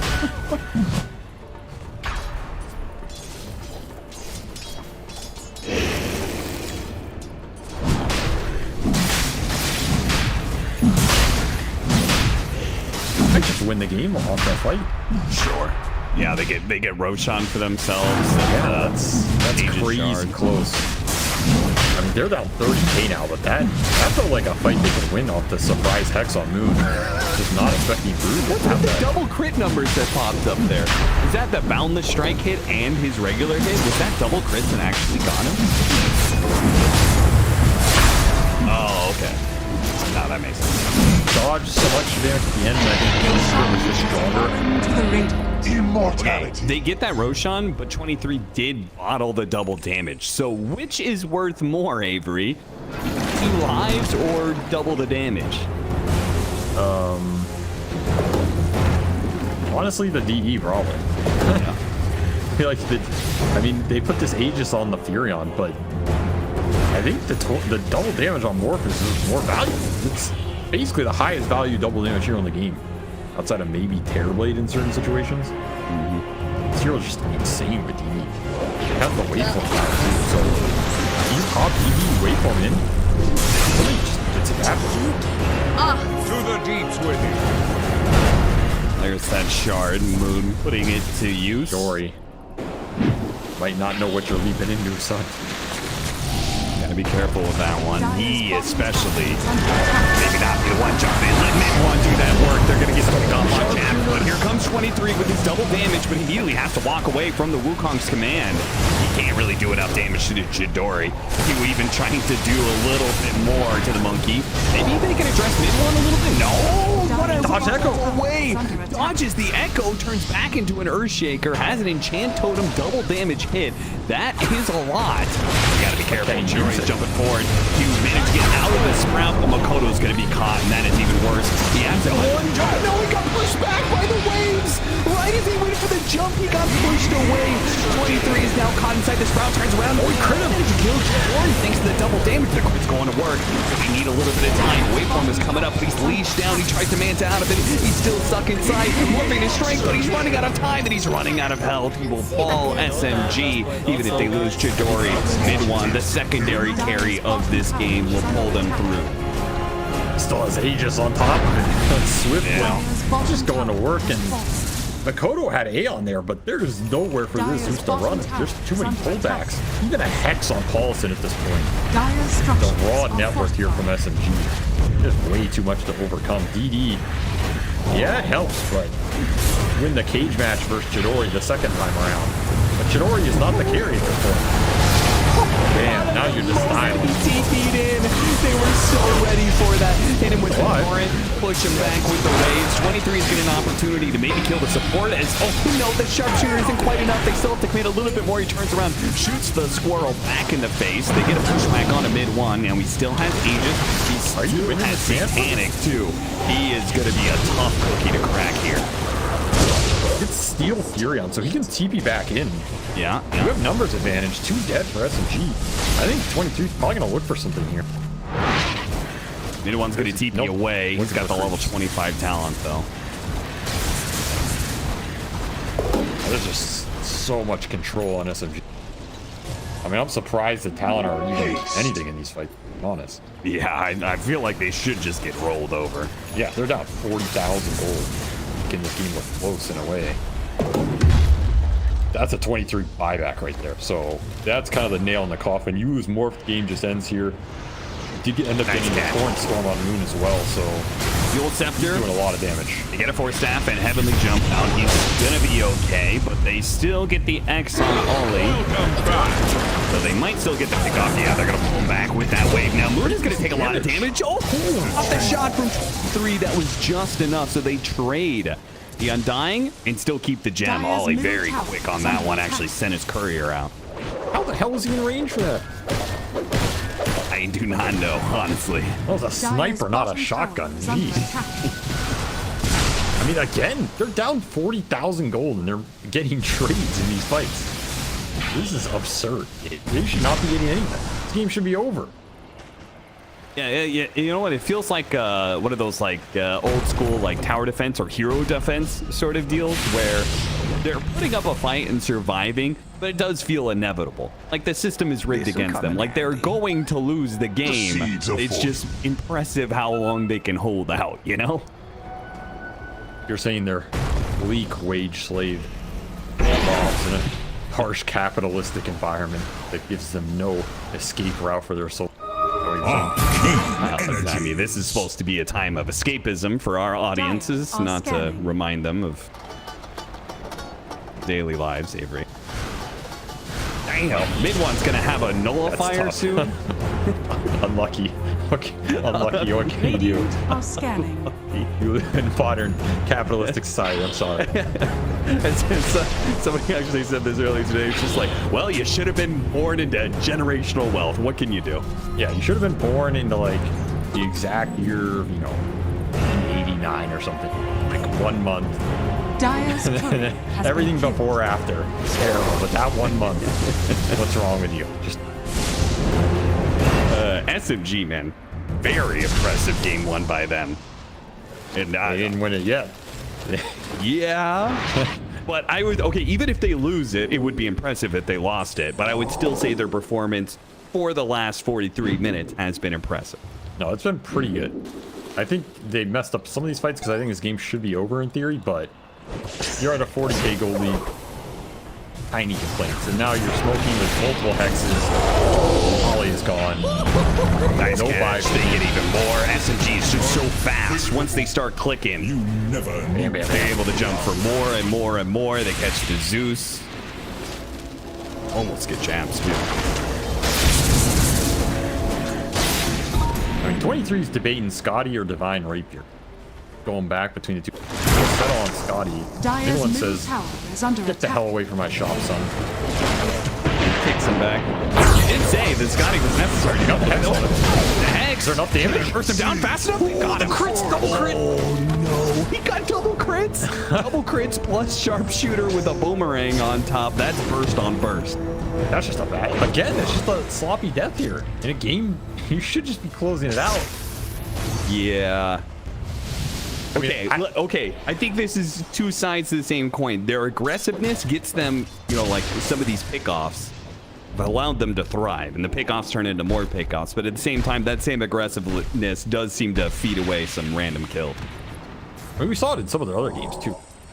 I feel like mid one had a couple of weird deaths in some of the other games. I mean, this one I get. You're just trying to force this. Like, all right, there's no way Brood's on the hill, and Brood was on the hill.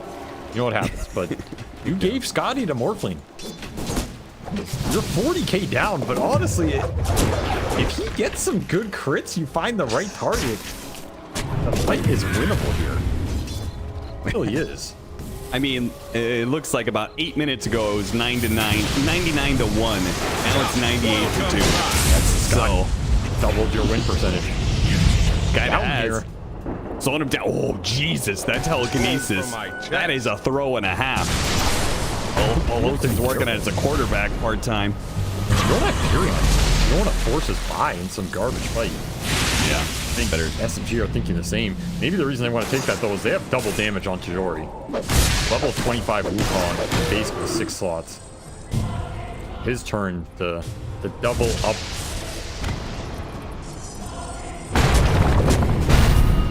Yeah, like, they're probably going to wait for the Roshan in 2 minutes, but they've got the 25 Talon, the really big Wukong's command ring. I feel like you should be able to like just walk up to the high ground, pop that, and Talon can't fight back, you know? Yeah. I don't disagree with that type of argument. I mean, you could have probably done it twice by now, but that's what I'm saying. They're not really closing this game out. It's pretty weird. I also haven't seen a game where a team has been up. Nothing will stand in my way. Feels losable. Normally, when you're at that point, it's like, all right, this game is just. But this game is this is a losable game. It's apparently 3% chance it's losable right now. And up another tick. The tides have turned, maybe. Bit by bit. Mid one. Again, though. Ooh. So close with that Sprout. He missed the Gleipnir. I think he used Sprout and Gleipnir around the same time, so. 23. I was saying he was choosing between Divine and Scotty. Well, now, I might get the both. This Divine Rapier is cheaper than it used to be. 5,600. He only needs 1,000 here. Got that bottle. You know what that bottle's for. Mm-hmm. Needs a little special ingredient to help him cook here. See if you can find another double damage in 40 seconds. But in 20 seconds, Roshan is going to spawn. SMG are setting up for it. They get the side. Zafu walks up to the high ground pull once again. The saves. Alosin with the telekinesis is so ready to respond every single time. They still have the high ground ward, and they're going to play around it, though. No, I want to give it the willing to contest this Roche. It looks like Talon wants to contest it. The bold choice. Maybe with Divine, it's your best chance to win. Gonna be I think the last rune was double damage, by the way. So this next one can't be DD. No. That was the rune preview. But so Arcane. Are you insane, brother? He really wanted that arcane rune, I guess. What? Come on. You cannot possibly be making that play around the Roshan. I get it if it's bottom rune, maybe you could do that. But like the top rune has got to be covered because it's Roshan. That is the most insane, unnecessary rune grab I've ever seen. Oh, did you see that play? It just jumped up on the high ground using X to kill the ward on the high ground and then, you know, X down real quickly. That was cute. That honestly might not be a bad way to start a fight. X the monkey in, they probably like hex him, you pull him out, and then take. Yeah. Talon Under God's Wrath, get some vision. Oh, Divine just arrived for 23. You have the waveform talent. You have an extra spell prism as well. 6 seconds on this waveform that hits everybody with the damage. Oh, man. This is nasty stuff. This is absolutely nasty stuff. If you get hit by this, you might just disappear and wonder where you went. At the same time, if you get a hex on this morph, the fight's just over because you got 3 of them. Plus a fissure. Go! A wave is coming, Moon. A wave is coming, and it's not the tidal wave that you're thinking of, brother. One of these waves is stronger than the other. We're about to find out which it is. Now, mid one is doing a good job creating some space. He teleported bottom. He's pushing that into the tower. SMG are going to smoke off of this. And they're looking on the wave. Dakota almost, no! Dakota almost stumbled into them. Not quite. Pelosi once again chucks himself away. Snap as well. Oh, a sight that instant sight on Moon. He blinked into that recast from Jabs. A sight on point 3. He's going to be able to get out of the room. And here comes. He's got a chance. He's on the 3 is Divine on the deck. Chidori quickly picks it up. And now it's feeling like Talon have lost game 1. Literally, there is no chance of a comeback now, I don't think. 23 just gets sprouted by mid one, and that's the fight. He can't do anything. He early BKB'd to try and kill this Rubik, who just threw himself away with shards.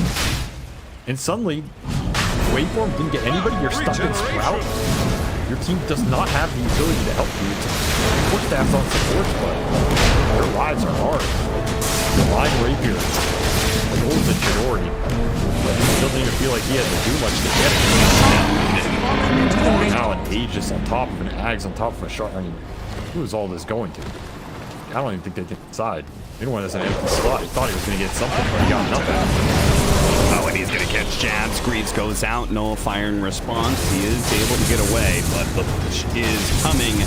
And they still have 60 seconds left on 23 Savage.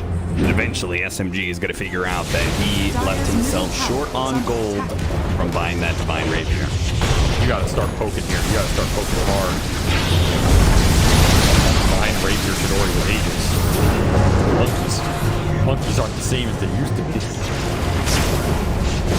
No, they're not. Yeah, pick one or the other. Try go for the pick off. Chidori actually gets pretty low. That's his first life, remember. Pops the BKB, and it's still on cooldown though, which is kind of interesting. The Bushwhack is going to go out. Can they commit? No, Force Staff's going to come through. That'll save him. 20 seconds left for 23 Savage to come back in. They're going to jump forward. They caught Makoto, and that's the hero that is doing the most damage. That is the biggest threat. He does have buyback. They got the Sprout on Q. Force Staff, they can't get away from those damn statues. It's far too much damage. 8 seconds left now for 23 Savage to come back into the game. But SMG are going to keep this pressure up. Try and finish up this team fight before 23 Savage. What a Bushwhack! What a beautiful Bushwhack catching the 2. Now the side trying to follow it up. 23's back. Control on a mid one. They're taking him down. The Talon needs to save once again for 23. Delivers the damage. Rapier on the deck. Give me that Divine Rapier back. He says it's still on the ground. He needs some time to pick it up. But Apu delivering the chain stuns with the bolts coming in as well. They're fighting back. 23 trying to crawl up with the Sprout. The Canyon's holding him in place. They need to put a stop to this, but they can. He's sprouted forever, and now Chidori comes back for revenge. Delivers the final blow, and Talon will finally tap out of game 1. All it took was a 56,000 net worth lead.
5 seconds remaining. Talon Esports turn to ban.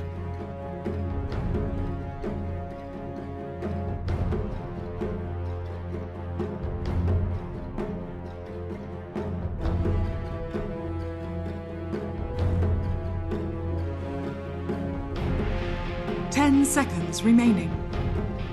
Radiant team ban.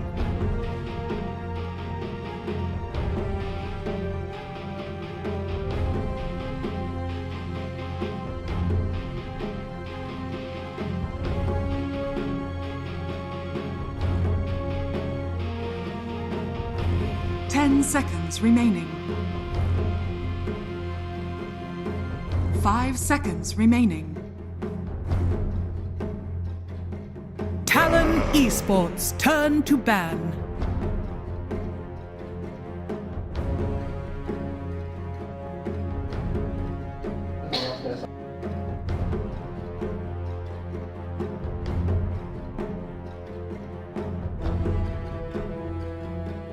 Seconds remaining.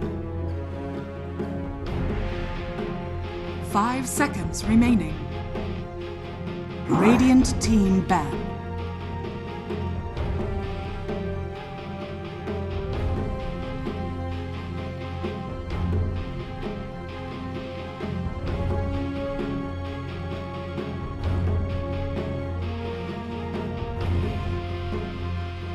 Seconds remaining.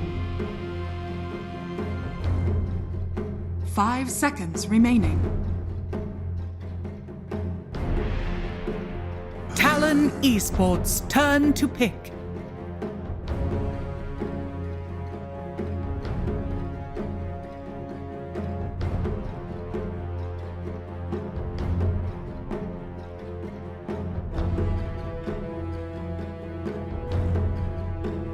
Seconds remaining.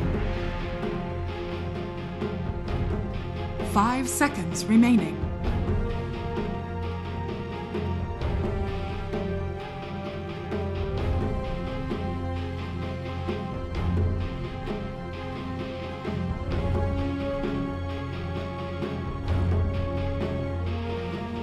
Radiant team picked. I speak for the trees.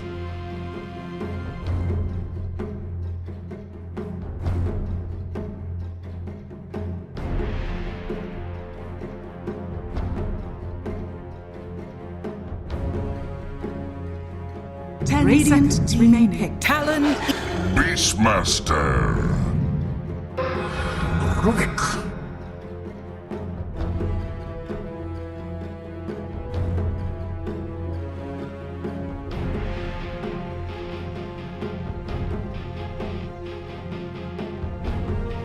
Seconds remaining.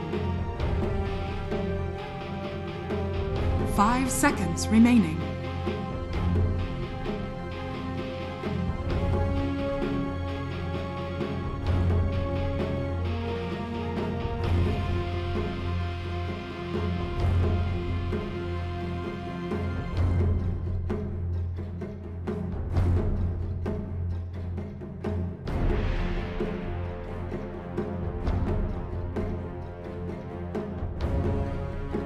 Talon Esports turn to Storm Spirit. Radiant team ban. Yeah.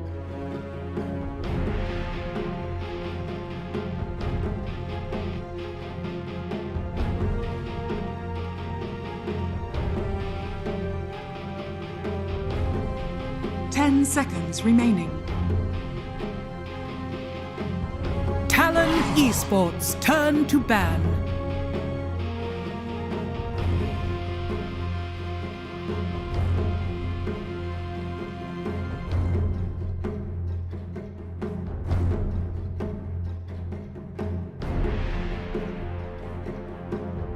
Seconds remaining. 5 seconds remaining.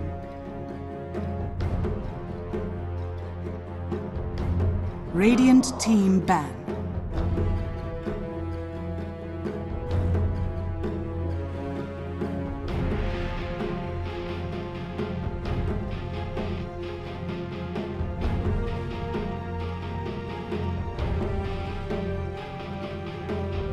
10 seconds remaining.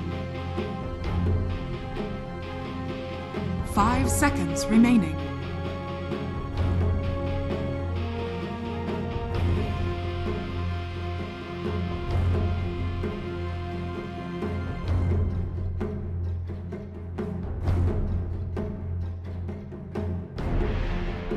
Talon Esports turn to ban.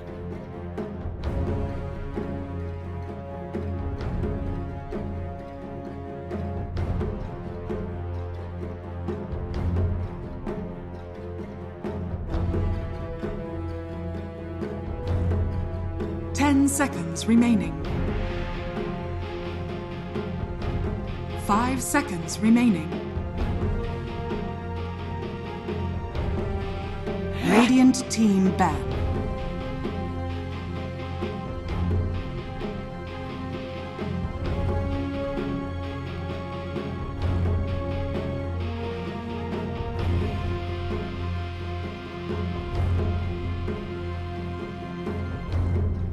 Seconds remaining. 5 seconds remaining.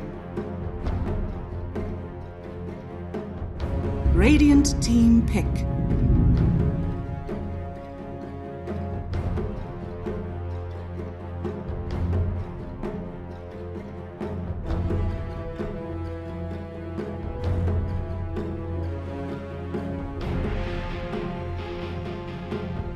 Seconds remaining.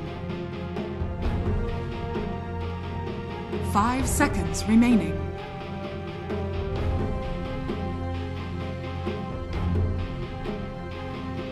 Talon Esports turn to Earth Shaker.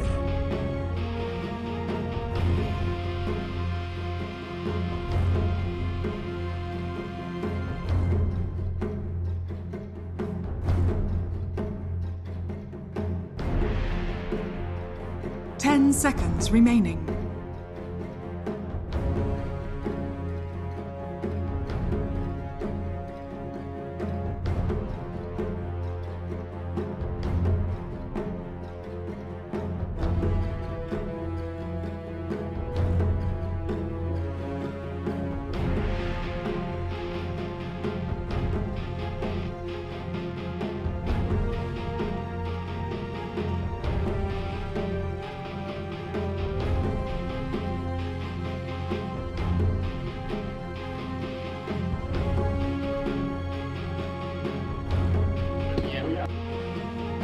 11 esports turn to clockwork.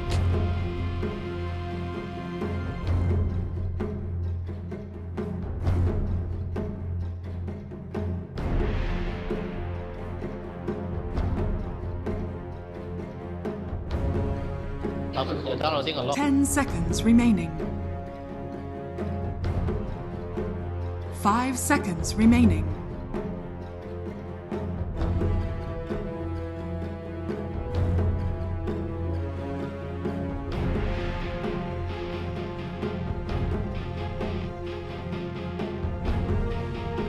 Radiant team pick. Silencer.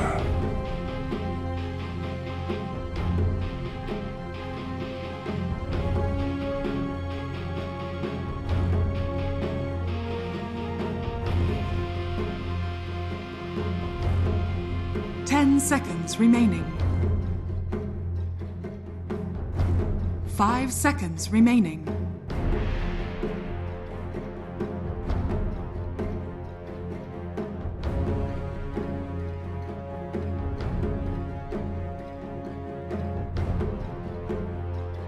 Talon esports turn to Monkey King.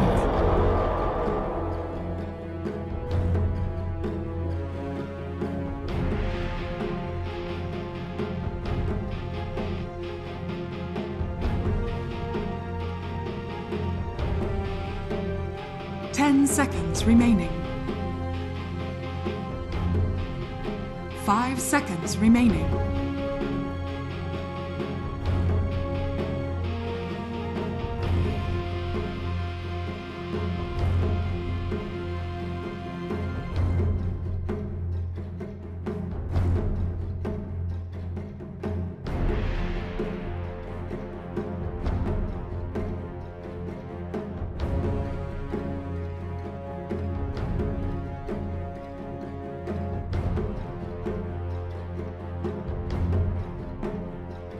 Radiant team ban.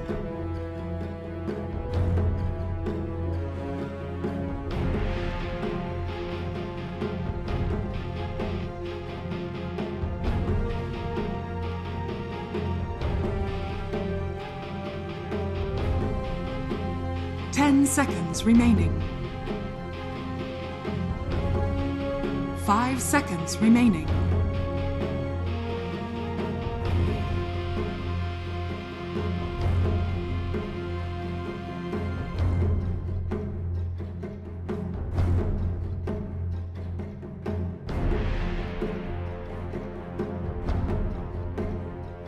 Talon Esports turn to ban.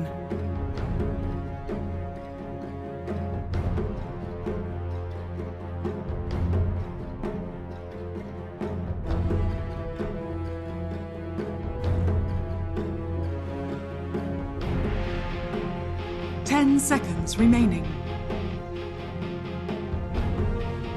5 seconds remaining.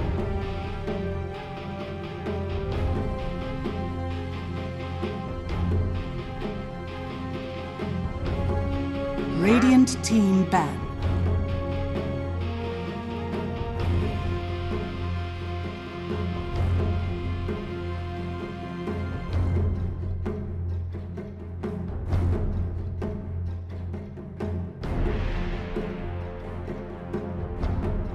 Seconds remaining. 5 seconds remaining.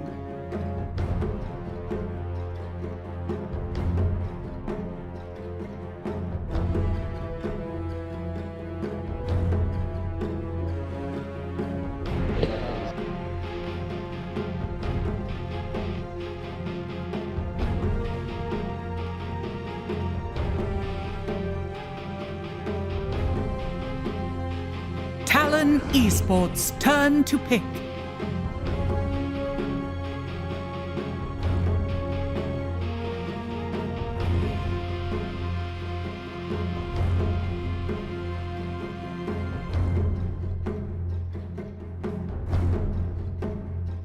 Seconds remaining.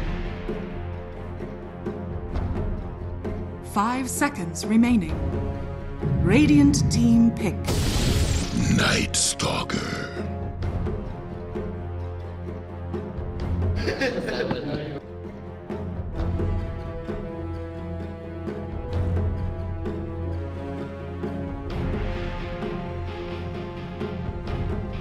Seconds remaining.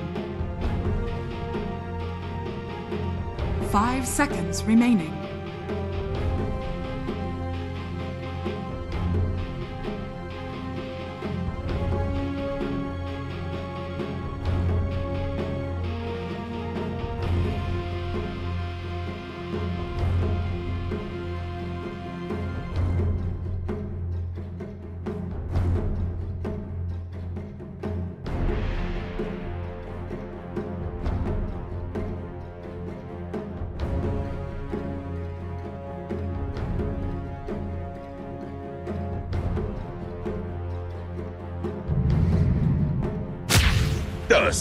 You may now select your heroes.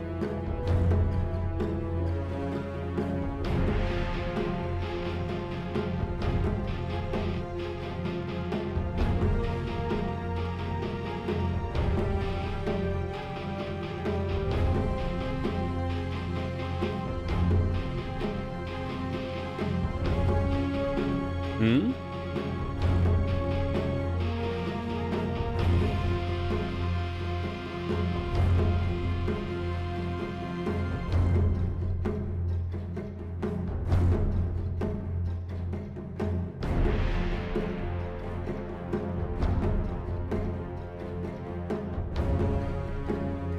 10 seconds remaining. 5 seconds remaining.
playing the drums ourselves here in case the Beastmaster doesn't play them for us. And we've also got to carry Night Stalker, which is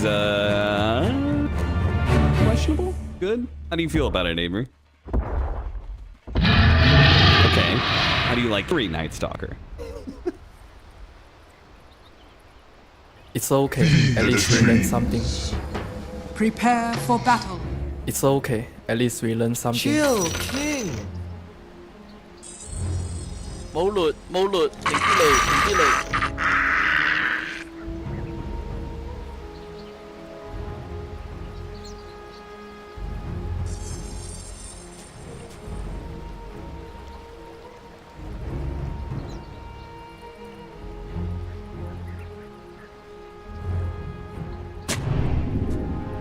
I mean, I feel like this hero has been riding the you know, it was an offlaner, and some of the changes that have happened to it with Dark Ascension and stuff, it's been kind of riding that, like, you know, 2.5 position now.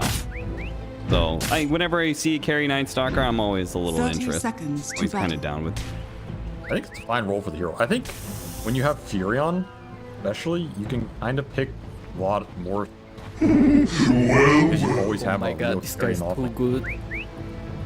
Oh my god, no, you're not worried about good. Night Stalker, pretty good at that anyway. You know, you could have picked the Kunkar lane, and you're not gonna be worried about it. Necessarily, depending has, but I feel like Furion does allow you to feel more.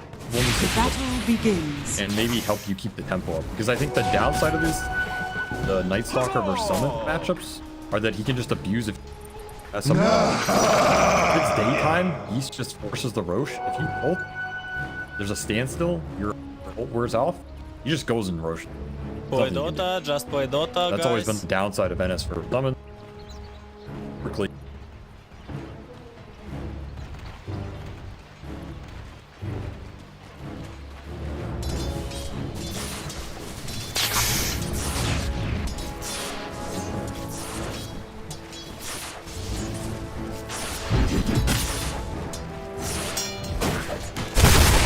Your SMG, kind of similar game to last time.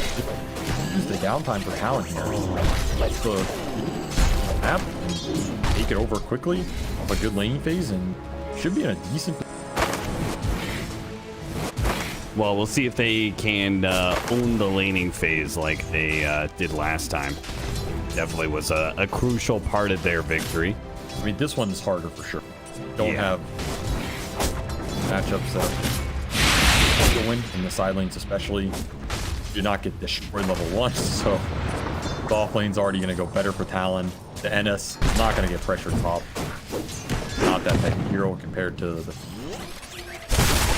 I would expect Talon to have a much better.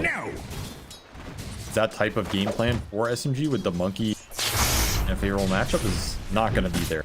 Sure. 23 has been taking some hefty damage. He did go for an early wand, though.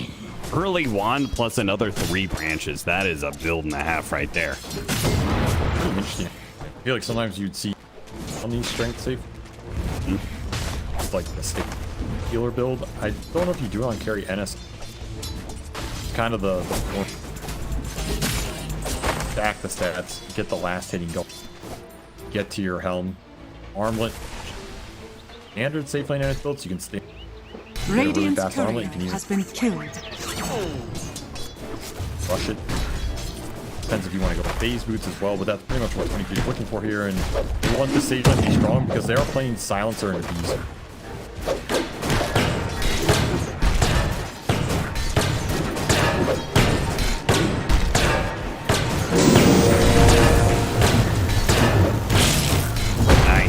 Q. Eventually, that Fissure is going to go off. He got pretty lucky, though, on the battery assault hits and body blocks. Look at that. The difference. They're talking about the off-lane Furions. They were talking about the difference between true off-laners and players who have gone into the off-lane role. And it oftentimes comes down to the micro elements, jabs. Put it on full display there to get first blood. Roots and run. Power of this hero, it just doesn't really lose this. It's pretty hard to abuse her. exactly what I please. Oh no!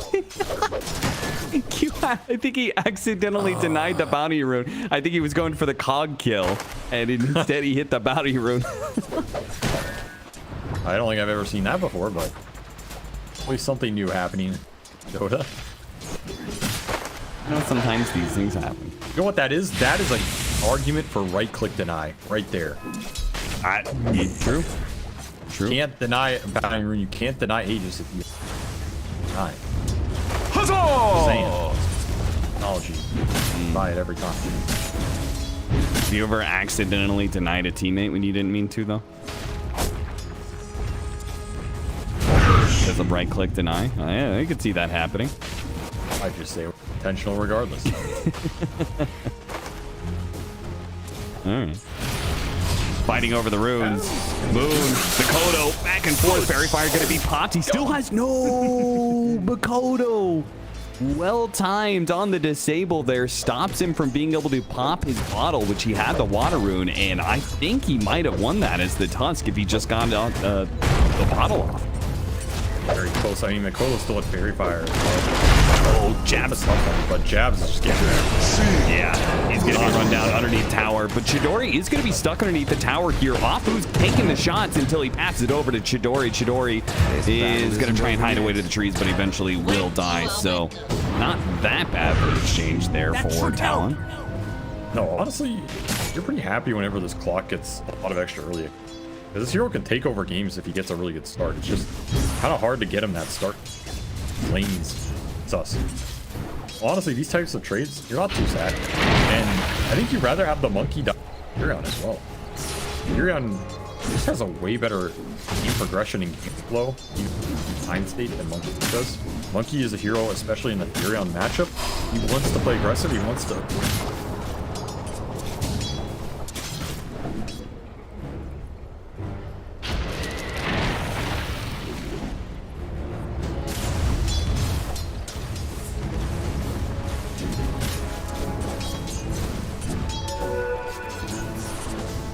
does have his helm, so he's rushing that armlet. Right call here. Just get as strong as you can. I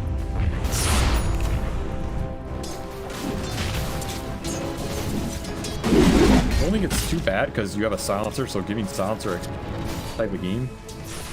Radiant's bottom tower is under attack. Well, Makoto's up a full level here for 6 minutes. Tough one to take away from him.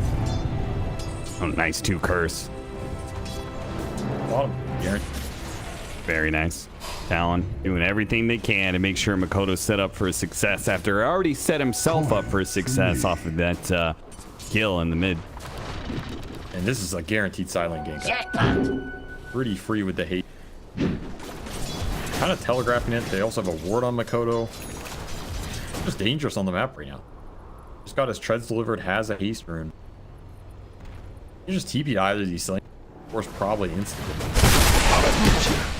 Love how he's just hanging out, waiting, seeing if Chidori is going to show himself in a questionable position. Of course, Chidori is watching the Storm Spirit this entire time, thanks to the same ward that they have in this Radiant jungle.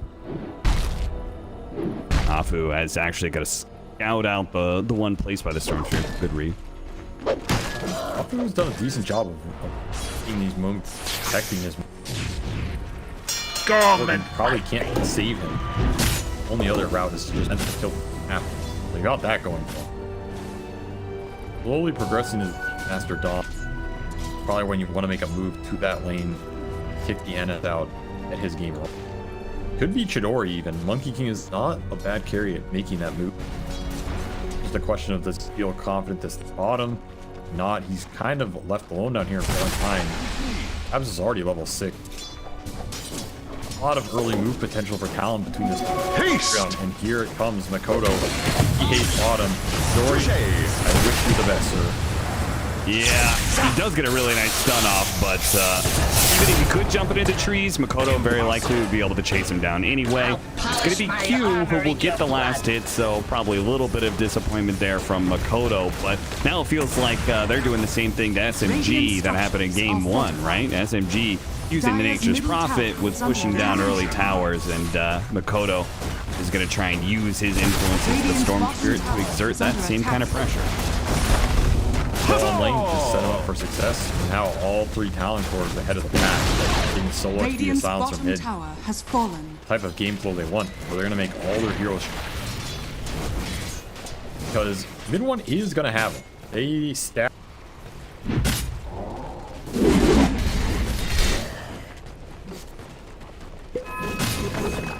That's going to be a very fast helm.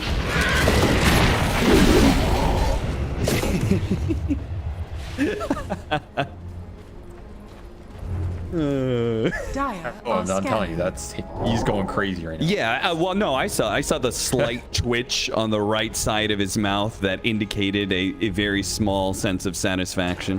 The Dota players they're very subtle. You have to have very good readers. Stupendous. This was not the fight he thought it was going to be. That's going to really finish up the clockwork, but they still managed to get Afu and Moon off of that. Now Chidori's going to be caught as Makoto's going to look to run him down. Chidori does manage to dodge a decent amount of damage, and that is actually going to be good enough. They don't have any disables left. This is just not the area you want to be caught in if you're SMG. Like, you have the Storm who can rotate the fear and can ult through and slay everybody. Clock loves these open area skirmish. Destroy you with the, there's no use. Then the whole time you're not making the move to this Beastmaster link. 23 gets to sit up here, armlet complete. Suddenly he's 1600 HP with 11 armor. Not the easiest target to go on anymore if you want to remain up.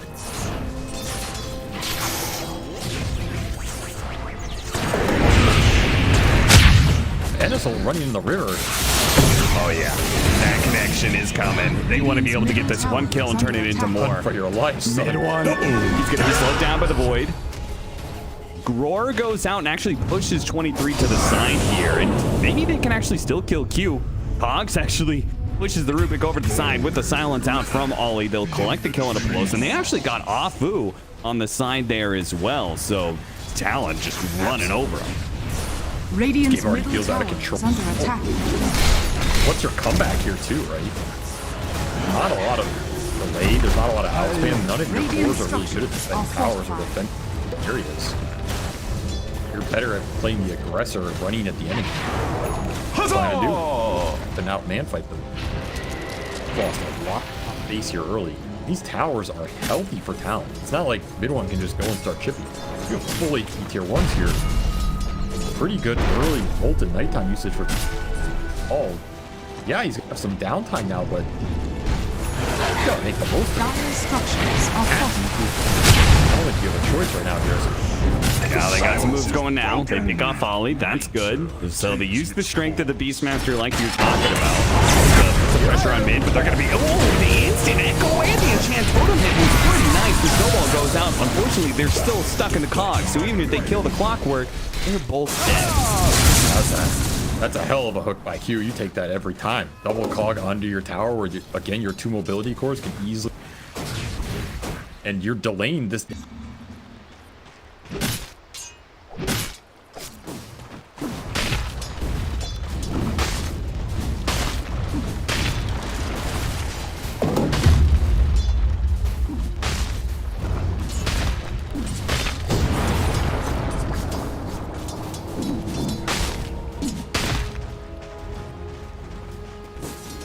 Sounds like Yeah, he is. say something then. Dire's middle tower is under attack. And if you can farm during this like second daytime while your team just owns the map, I feel like you're gonna hit that second nighttime running. Like you are gonna be a force that just overwhelms SMG, and they're already behind a bit. And like one of the things you said earlier was right. You have to channel through the strength of the Beastmaster. The Night Stalker is an answer to the Beastmaster, right? Because of the whole shard build up and everything. He gets at 15. He's good at answering the build-up. You don't have to go to the build-up. And if East is still snowballing, I think East has some first Venice, right?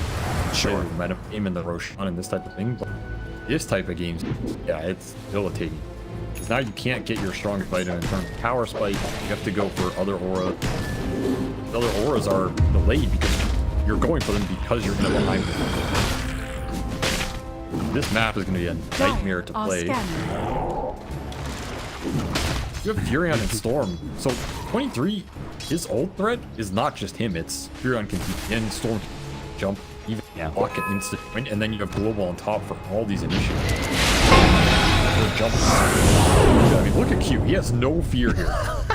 It does not care what is behind Q, and he just turns her right back around. They got the global silence. They got the darkness. Honestly, that was a lot committed for just a Rubik kill. Right, but the thing is, you don't see who's there. That's vision for SM. That's Q just running into what could be 5 heroes. Like, I don't know. And that is the issue with the map right now, Fred. There is nowhere to go. You got triangle. You gave all the stacks to mid one. Strategy they've used multiple times, but not working out this time around. You're gonna have the items come out for Talon that just. I mean, at this point, I'm just convinced that you should not be giving away Furion. Oh, a fight for the double damage rune. Once again, Q committing himself to be able to control up Moon and might be able to get him killed too.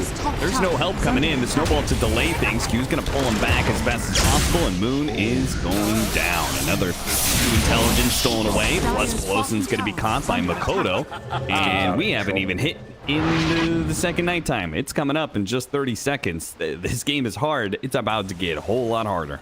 Radiant's middle tower is under attack. I think theoretically this game might be over from a theory standpoint. Dire's I don't know if this top Tusk tower has a is under attack. recoverable position.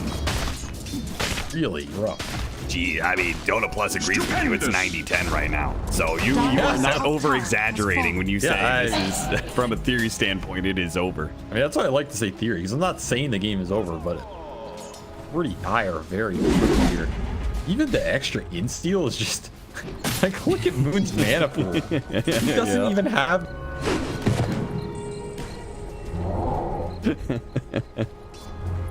Just insanely rough. Let us fight! You're basically gonna have to play for this race on and just try and force it. Basically, Talon mess up some fight, or they work against a well time. Just go in there with tag team beast. Pray that you can take the fight with. That's my guess. Boom! There it goes! Wait for Beast to bring his other cores back in the game, which is basically what has to happen from a behind position. He has mech. So you have mech on mid one, you have your small aura item. This is honestly like as good as it's gonna get for a while. Time to go. Here I say it. I don't know where you're going, but you go somewhere. Because Talon are coming for you. Yeah, they're going back to base right now. Might be the only safe haven. Oh no, okay, look at this. They baited him out.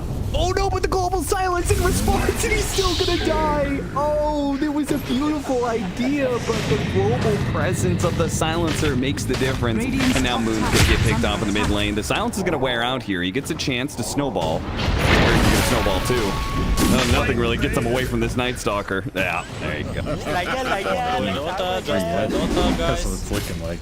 I mean, this is why they picked Silencer. They were tired of the Shaker game 1 providing the threat. Silencer just kills this hero. There's no way around it. He automatically combo kills you, no matter really how you itemize. Always bail out that miserable matchups. Because the lanes went well, he has a very good It's just food at the table, man. It's there really isn't nothing to say about this fight. Nice Echo. Okay. Oh no, Chidori, he got stopped up for a second. The train didn't finish up jabs. They wanted him so bad. Okay, the snowball comes through. Moon actually taking 2 out of the equation. Considering The stolen int. Oh my god, 28. He got 10 intelligence out of that. Oh no. He has 28 stolen at 17. This Tusk has 350 mana. He's so smart. I don't think he can almost not even use all his spells. It's really, it's capped. He's capped. I thought you, for a second there, I thought you were saying he's lost so much intelligence that he's me. It's also possible. He's you know what's awful? If he loses, if he dies once every level, he was losing intelligence. He only gains 1.7 per level. So negative growth rate. Yeah, it really is. Oh, you gotta buy no Talon or something. Oh god, Makoto, he rolls in. Godlike, beyond godlike for him? Yeah, beyond godlike at 18 minutes. Boy, Talon came back with a serious vengeance in this game too. They did not take losing that game one kindly. And Jab's not gonna take it sitting down either. He's gonna catch him with the Gleipnir. That's +4. He's got a shard. Oh no! He's got 44 intelligence now. 44. This has to be the highest record of all time for this minute mark. I have no doubt this is the most int the silencer's ever stolen. Radiant's bottom tower Absolutely is under insane. attack. You never go shard first too because it's kind of crazy. But I literally think he won it because he's just saying I'm stealing so much int. They're not going to be able to play the game at a certain point. God. Honestly, the shard isn't that bad, but you never go it first. This type of game. You need some stats to kind of back it up. Yeah, if you have any threat of dying, he has no threat of dying. It's level 11. Global Silence gets popped as they caught Chidori in the trees, and the Global Silence preventing the Monkey King from being able to jump away, and the Makoto just cuts the trees down. And Q on the other side of the map is going to be able to catch mid one. Jab's going to join on in. He's got the shard as Sprout. Here comes Afu trying to go for the ankle slam once again. They're going to try and beat up Jabs, and this time they will give him maybe Talon trying to eat a little bit too much off of SMG's side of the table. 23 is going to come in with his armlet. See if he can finish off Afu. Should be able to do so. In fact, God, the silencer's here. You should have died faster. You fools. You fools. Why did you wait? All of your int. Make it stop. He's already dead. He's already dumb. In your effort to delay your death, you've now just cost yourself 4 intelligence each. He has 52 permanence. What is this monstrosity? 52. Our man's just got an extra 5,600 net worth. He's got 2 mystic staffs in his inventory.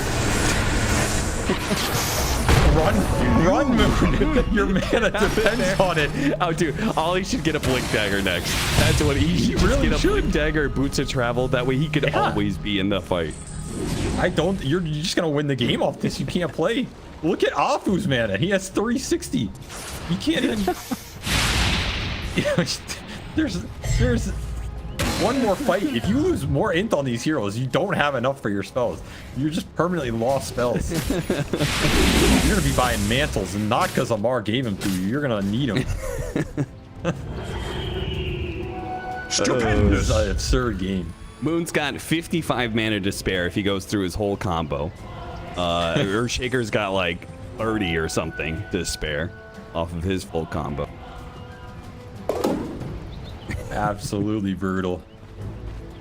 I mean, when people talk about, you got 1 or 2 more fights left in the tank. in this game, it's literally because the tank is being emptied right now. They're just gonna drain them dry until they're nothing but husk left. Ollie is probably having the time of his life. This is the... Yeah. Dire's top tower is under attack. This definitely goes on record as the one time anybody has ever had fun. Probably true. See, now he's sad though. Now he's sad. He's like, bro, you killed him too fast. Look at that insta-steal. Delay a little bit. He actually needs blink. You can just blink into the range. That's what I'm saying. I'm with you on that one. Invisibility. In fact, okay, no, he needs Boots of Travel, and Jabs needs to teleport to all of these fights and summon Treants for Ollie to TP onto. Incoming! Nice knowing you. How much longer are they going to put up with this? I don't know. I'm surprised they're still in this game. Dumber by the minute. You really are. Look, Ollie TP down here. He wants the shaker in. I'm coming for you. I'm coming for you. Jabs has the ages too, so Mook can't really fight back. You fool. you should have died faster. He's 327 now. Oh, they have this. Oh, God. I fear shaker off. Oh, no. Oh, no. He's trying to gain silence. Wait, he got out of the range. He got out of range. Hey, salvaged. Salvaged. How is that not in range? I swear to God. That has been my gripe with this hero forever, dude. Yeah. The fact you can just walk like 800 and you just don't get the hit. Yeah, like it should be you're doing damage to these heroes. Like if you're doing damage to them actively, if you get that kill on them, it should be the intelligence. Radiant structures are fortified. Well, Puck's mana. Oh, gained a little bit. Yeah, he's Radiant's back to 411. What did he buy? I guess he leveled up. Oh, he picked up a Van Brace. He's got 5 other plus 5 intelligence. He's back. He's back. He's over 400. He could switch it over to the intelligence Van Brace for even more when he dies a few more times. The only time Tuska's ran an Radiant's Van Brace. And he did. Smoke up. The BKB. Your shard. Yeah, they have VKB, but so does 23, and he's ready to go with the darkness. Oh, he's gonna TP away. He TP's top. Him here. Chidori, jump, jump, jump, jump! Fly! Fly, monkey, fly! Doesn't have the wings. Should have drank a Red Bull. 23 is gonna be able to catch both of them now. Chidori, in his foolish attempt to try and save his ally, far too much. And Makoto has a double damage. Where's the silencer? Where's the silencer? He's away from me. We got the end. Oh, we got it. You got another 4. Radiant's top tower is under attack. Radiant's top tower has fallen. Do it with flair. Oh, man. All right. How are they in this game? I don't know. The game is so over. I mean, I kind of respect that. Radiant's middle tower is under attack. Back to stubbornness. Yeah. What is it? Puts Tusk back down to Yeah, I was gonna say he should have lost him. It does it not update until he lives? Yeah, it doesn't. It doesn't update until he. Radiant's top tower is under attack. There he is. 3, 6, 3.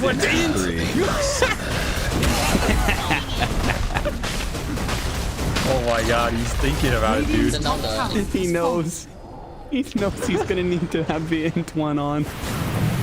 You know, all I can think about right now is you've seen Starship Troopers, right? Scanning. You know, the brain bug that sucks out the human brains and gets intelligence from it. That's all. He's become the brain bug. He can't get to these kills. Like the kills are too fast. He can't get there. That's why he needs the bugs to deliver the humans to him. Kodo's killing him too fast. He's too fat. He's like, guys, you need to bring him back to me. I require their brains. Radiant's bottom. All right, that's another 4. I like how this has become their real team. Just how much and Ollie drained from I know. You know, all you Dota viewers out there, I see you guys in chat. Oh, who's gonna get 10 kills? This should be the real bet, the real side bet. How much intelligence is Ollie gonna be getting by the end of the game? Radiant's bottom tower has fallen. Radiant's bottom barracks are under attack. Oh yeah. Radiant's bottom barracks has fallen. Radiant's bottom barracks has fallen. He's got more mana than he has HP. He's got so much mana. Crazy. You could just buy a refresher, have the full mana for it, make and refresh. His last word does so much damage. He's got 143 intelligence. Wait, how much does it actually? 2.5. 2.5. It's the difference between their intelligence. So whenever he takes 4, he's amplifying it by 8. 8 times 2.5. Boom! There it I mean, this last word's probably doing like. Yeah.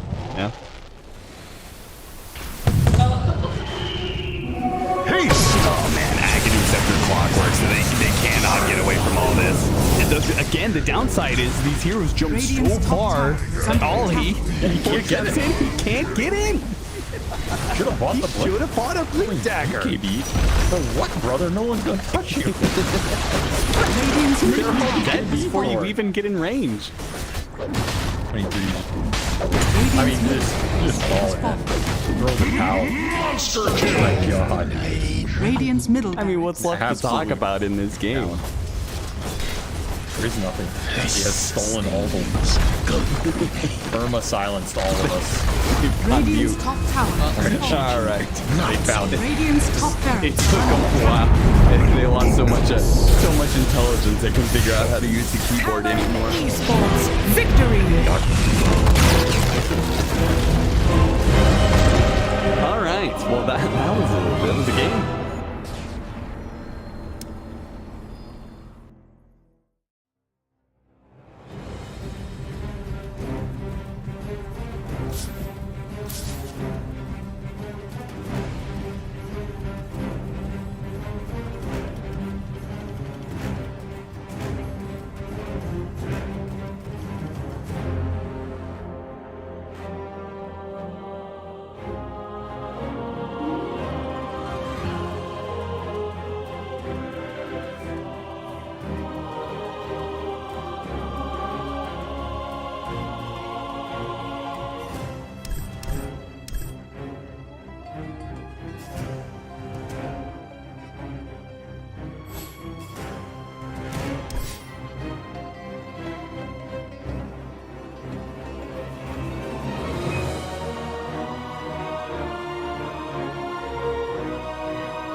Patay kong patay! Buhi kong buhi!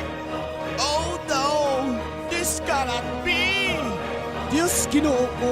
OMG!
Radiant team ban.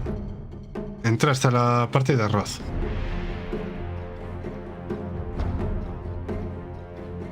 Talon Esports turn to ban.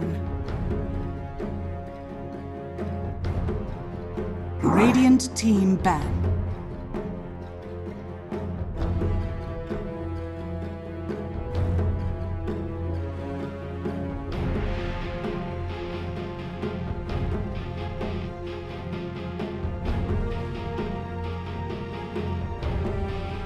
Seconds remaining. 5 seconds remaining.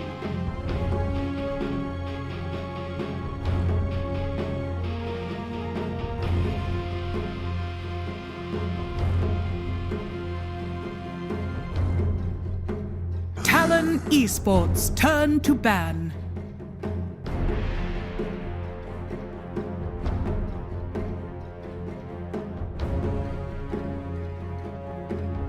Radiant team pick. Talon Esports turn to...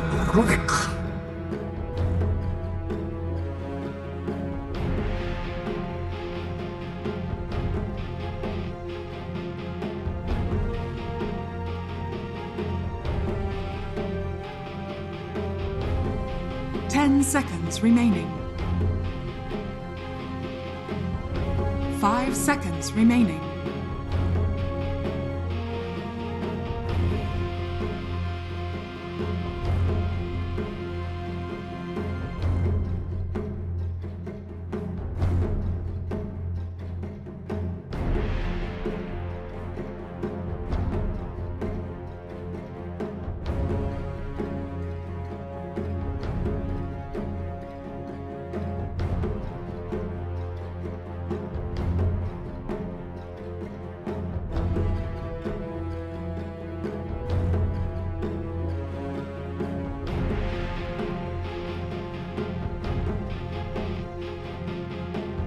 Talon Esports turn to Radiant team pick.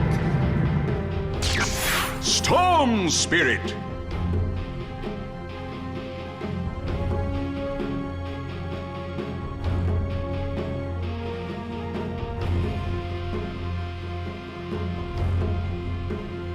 Radiant team ban.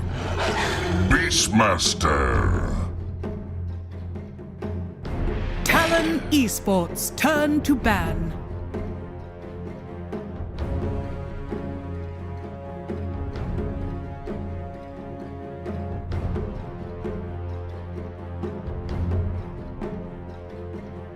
Radiant team ban.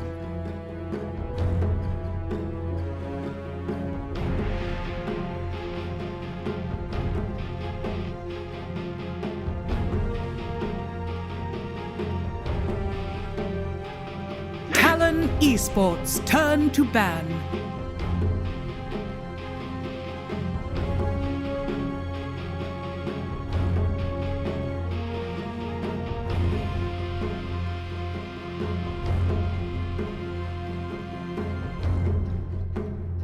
Ten seconds remaining.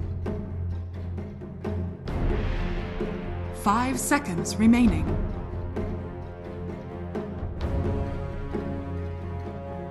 Radiant team ban.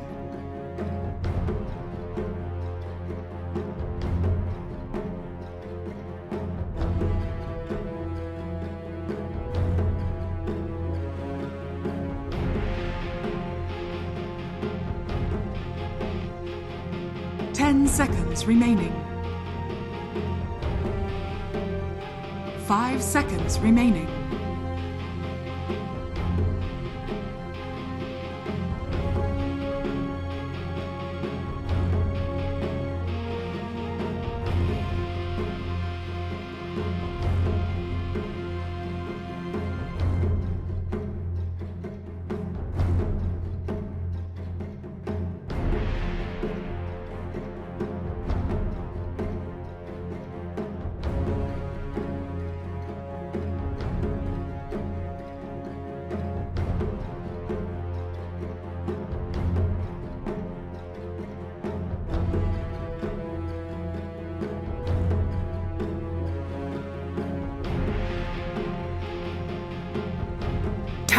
Esports turn to ban.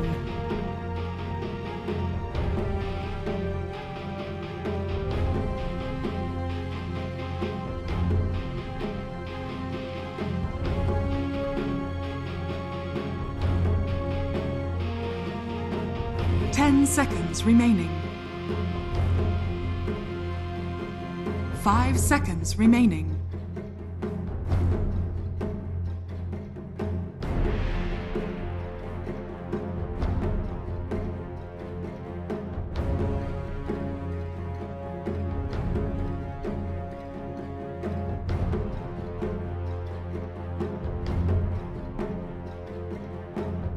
Talon Esports turn Radiant to pick. Team pick. I speak for the trees.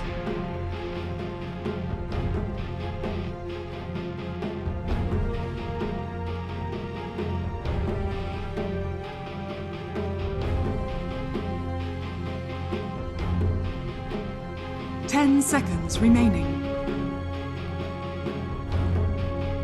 5 seconds remaining.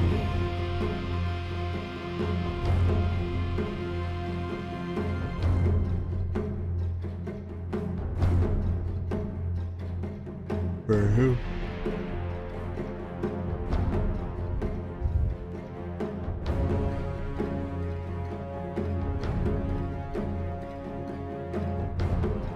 Radiant team pick. Ember Spirit.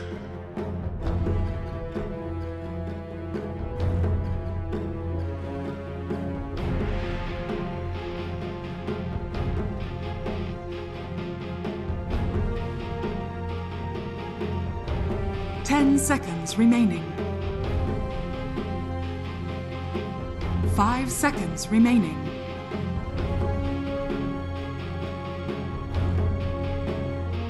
Talon Esports turn to... Ah!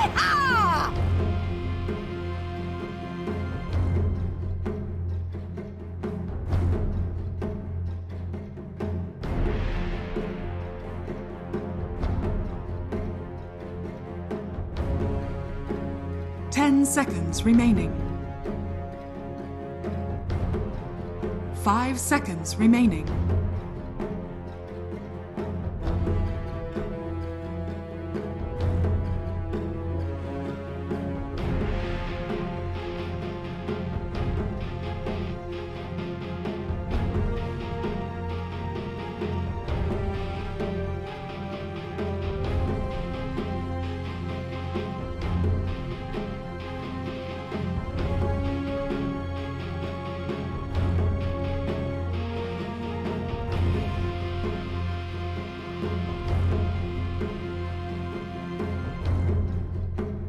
Radiant team ban. Slog.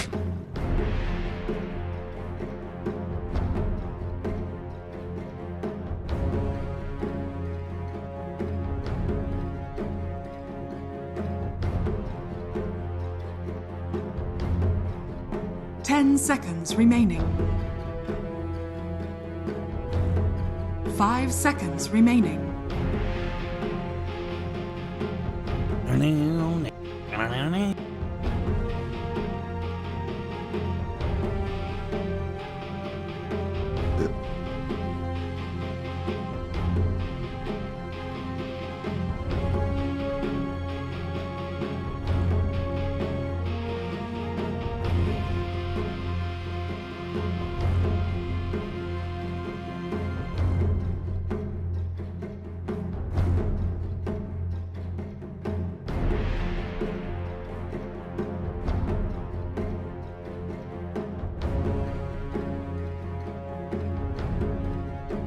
Talon Esports turn to ban.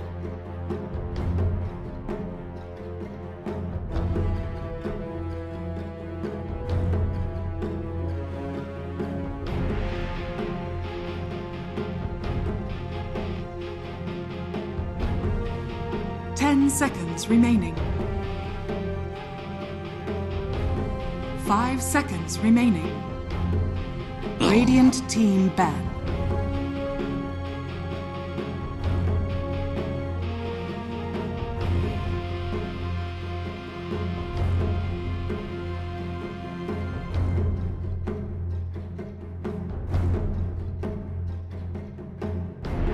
10 seconds remaining. 5 seconds remaining.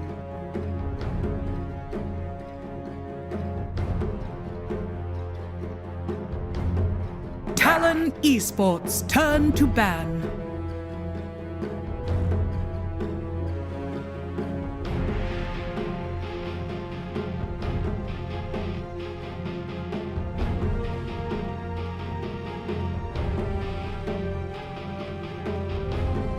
Seconds remaining.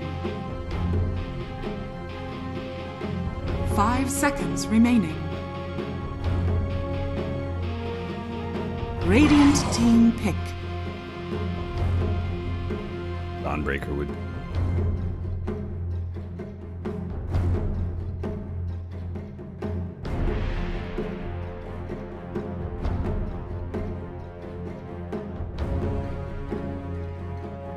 Seconds remaining.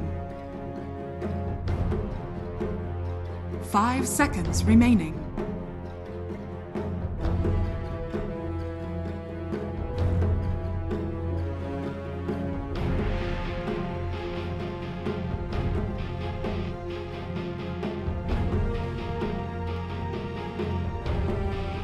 Talon Esports, turn to Templar Assassin.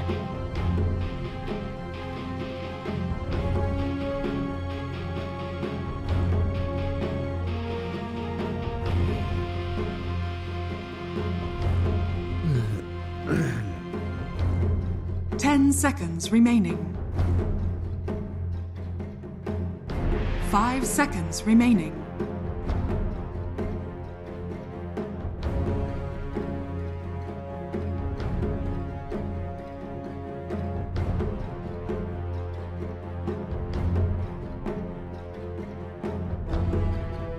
I feel like the best play for Talon actually.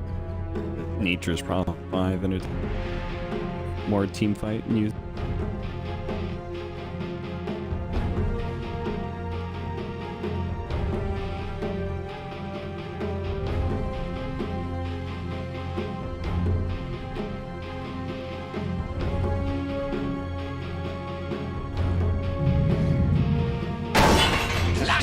You may now select your heroes.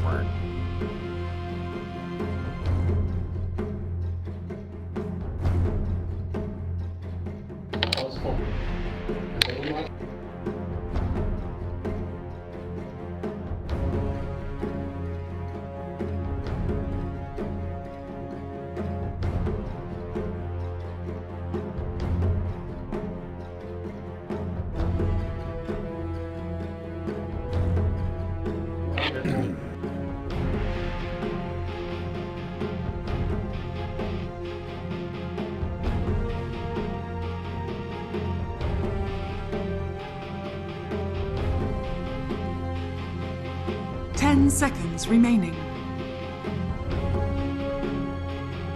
5 seconds remaining.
And it does feel like Talon is missing a little something. in the idea of doing a 4-position Brewmaster. I was saying they should do 5 Nature's Prophet, get a different offlaner. Ultimately, they settled on just going for the 4-position Clockwork. Avery, this hole in their draft, which is kind of like basically missing a little bit of team fight, which is SMG. I mean, I feel like they're gangbusters. It feels like their whole lineup is pretty robust, dare I say. What do you think about it? I think it's SMGs? Say that word. No, it's definitely strong. I've been wondering. I mean, I was literally saying, where's the Snapfire here? Yeah. Because I think Cyril's top 3 or 4 and you can flex him core. Cyril's kit is one of the highest damage. Really nice. Kind of opens up a lot of your picks. At the same time, his spells just always high impact with low CD. His ult is 30 seconds to battle. It's just a nice hero to have. He was wave clear. He's really fast. I think I'm happy to see this back and see. Chill, King. Chill, good snap. King. Honestly, if I pick a hero on SMG, I want to have picking off these. He can destroy the fights. He has the AoE damage for Slark. Has some of the burst on the roar or the follow-up. He has the cookie that catch Makoto. I think a Snapfire brings a lineup. It gives him some extra armor for the TA jump. There's a lot of little things that Snapfire does that I think are enabling lineup. I want him to have a good game. Then I think they get out of lanes better than last game. This lineup's a lot faster and a lot better at taking objectives and map with the vision. He piece is very deadly. Just choke you out. Did Talon get 4 bounty runes last game? Get it this game. Yeah. So that is not good. The beast, once again, off to a very rough start. I mean, with it. Sometimes can struggle in the lane in general. I want to give Io the lead up. Io Slark is all about the lanes. Yeah, they want to be able to, like, if they feel like they have an advantage, they're just, every Slark lane is that right. If he feels like he has an advantage, he's just going to focus on stealing your stats over and over and over again. Just keep on poking at you and eventually commit to try and get the kill. So, got to keep him on the defensive, which the Axe's build does pretty nicely at the start. T23 already pushed back quite heavily. The other lane, we've got the Nature's Prophet Clockwork versus Chidori's Templar Assassin and Afu's Snapfire. I feel like is a lane that should be going Talon's way. You know, once again, I don't think you're gonna the Furion from here. Kill Treants. Maybe keep the clock a little low. You can't pull Vert. Yes, I see you, Mortimer. But now is no time to play. I was just chilling. Pretty happy. Getting 3 lanes. For Talon off the floor. So series game 1 was won by SMG, was largely off of momentum they got from the laning phase. Game 2 was definitely very laning phase focused with Talon taking that and exploding with the this is similar pretty much yeah, it is. That assault just keeps on ticking. They are going to be able to get the first blood. That goes over jabs, so maybe that slight hole in their team fight potential on the side of Talon is just be made up by winning out lanes outright. That's a brutal first blood. Again, Clock is not the hero you're going to be giving extra XP. Oh, Furion as well. The faster you get, or it's going to mess with. Dare I say it, if Makoto is mooning it.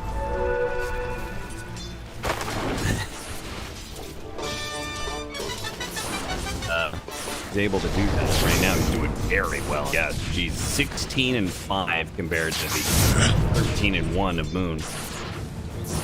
Extra. Jackpot. Way to say it. Again, Talon showing up in games, doing definitely in the lane. Pissed them off. They poked the bear. There we go, Matt. Didn't not want to miss. Big old grizzly bear Talon that went out. 15-0 in CS when it comes to Slark too. So that early pressure of the axes totally forgiven. Surprising really, because IO offers you so much regeneration that the harassment of the axes only get to be short effective. Who cares? Like, there's some lanes where you can just kill up with IO Slark. You basically just win the game off that. But lanes like this, you're probably happy just farming. If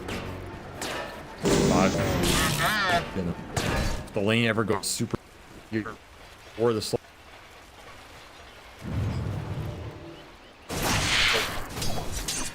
Three dead in an hour.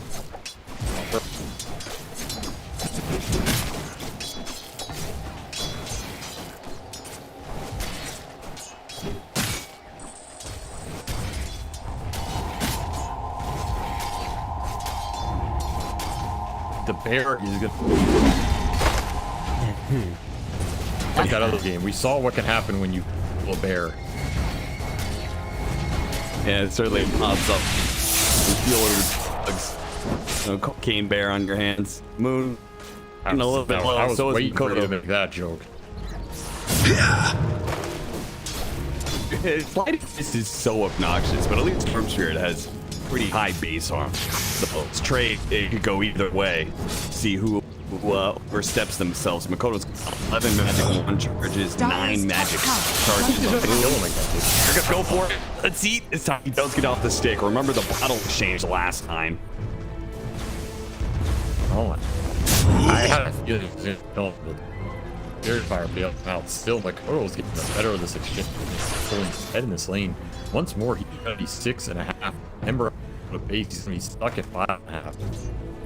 It'll beat the lane. The fort's coming. Denied! That's not one of these. Huzzah! Both silent. The kill. He got 6. Oh, he gets the 6 just in time, and he's a little bit evil coming his way. Ollie's gonna beat him up. You got a refill on the bottle, Stupendous. and I thought maybe he would just like salve as well to really help out Makoto, but I guess double bounty. Huzzah! Dire's middle tower is under attack. Middle.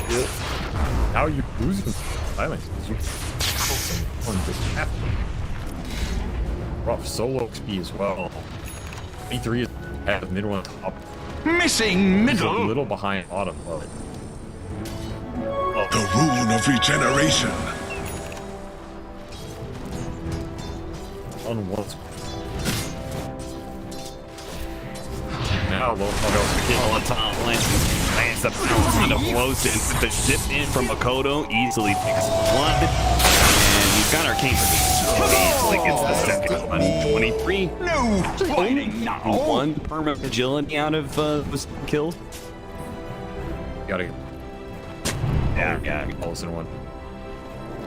Like either way, just anxious. No one's talking about it. No one's thinking about it. He be the same first up beat smash. He's just one of those girls that I don't mind. Awesome. Yeah, you're giving some space to Ember. Makoto, well, resource. Kill beast. And this sort of behind, they're way different. Just Fiesta. Jump push. Jump some back. So forward to.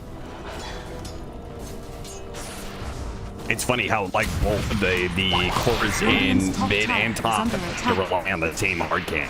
Ember Spirit did it too in order to get it level. So through the stack edge being run down the sprint. Not going to be enough, I don't think. They're going to keep sight on him. Free to be able to keep him distant, but it doesn't work. SMG quickly way around that one and managed to get their first kill of the game. It's a decent one. Ground did bounce through and get an assist. Who does pick up and worst it is Ire Storms. That move that McCool's made or getting involved not as punishing. Up here. Jack EB feels off. That is the ultimate bro move. Talon, I think they learned pretty well about how to use the ILS track. The thing was really committing to get their last track to Stone build. Well, that equivalent for Storm Spirit. I mean, I think Storm can play more aggressive. Doesn't have that. I really tanky. Like, especially in games where there's guns or he's a survivable early. He doesn't really have a Flames will spread thrice. But they go arc a bit. Dire's middle tower is I think under attack. is the bigger timing for this form in general. Okay. Yeah. So it's kind of just the same game plan. It's just I'm gonna make it all faster, free, and Makoto fight more. The big difference for me is the say Storm. Think about them. Really nice use of the cogs. Like kill on Q. Makoto. And now he's got the guy out. Join him once in Makoto. He's a small bit from SMG and just immediately Makoto's down to counter. He did actually lit off Ugo. I'm not sure entirely why. I guess maybe they were afraid of rotations. Haste! Dire's middle tower is under attack.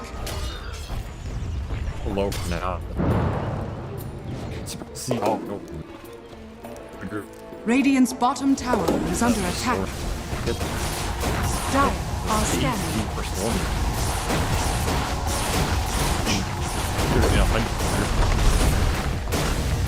When you're right. Radiant structures are fortified. It's nice when start. Isn't really the. Radiant's bottom tower is under I actually attack. kind of disagree with that. But Radiant's bottom tower has fallen. Dire's top tower is under attack.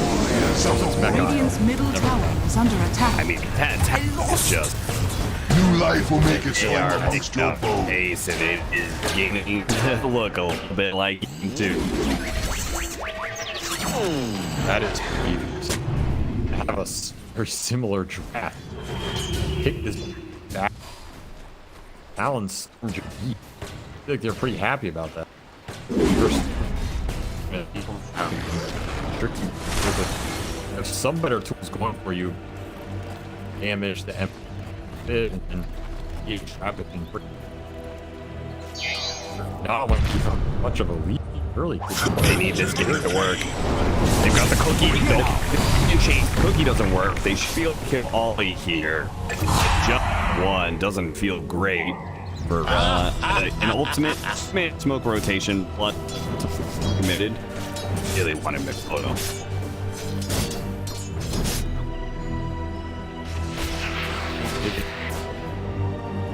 That is not really the killer. Dire's top tower is under attack. I haven't really got anything of this east. Look at this tower box. Oh. Behold my searing gaze. Dire's top tower is under attack. In front of your face.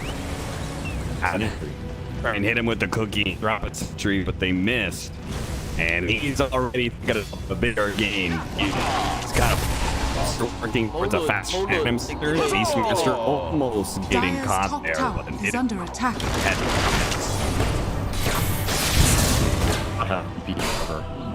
True. As ability to not golden XP off a so that right. You didn't use much to go back bottom. Now you're still gonna out of really damage on Talon. So, Slark and Falcon Blade, Fusel Blade, tagging himself. What's the difference here between what Slark does? Why the Falcon Blade Fusel as opposed to the Echo Saber we saw before? Depends on how he thinks the fights are gonna go.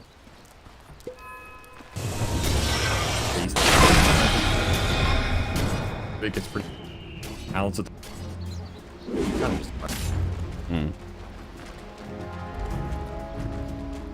Burn is. That just depends.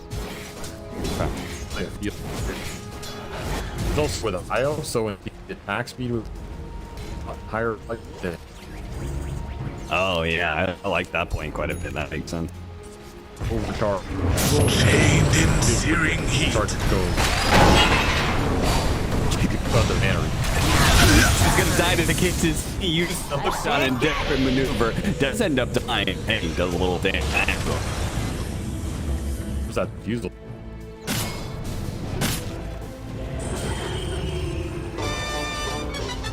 Dire's structures are fortified. Dire's middle tower is under attack. Well, question. Can we do something? HP is a lot free. He is going to go some of those. No difference here. Not Dire's middle tower has We're going to fallen. have this early. Get to later. Roche is definitely on the menu here for SMG. Nice move by Q. Move forward in just the right time. The smoke, and as a result, Chance is going to be able to get away from this. They're trying to throw here and they catch up. So, breaks the smoke. It's a counter play with the relocate. Kill out of it. Nothing too big. But as you said, these relocates are pretty low middle. Oh, you can just keep going. Got to assassin. They will beat it. Nice and quick. Actually, somehow still alive to get up. Whoa, kills the clock. Makoto was holding. I don't know if he can force anymore. In fact, 23 is cutting in side. Too late. SMG have gone now. Middle. Yeah, out of that game. SMG strikes. They're going to be able to force the Roche pretty early, so not that far behind. It's They can okay. get some- At least we learned something. There is not a lot to do with that item in like last game we had a tool. Nothing. It's gonna be pretty strong. Have a decent power spike. Not too shabby. Yeah, and if definitely not snowball. No, and if they can get a couple more openings like this, they almost had the Desolator on Chidori. You know, you get the early Roshan off of that. You know, things can definitely start going the other way. Most importantly, they're not losing 60 int. So they got that going for them too, you know? They're actually able to cast spells. Well, they may still have some mana problems because of that diffusal blade, but at least when they come back alive, they're... And I'll take the diffusal blade over 4. All you want. Take that at least over there's the something to diffuse. yeah. Take that for having to use the intelligence a vampire sun tusk because that lost some intelligence ever seen. Tip me guys, tip me. Out on the street. Alright. It's like Kai Sanj is going to be the next item for Moon, so he's really going to try and play a bit of a front line and get some opportunities for Chidori and his two backline supports to get in there.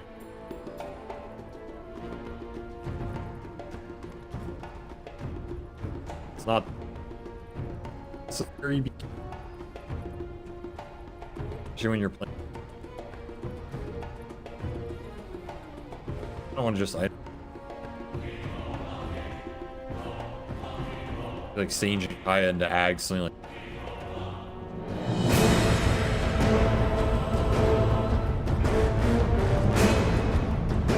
Chill, kid. Actually, not too far away from us. That is pretty scary. Got about SMG, perhaps getting a little bit of momentum back, but almost has mech. There's jets. Big item.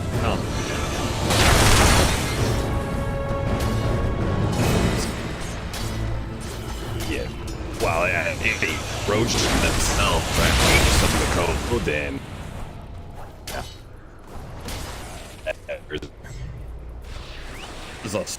It's gonna take it. It's gonna wreck your map with that. This is a double. It's a double.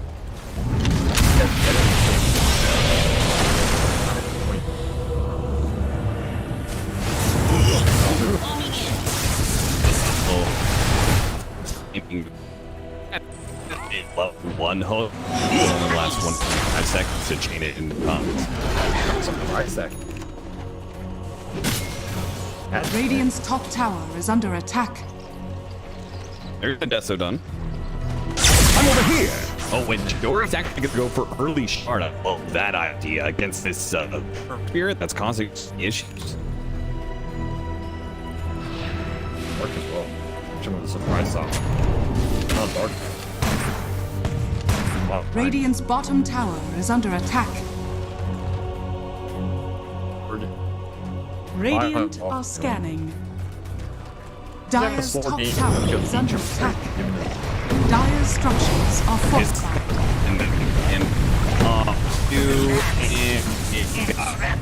But you must train harder. Relocate coming in. Zip out. Blow him up. Dead. Always gonna follow him into the grave. The same is going to. It seems as 23 is just going to get out of a bit over aggressiveness there from Talon. Whoa, SMG ready. Dire's top tower is under attack. Dire's top tower is I feel stuff your Talon making hard when it comes. Especially with the power chat later.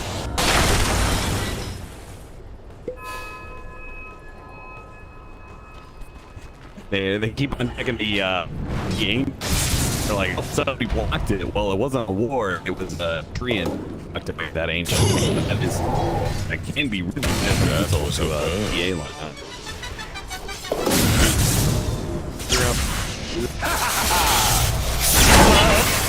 Pops your full Q once again, just like a split second, just a quarter of a second off, really. Double chain.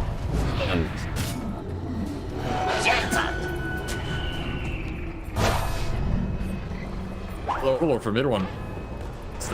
Dire are scanning. Hey. My code is where? Yeah, PK. Yes, I'm happy. Yeah, man. Get lifted. They shard it up. If they for this might just be stumbling to him. Radiant's top tower is under attack. He's gonna go for the steal. Kodo setting up for it, but they're gonna pull the erosion out of the pit there. They chase 20 away. That's for sure. Here I am. I mean, John dies, but he's immediately stuck up the edges and got relocated. Okay. That was better coordinated. Radiant's middle tower is under Unexpected attack. well play. Yeah, I was thinking, okay, you can pull out maybe after. Beautiful. You don't fit like right. Yeah, not bad. I mean, the risk was significantly lower with that relocate play. Moved up. So good. Also, it was close. We'll get to BKB. It's a lot more range. Here with not a chance. Aggressive vision.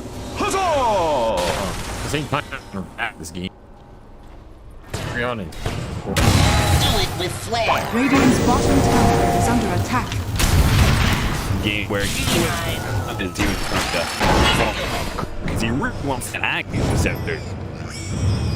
And with the hook shot, he's out. Moon's gonna have to get the drinks, and it's not gonna happen.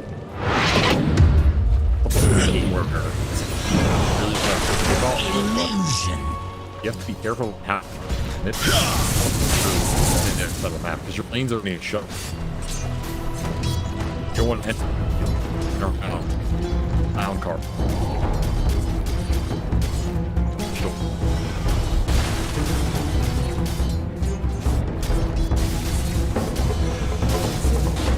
The cloud. I mean, yeah, because the thing is, get a Roche on the contest. This car clowns runs across the map. They try and drag people or kill them. But what many clowns in one car? One or two. Piling all in the clown car. Oh shit. Stuffy. So it's a professional Dota analogy. I don't know. the fact they pulled him into the car and killed the car instead of running them over with the car. He could just have this car. They just surrounded him. And in the shot and pounds at the same time, but it can get it away. Pounds close and it's going to pop though. So is it great? It's going to also be his time. His courier. It's just double B time from Talon. They're super talented. Stupendous! Didn't even have to back to farming.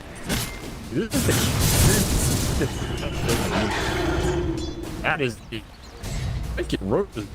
Have people that. Right? Oh, you were. You have higher air top, at the bottom.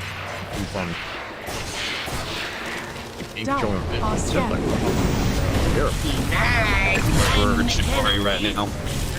Is gonna the mid lane. And to set it up playing at the same time for Chidori. They had 8 heroes snap in the trigger there. Now go for it a little. But when it's be able to change the results very Radiant's bottom tower is under attack. Go hold the trigger back. Just even. And your loot net worth. Plays. Too many clouds. Too small of a car. I think you just forced.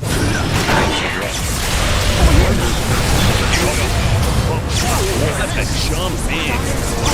It's gonna be the ancient down that just puts them all together. Talon absolutely slaughtered MG.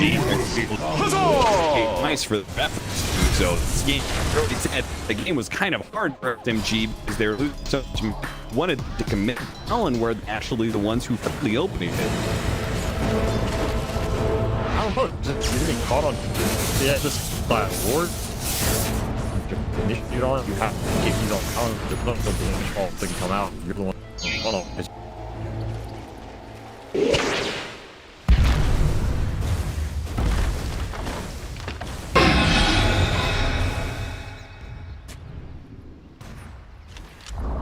Radiant's top tower has fallen.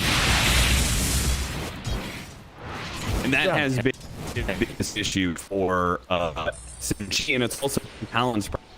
In some ways, you know, I know, but I feel like Talon's kryptonite to this game. And SMG does slip up. They played necessarily the closest game. So if you do that, a team that has Blake and is probably more experienced at this point in time group, then you kind of leave yourself many options. So very on the map. You have to split. Think want to force objects and go, but they even still fight on. There's no easy answers in the game. Huzzah! I don't know here.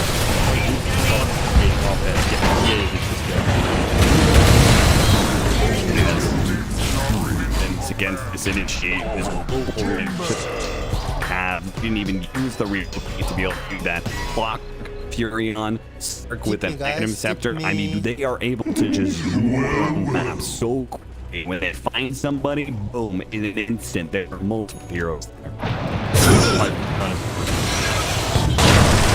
This hero enables type of gameplay more than.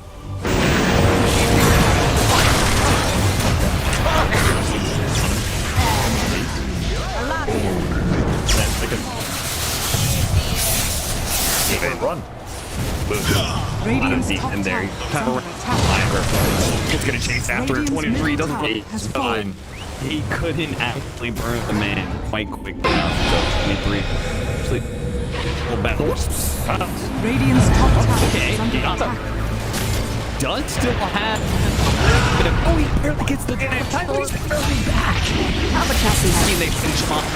me up. They get it. Listen, that was that pounce I've ever seen. Usually this spell is that good on root. No, it's terrible. That, you gotta ask for anything better. That was, he had fear. Yeah.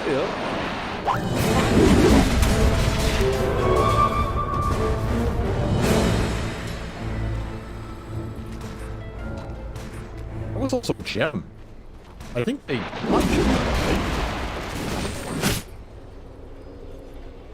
where did we go? Question. Their base. Okay. Yeah, so they got gem off Slar. That's pretty big. You're keeping some of your traps in your box. Talk about it. He's up. That was big.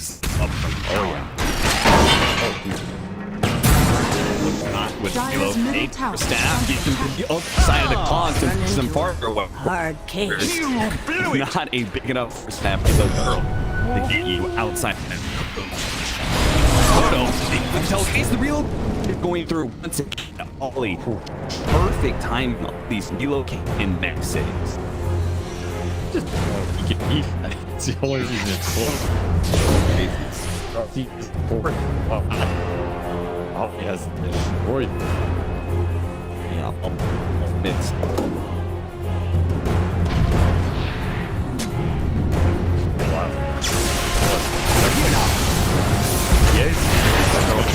Once again, Lifton is here with the telekinesis. Good enough, they chance. Extra firepower makes it easy. Pick up that kill. Meanwhile, mid-range 3. Picking up is under attack. master kill. Tip me, guys. Tip me. Okay, he's go fast. The second was what you're on this map, the whole. Look at them on the try and force to use it. Jabs are gonna try and chase after him. He gets right there and he goes back. Armed. Oh, slow like they get him with. Missed the bounce. Okay, he's still going. Next round. The mana. Oh no. Yeah, how intended that one was, but now now it's just meant pop. I'm here.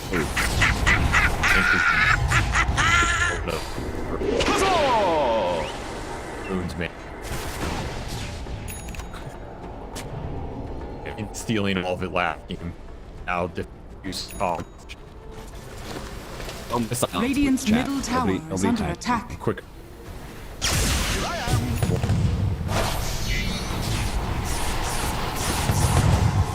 He's gonna start picking in heroes. All I'm saying is that the neck. I see Blue Lane out. Go back. Yeah. I'm taking your now, son. Done. Radiant's bottom tower is under attack. For life.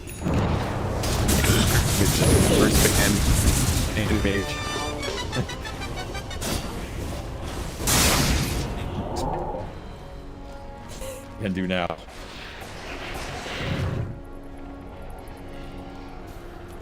Game, bro. You have Scotty in 20 already. Monster.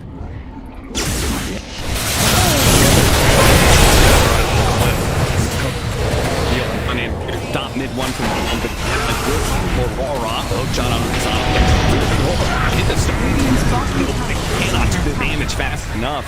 Is this song? The kids only do so much, and that is like honestly, not be surprised. Not be surprised.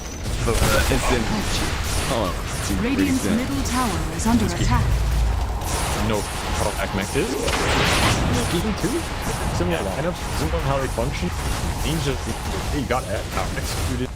You catch up with a up lineup, just gets easily punished. Oh, game. Radiant's bottom tower is under attack. Radiant's bottom tower has fallen. What? The beauty of the Talon. Radiant's middle tower has fallen. There's a lot more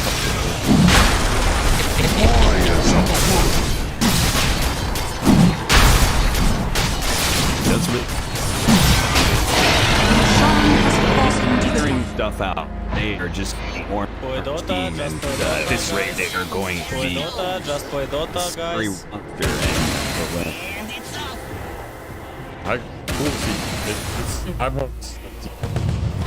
Radiant's top tower I is felt under like our attack. teams were not making this kind of.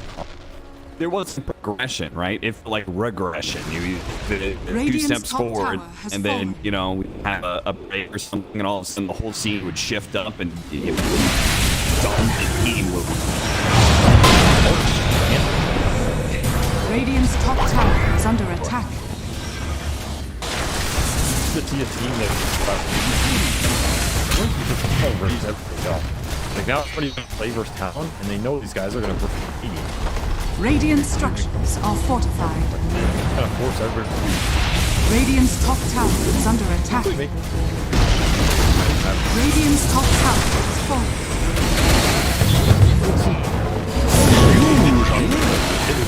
Dire's bottom tower is under attack. Radiant's top tower is falling. Well, having a support that Agnes awkward so really, I mean, the Nature's Prophet is already not great. Full map control, but you just add in a little bit more lane shove and vision from the clockwork. Every 3 seconds. This you cannot disguise a single other. There's no risk to even make. Oh, there's a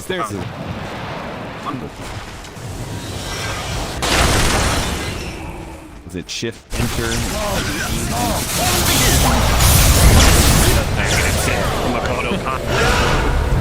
Radiant's middle tower is under really good.